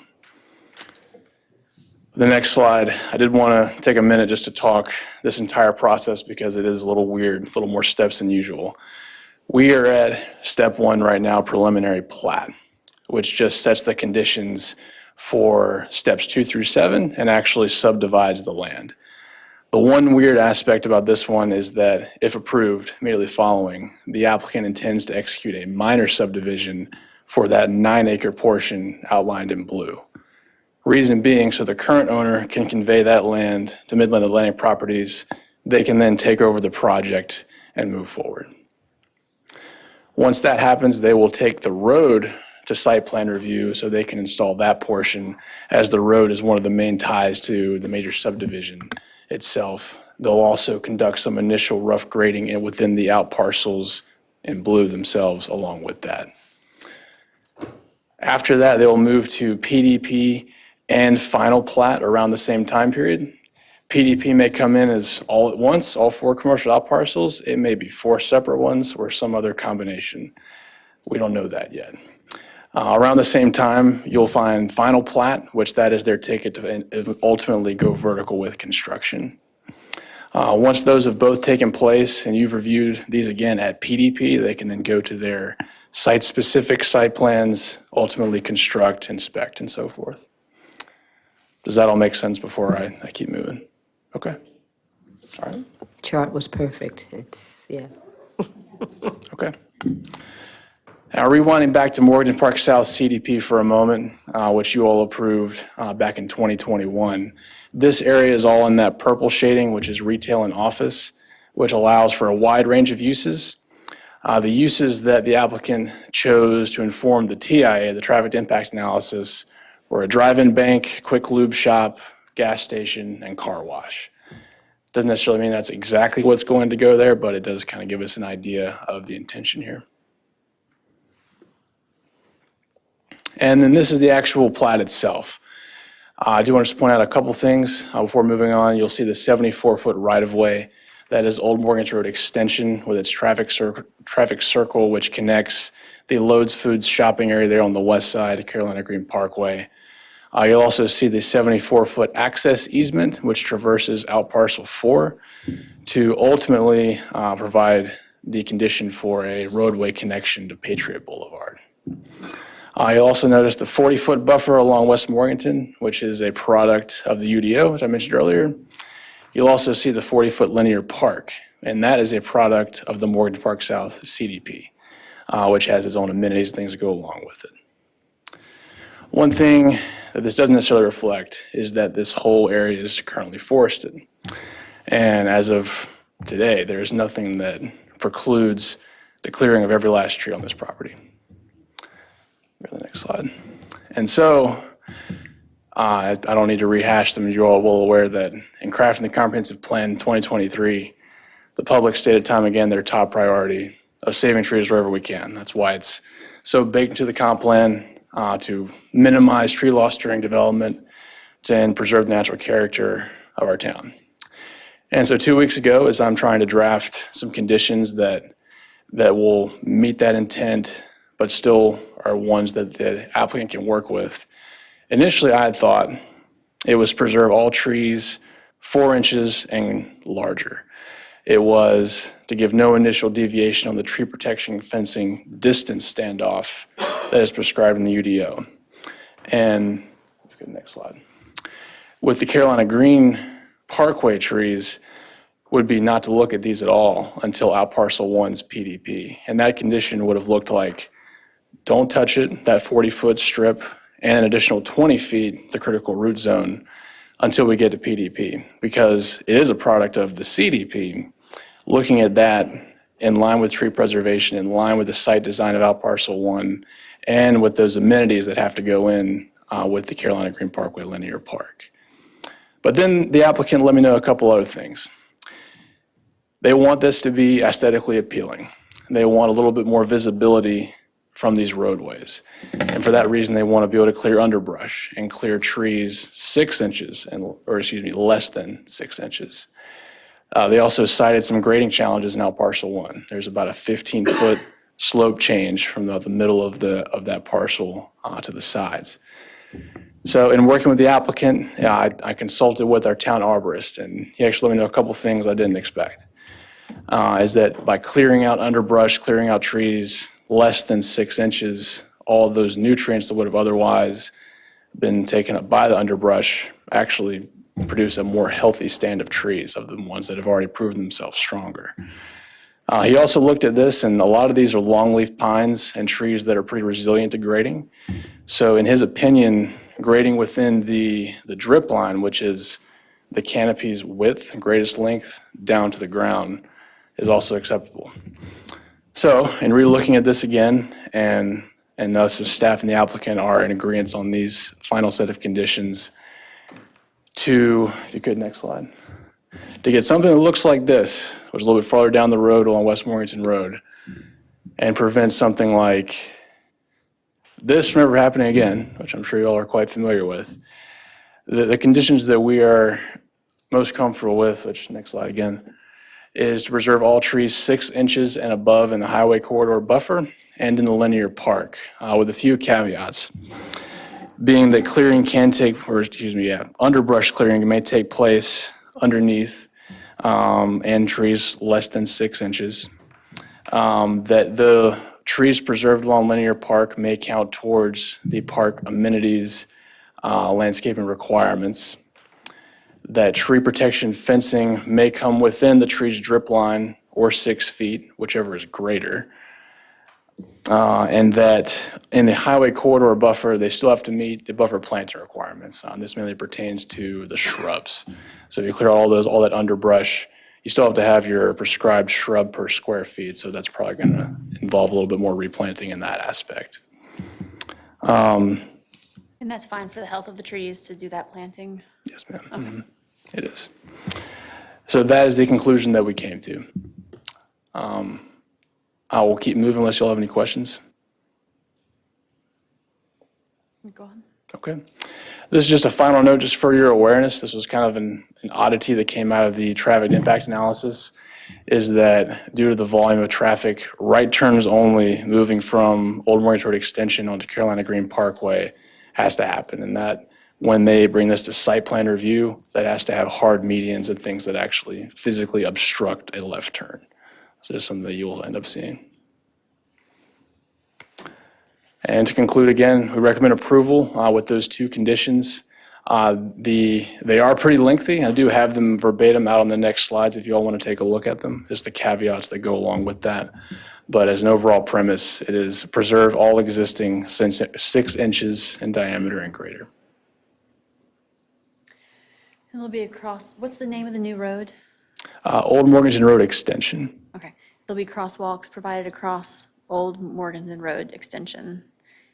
So the additional road that would be going in with the circle will have crosswalks at different locations around this? There's. Am I missing it? Okay. Two But by the there's, traffic surely circle. there's one down on Carolina Green Parkway as well, right? I see Director Greaves shaking his head. There will be. Okay. Okay. Okay.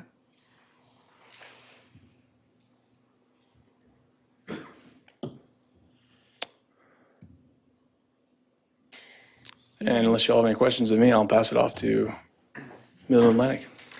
Are there any questions for staff?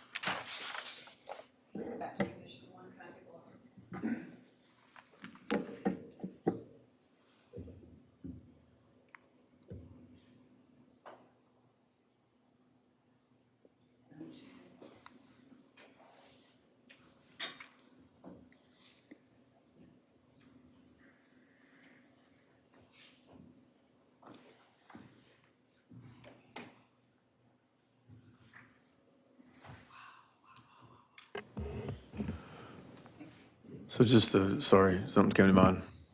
I know you said you're trying to preserve it so it looks more like in front of the Lowe's and the medical park than the other site. I know along the medical parkway, there's planting amongst the trees. So that's what you're saying. If I guess the 6-inch trees alone aren't enough to meet the requirements, they'll fill in where needed with the shrubbery and/or trees or whatever they need to plant.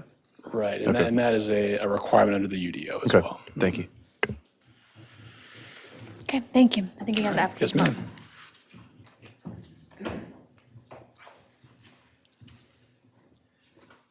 Thank you. John Silverman, Midland Atlantic Development, 8044 Montgomery Road, Cincinnati, Ohio, 45236. Good to see everyone again tonight. The genesis of this is really pretty simple. When we did the overall CDP for all of the target property, we were required to do 2 road extensions. One was an extension of Southern Road from back by Coles up to Carolina Green Parkway, which we've already done. It's not quite finished yet, but it's getting close. And the other one was an extension of Old Morganton Road. We went through that process. We spent most of our time looking at the target area, and we didn't really focus on exactly what this design would be. So now that we're up to this phase now, the entire purpose here is to establish the exact design of the Old Morganton Road extension, and we haven't bought this property yet. So we still have to acquire this, and we have a certain deadline to acquire it by. So we want to buy the property, get the road in, and live by the commitment that we made to you guys 4 or 5 years ago to construct the road. We actually had, I think, 10 years to build the road, but we're ready to roll with it now. And we've taken this opportunity, we, us, and the staff, to incorporate these buffers so that we continue the look that we have out there today and the look that's been established on Morganton Road. So we're excited about moving to this phase. We're excited about the Target Center, the apartments, the BJ's, but we're excited about this phase also and look forward to constructing this road and finish all of the interconnectivity that was envisioned for this area long before we came along. Happy to answer questions you have. So is that, you mentioned it before, I mean, the connection's happening, so that access easement, is it just potentially going to connect the circle to that vacant corner lot that's just sitting there right now?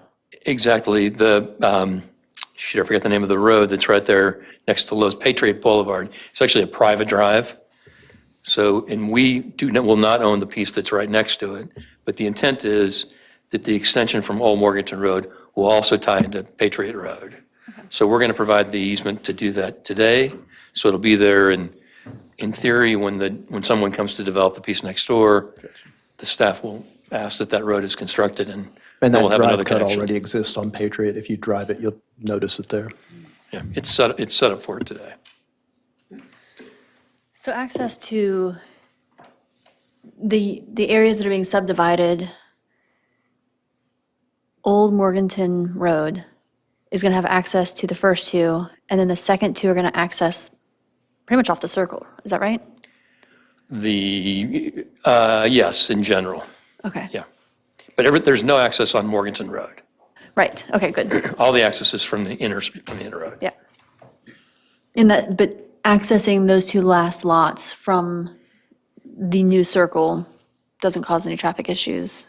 No, we've looked at it extensively. We have, our traffic engineer who's here has, and staff has as well. And James has looked at it a lot as well. Okay. Yeah. Do you all have questions for Mr. Silverman? Would you like him to have his traffic engineer speak? Yes. Either your traffic engineer or whoever you would like to Okay. speak next. Please. Good evening. Travis Flewitt with Kinley Horn and Associates.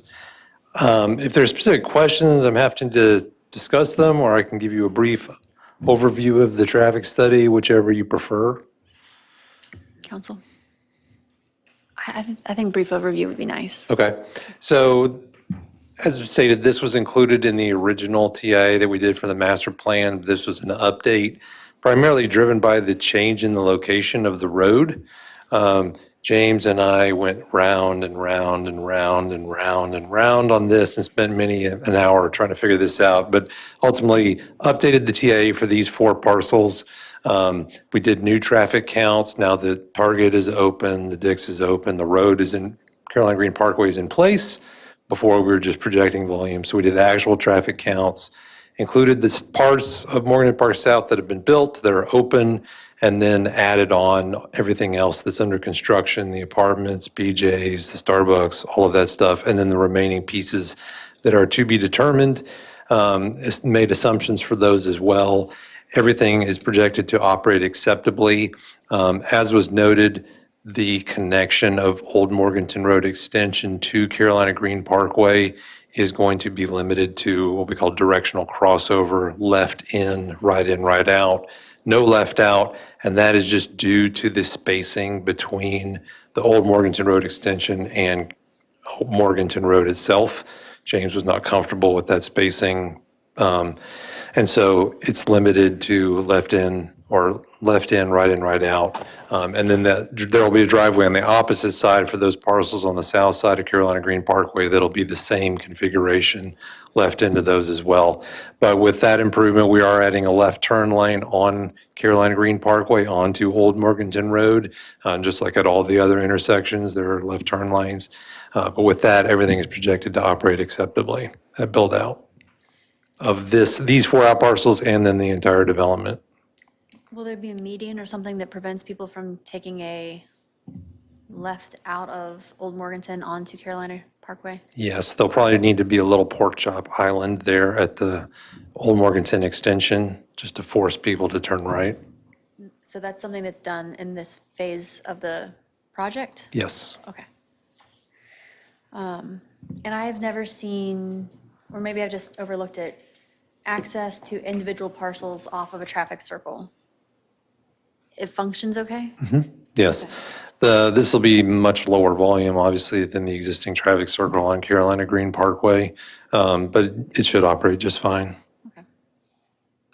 And then as noted, the access easement, whenever that little remainder parcel gets developed, that will connect out to Patriot and then distribute the traffic even more than it would in this configuration. And actually, one of the legs of the larger circle on Carolina Green Parkway is direct access to the Target Center, if you think about it.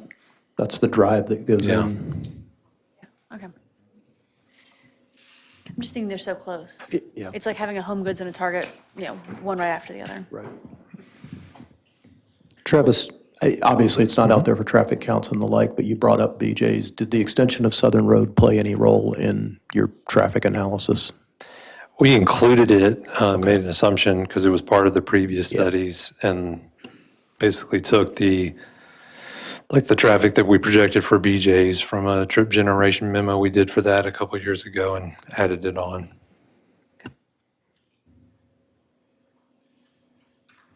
Are there questions for Mr. Fluid? Okay, seeing none. Just a comment that, no, just a quick comment that I'm glad that you updated the whole traffic analysis instead of saying, okay, based on what is as opposed to just the new things that you're bringing to the table now, so. Yeah, it made sense that now that things are actually open and traffic is using the roadway. And that road looks better than what was proposed to begin with, just the through road. Anything else?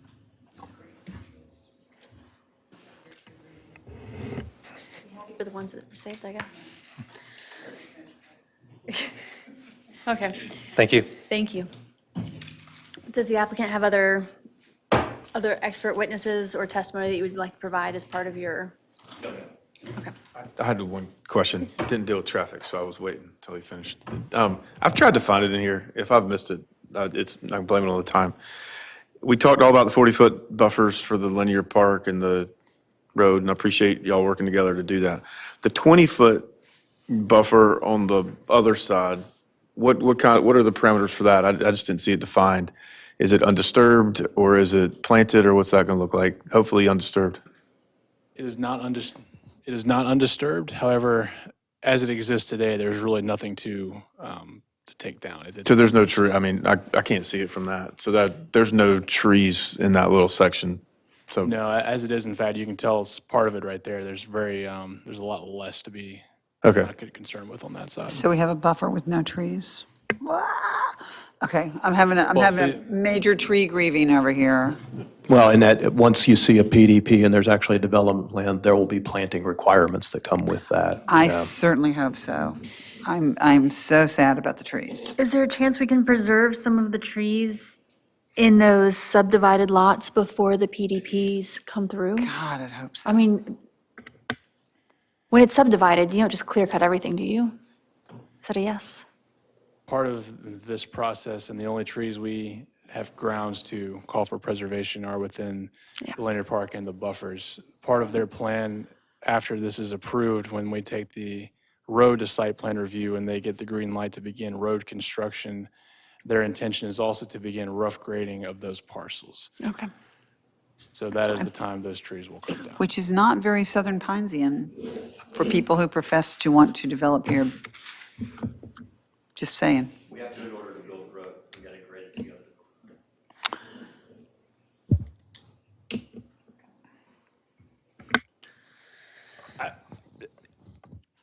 I feel compelled to make a comment. The preservation of existing vegetation within the 40-foot buffer, the preservation of existing vegetation within the 40-foot linear park, in terms of a character-defining feature, and I'm keenly aware of the complaints when the chainsaws start going and the bulldozers start rolling, keenly aware.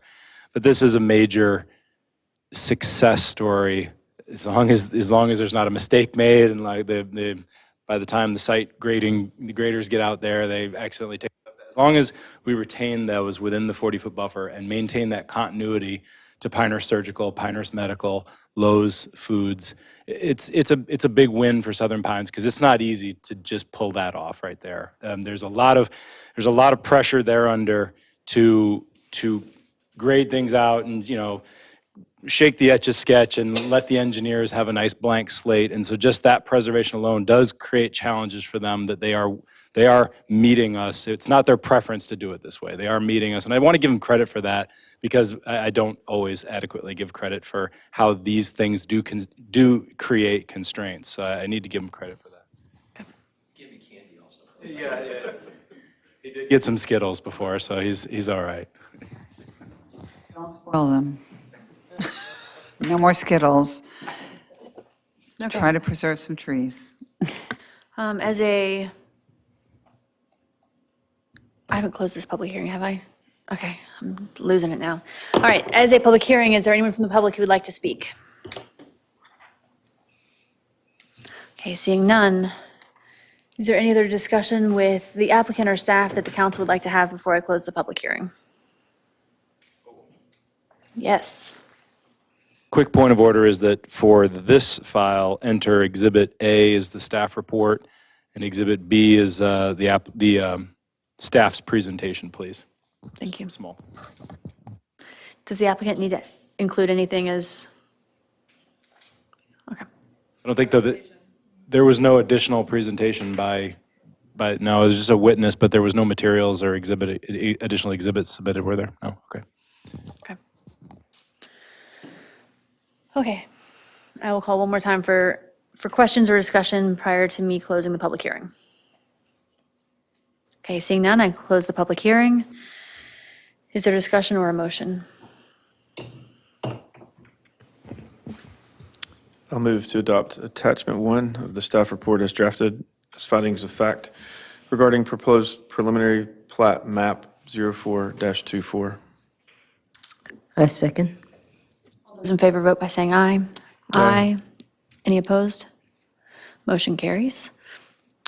And I'll move to approve the preliminary plat map MAPP-04-24 with the following additional conditions. Condition 1 as to the highway corridor overlay buffer and condition 2 as to the Carolina Green Parkway linear park buffer.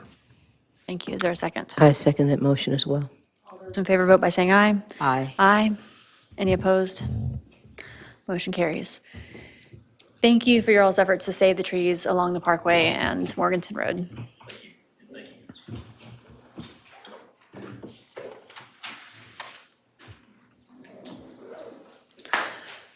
Okay, it is 10:36. The remaining items on the agenda are action items. Do we have people here to present on these items? Just a friendly neighborhood planning staff. How does planning staff feel about getting through these items quickly or postponing them? This one in particular, as well as the first two, AR 1424 and PD 0624 written decision, can go very, very quickly. And the third one, I'm going to need an answer on if we're going to submit anything, because deadline's coming up this Friday. But we can make it very quick. Okay, I saw a hand come up in the audience. I'm here for the first one, I just wanted to, Okay. if it gets postponed, then I have to come back next month. We appreciate you sitting through this. We're going to work through it. We'll get through it tonight. All right, staff, you're up. Half hours, we'll still have to come back next month, yeah. It's even funnier once I get done with this presentation. So, okay, what we have, if it pleases the town council, may I remain seated with the mic here so I can navigate? We don't have a clicker tonight. Okay, thank you. For everyone who is watching on YouTube or in person, this is AR-14-24 Homeward Kitchen exterior modifications. Homeward Kitchen is the former Chick-fil-A located on 15501 in the middle of the picture you see here. If we zoom in on Homeward Kitchen, when it went from being Chick-fil-A to Homeward Kitchen, they painted the brick, which is still brick. We don't have a restriction on whether the brick is painted or not, so therefore we were able to administratively approve the change from Chick-fil-A to Homeward Kitchen. However, Homeward Kitchen would now like to make a change to this extended parapet and gable feature at the front, and this extended parapet and awning feature at the side. They would like to change them so that the two extended parapets are made out of this faux rock material. And staff wanted to figure out a way to approve it administratively. However, pursuant to the standards, if it's not screened from public view, definitively, staff is not able to do it because the town council may consider approving the use of alternative building materials that establish an equivalent appearance and have equal or greater durability. Therefore, this had to go back to town council. Here is our issue. It is not sufficiently screened such that we could say, yes, it's absolutely screened, but town council can make the determination that it's adequately screened so that it doesn't have to be brick. During the summer, it's pretty well screened, but this time of year, it's not as well screened. Staff is fine with this. We think this is an existing building. The change to this stone, we're okay with it, and so we're recommending approval. The applicant is here if you have any questions. Otherwise, there's a motion teed up to grant it with one deviation as listed in the report, and that deviation is to allow for. The planning department recommends granting the deviation since the applicant only intends to modify two facades of the existing building with materials that are equal in durability to brick, and the town council can decide are adequately screened from public streets.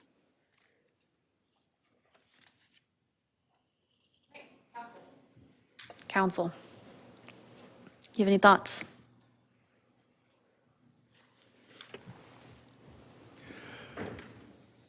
I mean, I think the faux brick actually looks all right anyway. Yeah. Okay. Was this something they were wanting to do all along, just to get it open, didn't, and now came up, or? No, sir. The applicants are pivoting to, they're doing a slightly different brand. They're moving away from the Homeward Kitchen model, which had a certain brand and a certain look. They're moving to something different, and part of the redesign of the exterior of the building is related to that pivot in the brand. And the applicant is here if you have any questions for them. Would you care to share your new brand? We don't have the name yet. It's owned by Golden Corral, and we just want to align more with our traditional Golden Corral. Okay. So our current prototype has this stone on it and our colors that we're wanting to repaint it. So we're just aligning with the Golden Corral brand. Gotcha. Does council have other questions for the applicant? So you're also this has nothing to do with anything, just interest. Are you also changing the food that is served there? Minimally, it will still be our Golden Corral favorites or, the fried chicken, roast beef. Southern comfort food. Yes, ma'am. I'm going to ask the council to not make your decision based on the food. They're getting rave reviews, but yeah, okay. Do not make a decision based on fried chicken. No, It's interesting. It's a good question. We're good. Okay. All right, are there additional questions or motion? I don't know, I think we should talk about collard greens. I'll make a motion to approve AR-14-24 with the one deviation as listed in this January 14th, 2025 council staff report in section 4.4. Second that. All in favor, vote by saying aye. Aye. One of the colors is caviar, I'm just saying. If we're talking about food. That won't be on the menu. Okay. There you go. You're getting great reviews. I thought, you were off to a great start. What were you doing? Yeah, Can okay. you imagine if after sitting here for 4.5 hours, he had to come back a month from now for that one? No, that's good. Thank you. Thank you. Gluten-free fried chicken, please. I don't think I'm going to get that. No. Yeah. Yeah, it's all right. You're beating me to it, which is fine. The next action item on our agenda is PD-06-24, the written decision for Morganton Park South Phase 4 PDP, which is regarding Whataburger and their additional parking that they asked for. Thank you. Council may recall that last month you did approve what is Phase 4 of Morganton Park South. That was the Whataburger across the street from BJ's. And with that, you did have some conditions of approval regarding limited to 39 parking spaces, the 20-foot Morganton Park South perimeter buffer required by the CDP be an undisturbed buffer, and that the retaining wall is greater than 6 feet in height, meets structure setbacks. This is the approval of the findings of fact as well as, and the written decision. That is a formal requirement for the mayor to sign and that we will then deliver. Is the council comfortable with this written decision? All right. Would you like to make a motion? Page 272.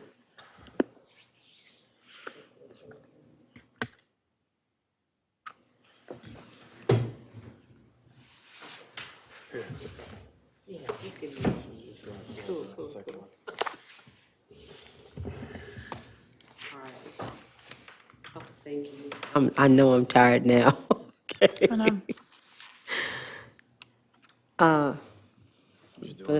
Just this one? Okay. You just make a motion to do that. So I move that the town council may wish to take one of the following actions, either no action. You just pick one. No, oh, sorry, accept the written decision for PD-06-24 as prepared by the town staff. I'll second that.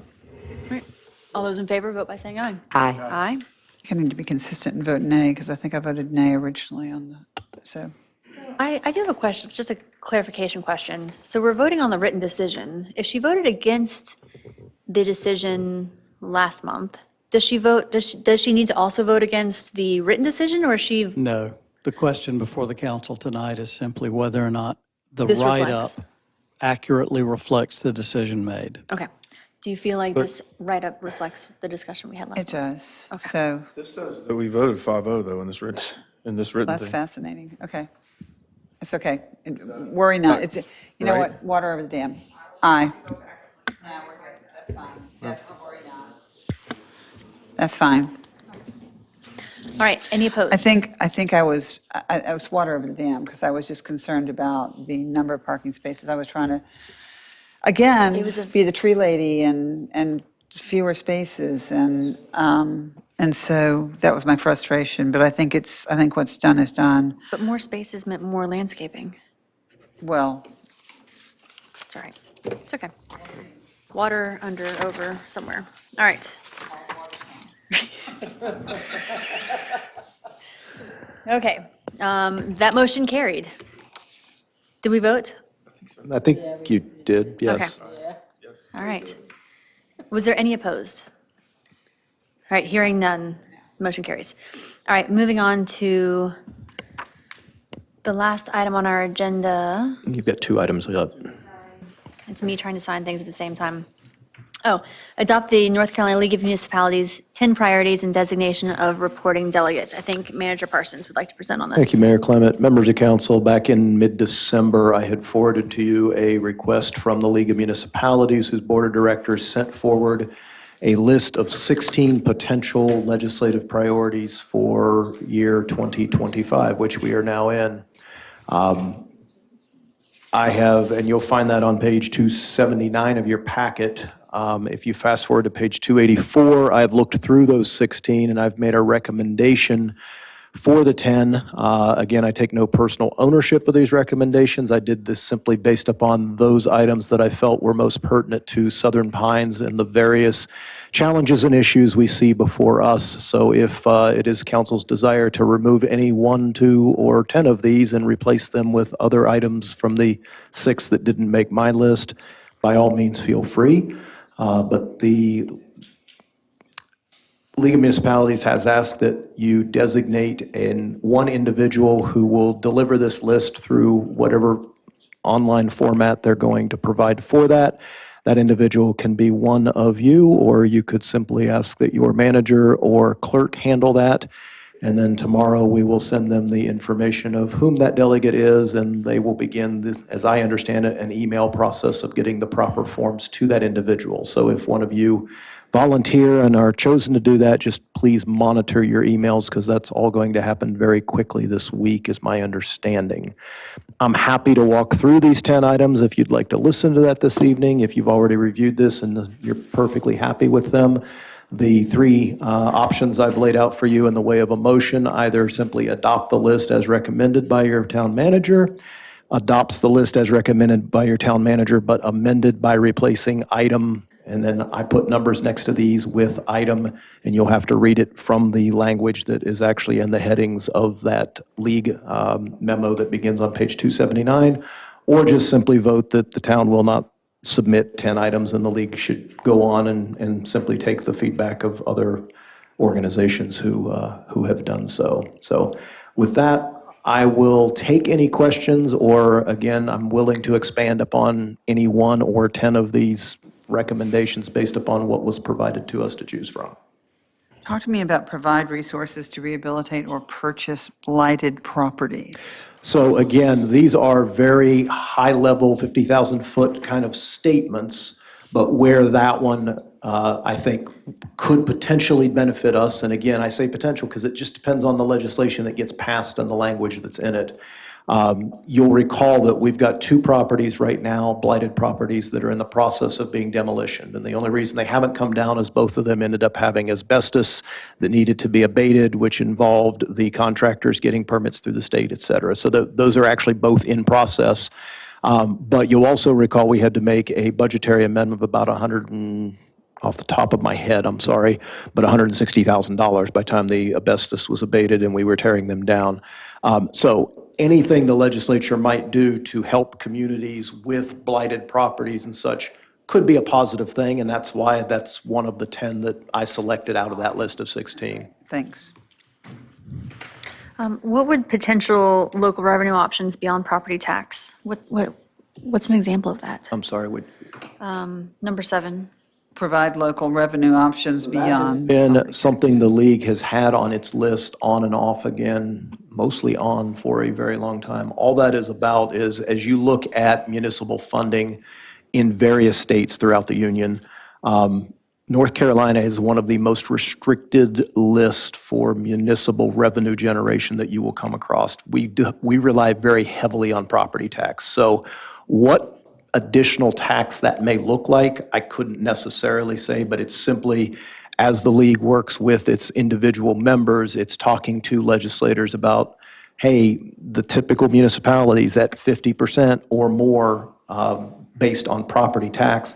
So I know when I left the state of Ohio 20 years ago, the main form of tax, for instance, in Ohio for municipality was actually a local income tax that usually looked like 2%. I've never heard talk of doing that in North Carolina. Don't get ahead of me on that, but it's an example But it's just simply working with the legislature to provide councils the opportunity to look for other sources of revenue than simply raising the property tax. The Quick option of addition to diversifying our that. income. Two Yes. of the ones that a lot of communities have by local act are either a hotel motel occupancy tax Right. or a rental car tax. And every now and then, somebody brings up the idea of making that across the board for all communities if they want them. Okay, thank you. I think I'm comfortable with these. I'm good with the 10.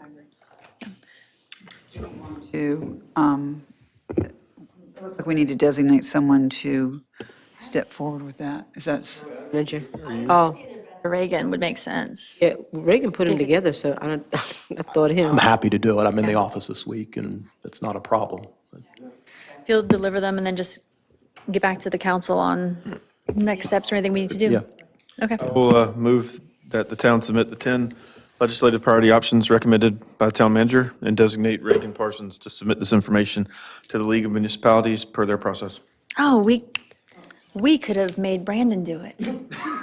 Oh, Town, and it has to get done. That's true. Okay, all right. I second that motion. Oh, I think Ann seconded it. We're good, okay. So all those in favor, vote by saying aye. Aye. Any opposed? Motion carries. Thank you very much. All right, our last action item, approve resolution number 1106, setting a public hearing date for annexation petition AX-03-24, which is 1485 Southwest Broad Street.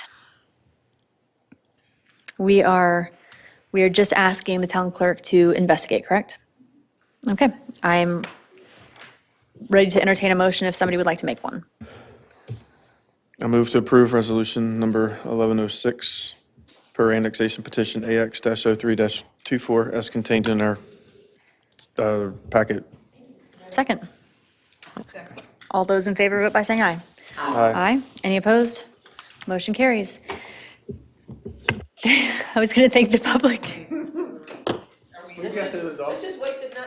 we're good on this because this is per resolution 1103. Beth, do you have what you need? Because this talks about 1103 and 1105, and then we just voted on 1106. Are we set? Are you good? Yes. You okay? Because per.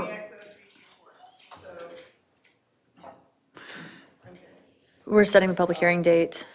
Setting a hearing date, but I'm confused, I'm wildly confused at this point and basically incoherent, but. We'll go back. This isn't to investigate the petition. The petition's been investigated. Okay, And I certified the sufficiency, that's 1103. She already did 3 and 5 are done. Right. And you just This need, one is to set the public hearing date for Okay, okay, got it. thank you. where you'll actually get your staff. Valentine's Day. Valentine's Day, which brings me to make the point that I will be missing you guys on Valentine's Day, and my esteemed colleague and Mayor Pro Tem Bill Pate will be running your meeting next month. Sounds fun. I will see you guys at the planning session between now and then. I make a motion, we adjourn, which we haven't done. Second that motion, because I can do that. All in favor? Aye. That's a quorum. The meeting is adjourned.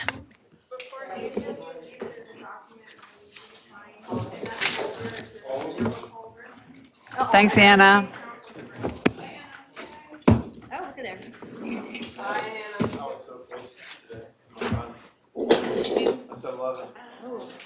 Oh, that was good, yeah.